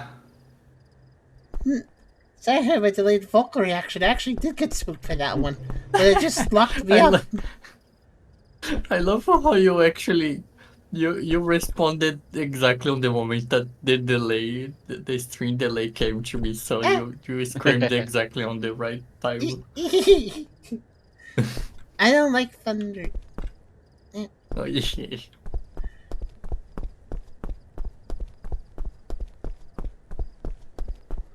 Okay, 10. Oh, it looks nicer and lit up and stuff. I found my street where I live. What happens if I go over there? I can't. Okay. Yeah, I got made home. I'm home. Return to my home on Tin Combe. Oh, is Combe like a street? Maybe that's just a street name. Okay.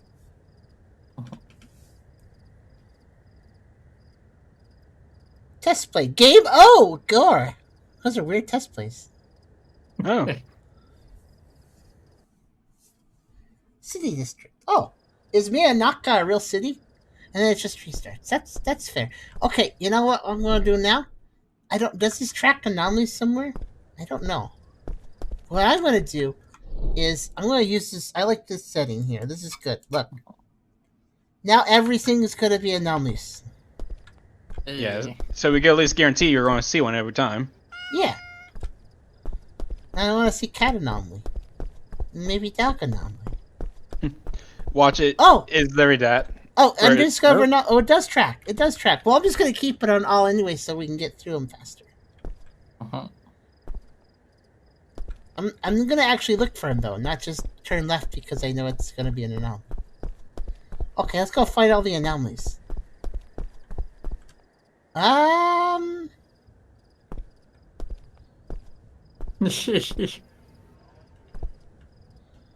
Okay. Ghosty.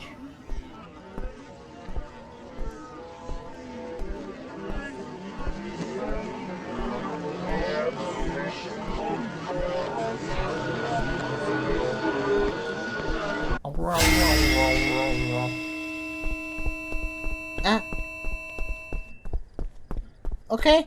I think I took too long, but I'm okay. That was actually kind of good sound design. It was weird and creepy.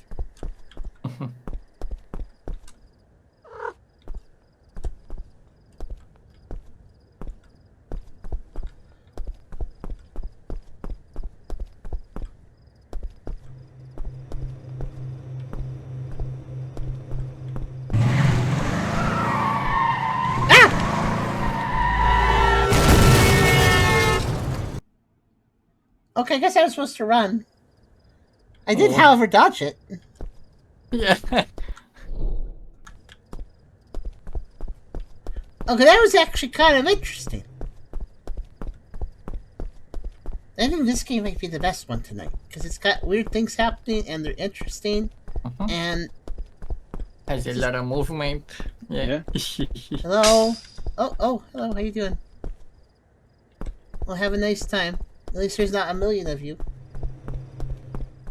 Yeah, it has stuff happening. Like that guy there could have just been sitting there, but then when I approached, he's like, boom, and he's next to the fence. Just little things like that. And even though it's super dark, that made us really concerned. Now, as just like I thought though, because super darkness that would be bad if they're also paired with subtle anomalies and stuff. But if they know what they're doing with that darkness, it's fine. Oh yeah.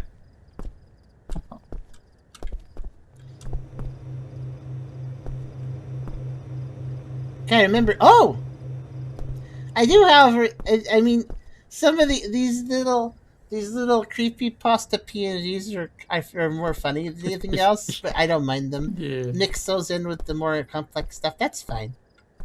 It's silly. They're just silly. They're kind of funny to see. I don't mind seeing those.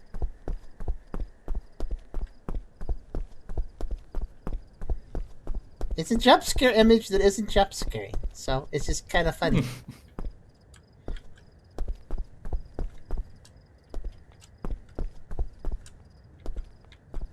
Kitty? That's not a cat. No. Kitty, what happened to you? It makes noises still, like kitty.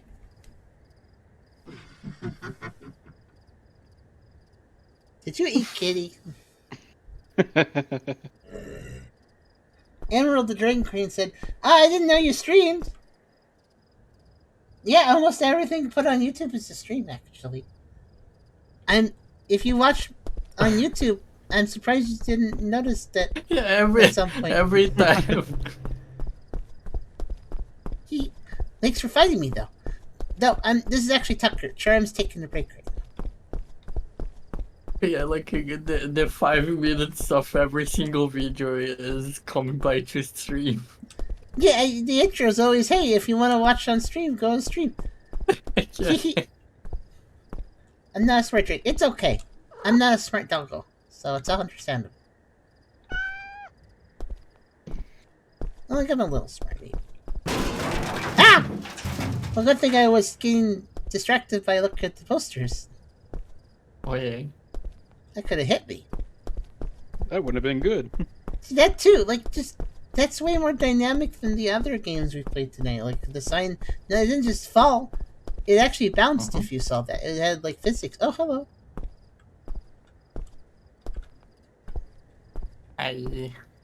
They see you. Ah, No, the road Tucker, ice. don't step on the ice. Oh, sorry. What do you think about all the ice? Unconcerned. Okay. It's okay. I have soft feet. So it's okay if I step on the ice. Boof. I think they're making noises. Somehow. Yeah, they are. Listen.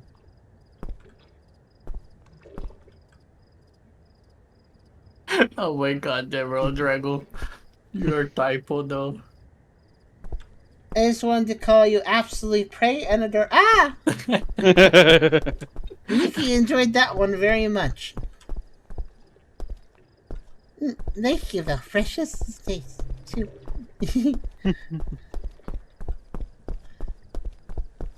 Somebody should clip that little text and send it to Esther. He'd find that amusing.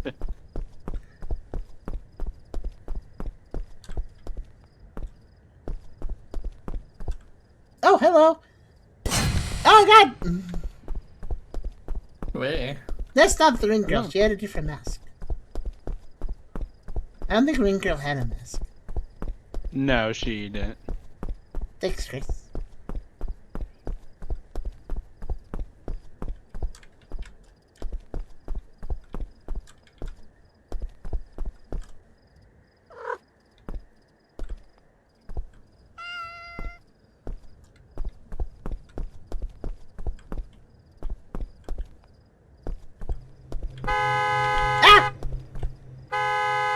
I didn't touch your cart. Cheese it. Oh, no.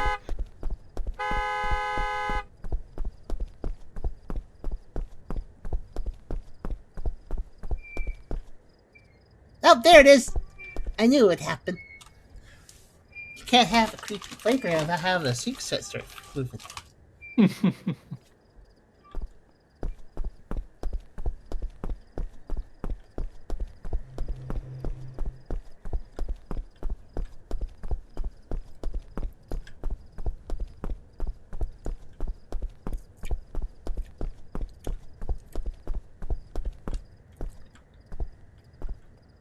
Honestly, I give this game a lot of credit just for having the ability to change the anomaly frequency. Uh-oh. Yeah. Yeah, that is definitely a good add-on. Just by having that, you know, the developer's like, yeah, we want you to have fun. Oh, come on now. I need to go this way. What if I made it home, but what if I decide to just go like this way? The game fades out a little bit. Oh, I see. It's the darkness isn't. It's just there to hide the loading. Okay.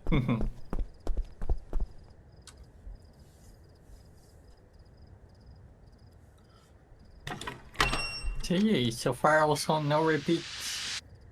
Oh, it even says space key skip, so like you can skip this if you've seen it before. Thank you, Chris. Esther will be amused by that one. Also, what was that you said, Chris? There is no repeats. No, yeah, they're all new ones too, so it's actually doing it right. Mm-hmm. Okay, we have to win 2 more times. Actually, I'm gonna get 5 and then... Oh! Then lose. Ah! Baseball right to the face. That hurt. Ooh. Ow. Oh. Actually, I think that's a softball, so it's even bigger. Why is softball's not soft? They're not soft at all. Not at that speed either. Yeah.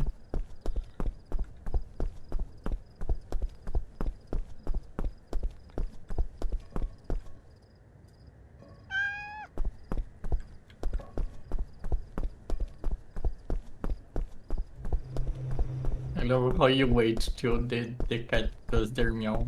Yeah, gotta. It might be a bark. Who knows? It's possible.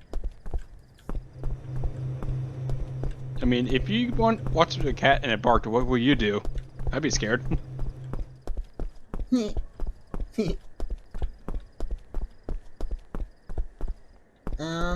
There's supposed to be an anomaly here.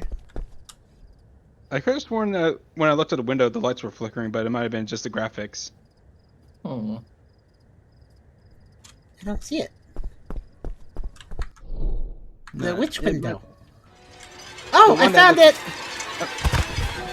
Oh no! Oh, that would do it. Oh. Oh, no. You found that. Oh. Or did it found you? Somewhere. Oh no. Okay, I'll watch out for the No. manholes now.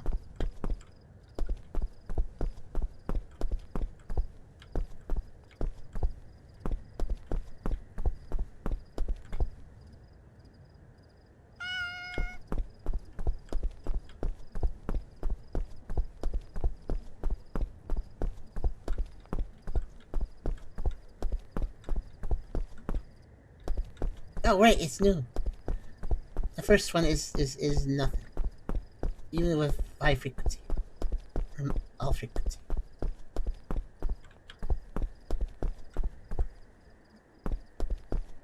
Oh, yeah, there it is. Yep. And now we know that it does give you a game over. It looks like they're looking for their glasses, they're saying. Like if you reach under saying, like, where'd that drop? Where is it? My glasses! I can't see anything with my glasses!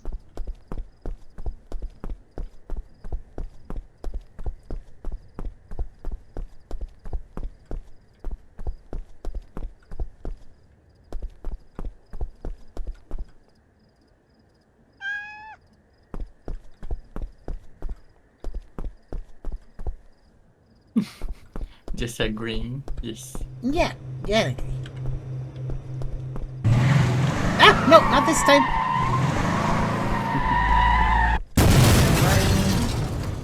I live Hey. and defeat them. They're probably bad. Most certainly. Uh The track can boss battle. oh no! Okay, what do you do? No.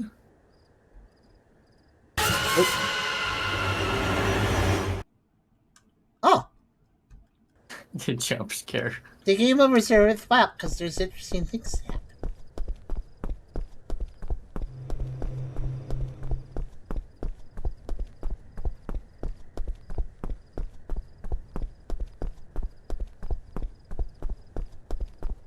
And because I'm always going to get new anomalies, and I have it set to all, so why not?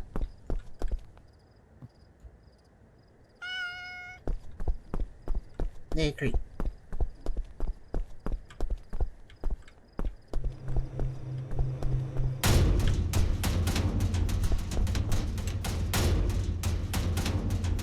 Oh.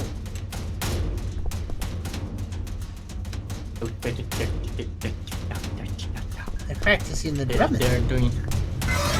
Oh no! They're gonna pull me through the metal? Ah! Yeah, a lot more hostile.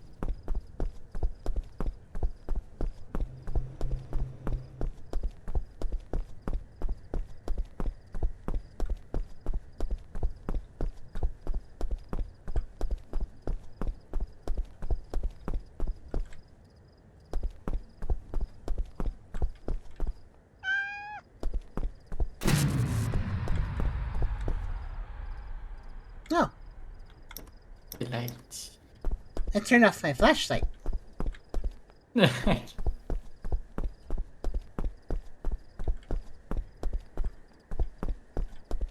don't think anything else is happening. Okay.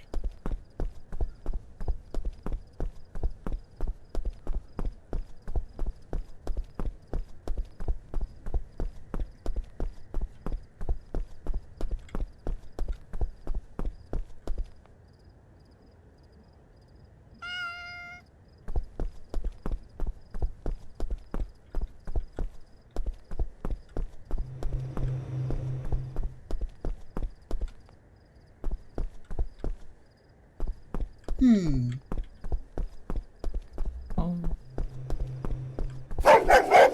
Anything about maybe. Dog. It is an increase. That's too bad. The doggo is both dog waving. We can't see it. They didn't model a Dunko. They just modeled a kiddish.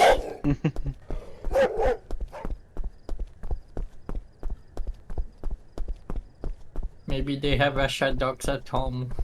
That's what I was thinking.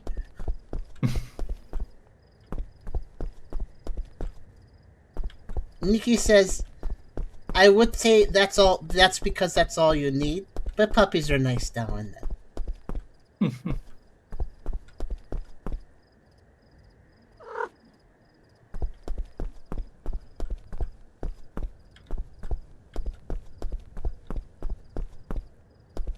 Oh, School. there are flowers there before. Which I guess if you put a flower next to a street pole, that's like a memorial because somebody passed away.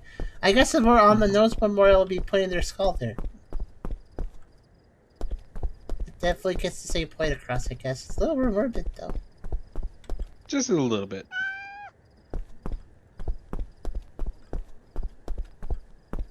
Oh. That's a weird mask you have there. Yeah. Big guy. But it doesn't look like the missing kid.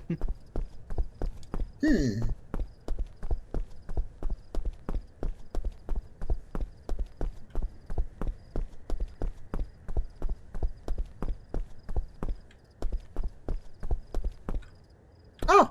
Ghost fire. Blue light. Yes. That's a good anomaly Cool. to use in a dark environment. Have one that creates light. We will wisp. Yeah.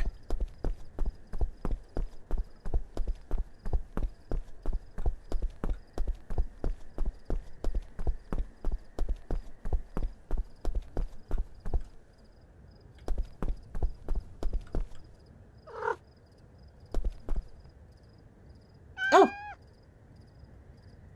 Just a homeowner enjoying his balcony at night. Nothing unusual here. Oh, and that one too. And probably that one. And maybe somebody in the window. Yep. Man, a there's lot the of people window. in the windows. I like how they also kind of produce their own lights. Yeah, they have a little glow too, so they're easier to see. Oh,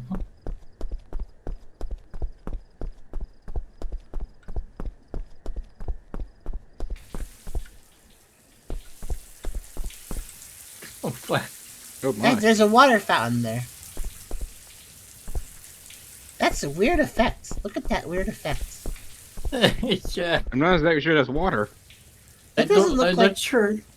It isn't falling on the ground either. It's like kind of floating. Yeah. It's just really exorbitant payment. But to be fair, they do make pavement that actually is porous, so it absorbs water. Yeah, I've heard about that. That's a weird liquid too. It didn't look like blood or water. It seemed thick or something. I don't know. Oh, Hey. they're whispering.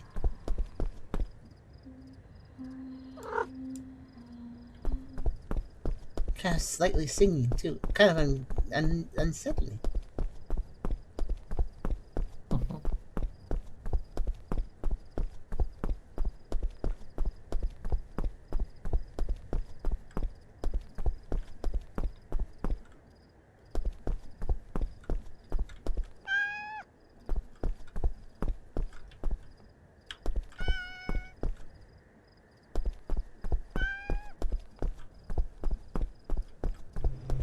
Oh, clone. I saw. They posted.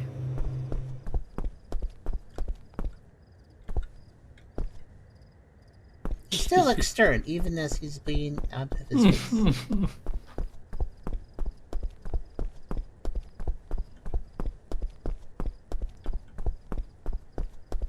Okay, one more time.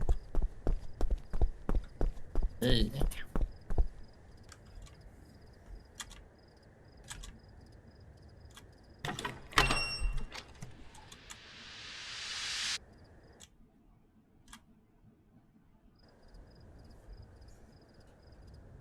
Okay.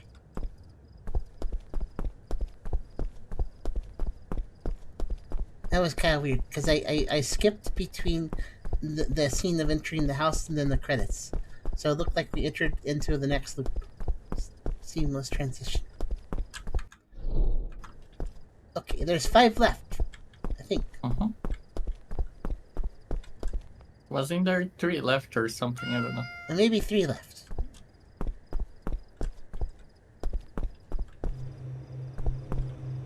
Indiscriminate number left. Not this time, Ghost Hands. You can practice your drumming solo without me.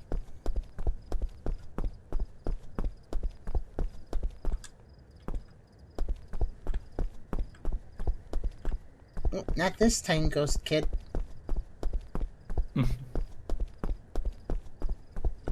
You can practice your steady by pulls without me.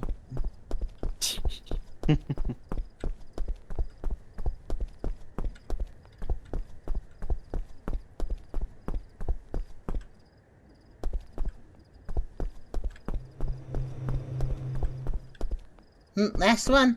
Where is it? Kitty?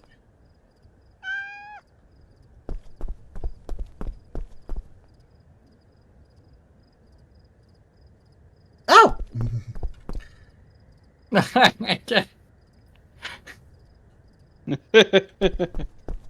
Last one, where is it? I wonder where. Some of these are very silly because they're just weird PNGs in weird places. But there's a lot of good ones too, like that truck chase was really cool. There, Dawn, discover all anomalies. Well, let's look at the achievement list. I'm home and I have Dawn, and that's it. That's all the achievements. So we're done. Let's finish the run, I guess.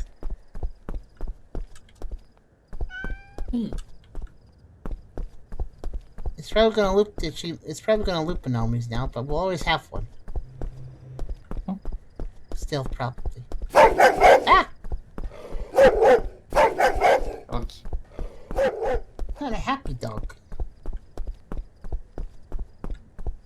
Yep, ice.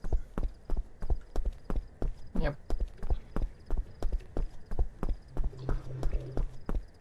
I didn't step on you this time.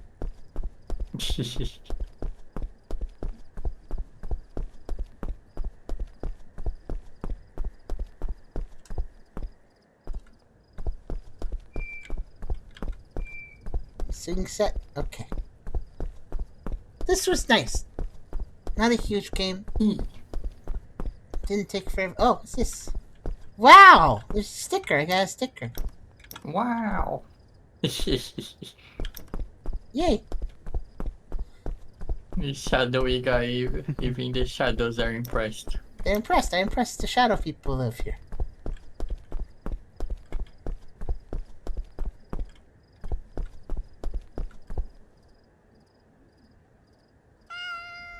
I hope I impressed the kitty.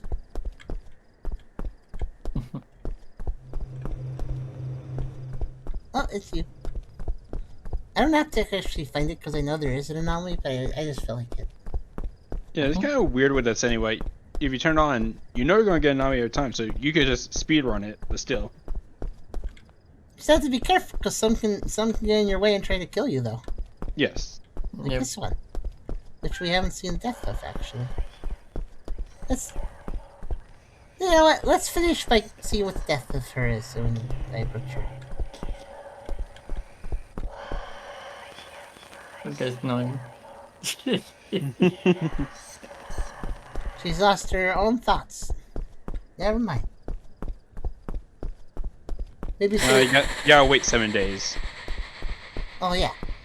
Something new happens at the end? Oh, that's true, it could. Maybe I shouldn't die then. We'll see next week.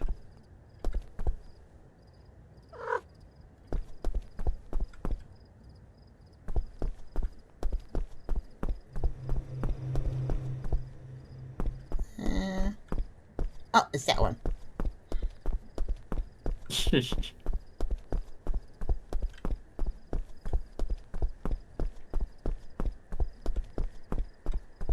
Okay, let's see if you're right.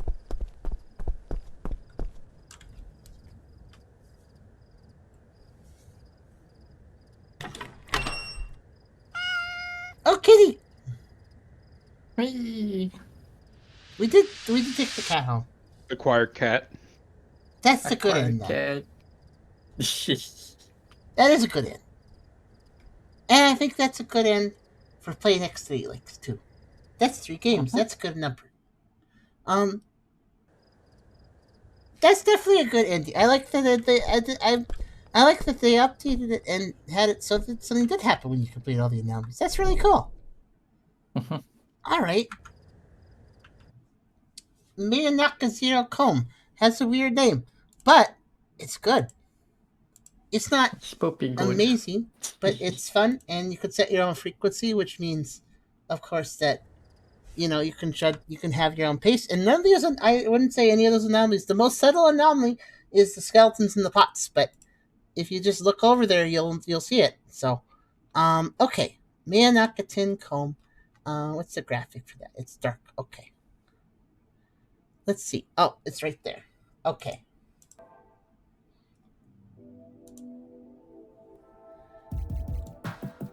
Let's see. Let's put it and see, actually. Because this has definitely gotten out of the... We've definitely gotten out of the D tier with this one. We're not in the bad or really buggy or boring. That was good. It had a good pace. I know I increased the pace by turning up the frequency, but I did the first row that increased the frequency and it still felt pretty good. So I think this one is pretty good. Does it get out of C? That's a good question, though. I think it might. Maybe. Let's stretch this. Let's put it through its paces in the C tier. It's better than Erie Australia's No Tomorrow and Off 7. That's easy to say. Is it better than 596? Definitely. That's where I'm going to put it for now. Now, is it better than that Halloween game? Yeah. Had better anomalies, better pacing. Is it better than that one that was played for Halloween? Besides the Halloween game? The castle one. The castle one? That had weird AI stuff going on, but it really misstepped a few things, so I'd say it's better. It was kind of cluttered, too. Notice how this one had good flow. We were walking down the street. It wasn't a super long street. It was dark, and there was a fair number of things to see, but not too many things, and the darkness never got in the way, which is very good self-control. Is it better than 10-Bound Shotenkai? I don't remember which one that was. 10-Bound Shotenkai. I'm gonna look it up. Yeah, you go through another street that has a bunch of shoppings. Yeah. It actually was very similar. Oh no, it was the shopping market. That one was okay, but I remember its pacing was a little bad, and it was making you collect collectibles in weird places. I'd say it's better. It was simpler, but in a good way. Mayonaka's simpler but in a good way compared to Bond Show. Is it better than Always 1-1? Yeah, Always 1-1 had an interesting concept, but it was actually a little bit uninspired with what its anomalies were. It only gets so high because of just being unique in its genre. Is it better than that X8 like would have the girls in the museum? Yeah. Because that was all very static stuff, if I recall. Is it better than... Oh, this is similar to the Commute one, which is this one here. I don't remember the full title of this one, but that's the one where the lady walked down the street and you were walking down the street and your way of knowing whether or not you were making progress is because the sky would change to different colors, daytimes and stuff, and it was really confusing. I'd say this is better than that. Is it better than Exakun? Exakun was a meme game. Yeah. Is it better than the Raccoon one? The Raccoon one is free, and I think it's cute, but yeah, I'd say it's still better. And is it better than the 9? This is the one with the pixel art one with the girl walking through the train station, and there's a lot of pixel art, and it's very detailed, it's very cool looking, but it kind of got a little overwhelming. So I'd say it's better than that too. Does it get into B? I feel like it could.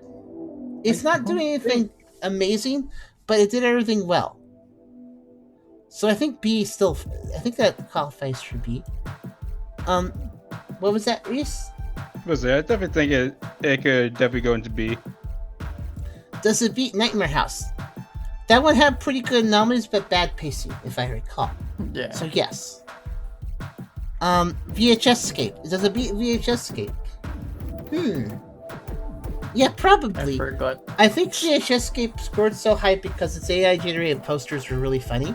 But if I remember correctly, the anomalies were okay, but not. I think I want to say Mayonaka put a lot of effort into some of those anomalies. It's weird because Mayonaka has a bunch of random little PNG faces for some of the anomalies, which is kind of lazy actually.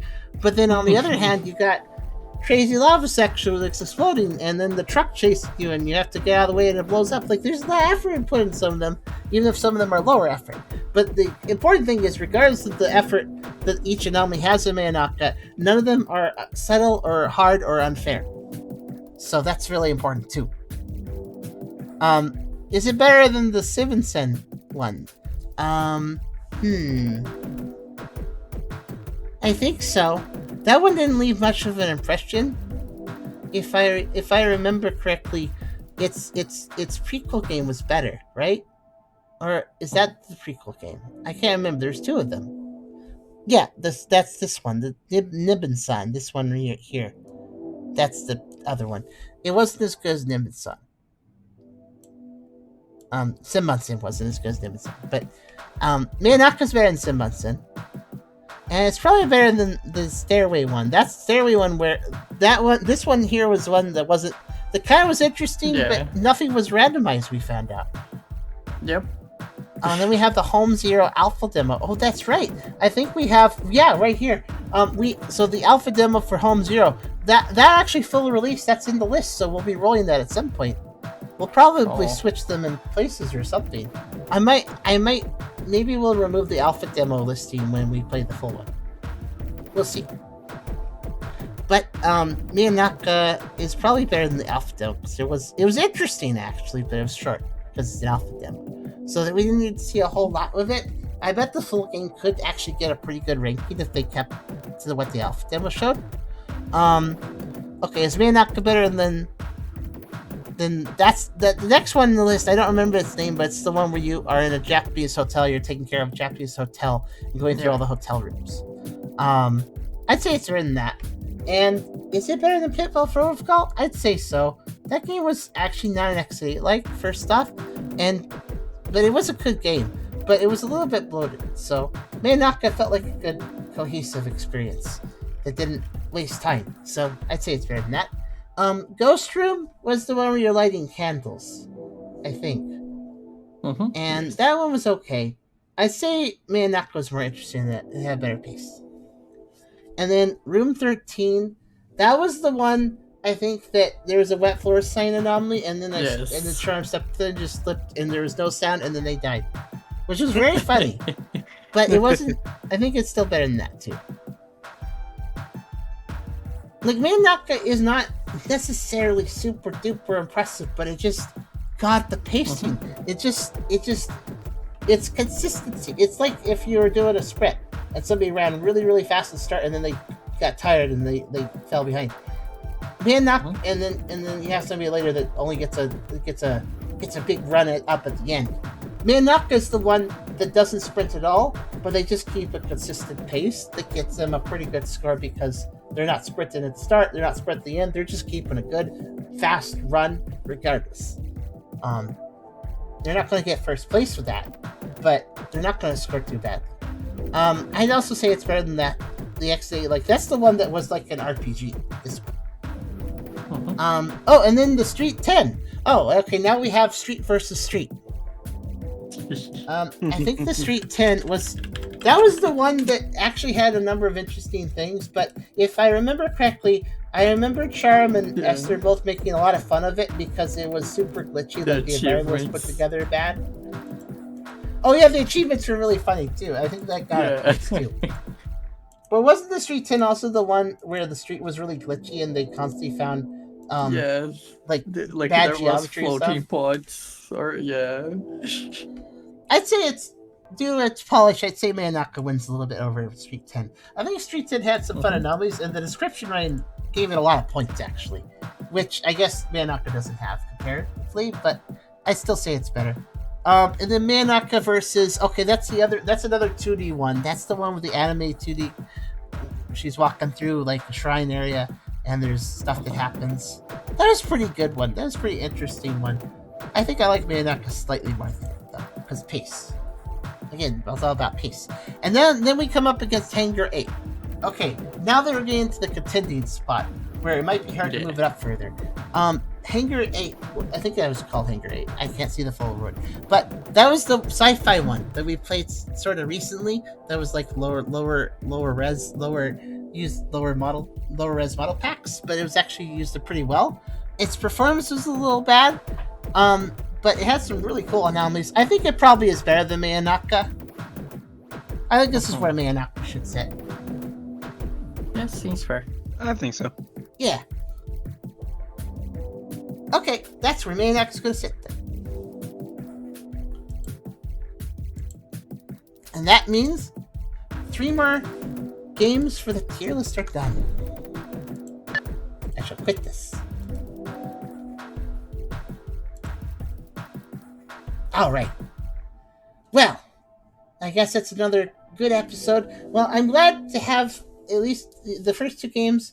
I guess we kind of had an escalating situation where the first one was the most boring one and kind of meh, and then the second one was also kind of boring, but it had a little bit of my atmosphere going on. And then the third one, well, not exactly like an 8th ranked game or anything, it's a solid middle B, and it's quite good, and I like that one. That was good, and there is a kitty. So, I'd say that's a pretty good episode of X8 Likes. That was X8 Clones Part 31. I do hope everybody enjoyed. Do you guys in the VC have anything left to add in? It's good times. Me. I have nothing to add on. Alright. Well, thank you for, of course, joining and helping as well, you two. Especially with looking up those subtle anomalies in the second game, Phoebe. Thank you for that. But yeah, I hope everybody enjoyed another episode of X8 Clones. Part 32 will probably come out next Friday, unless something else happens. But I hope you guys enjoyed. Look forward to, of course, more and more and more, because this never ends. Good night, everybody.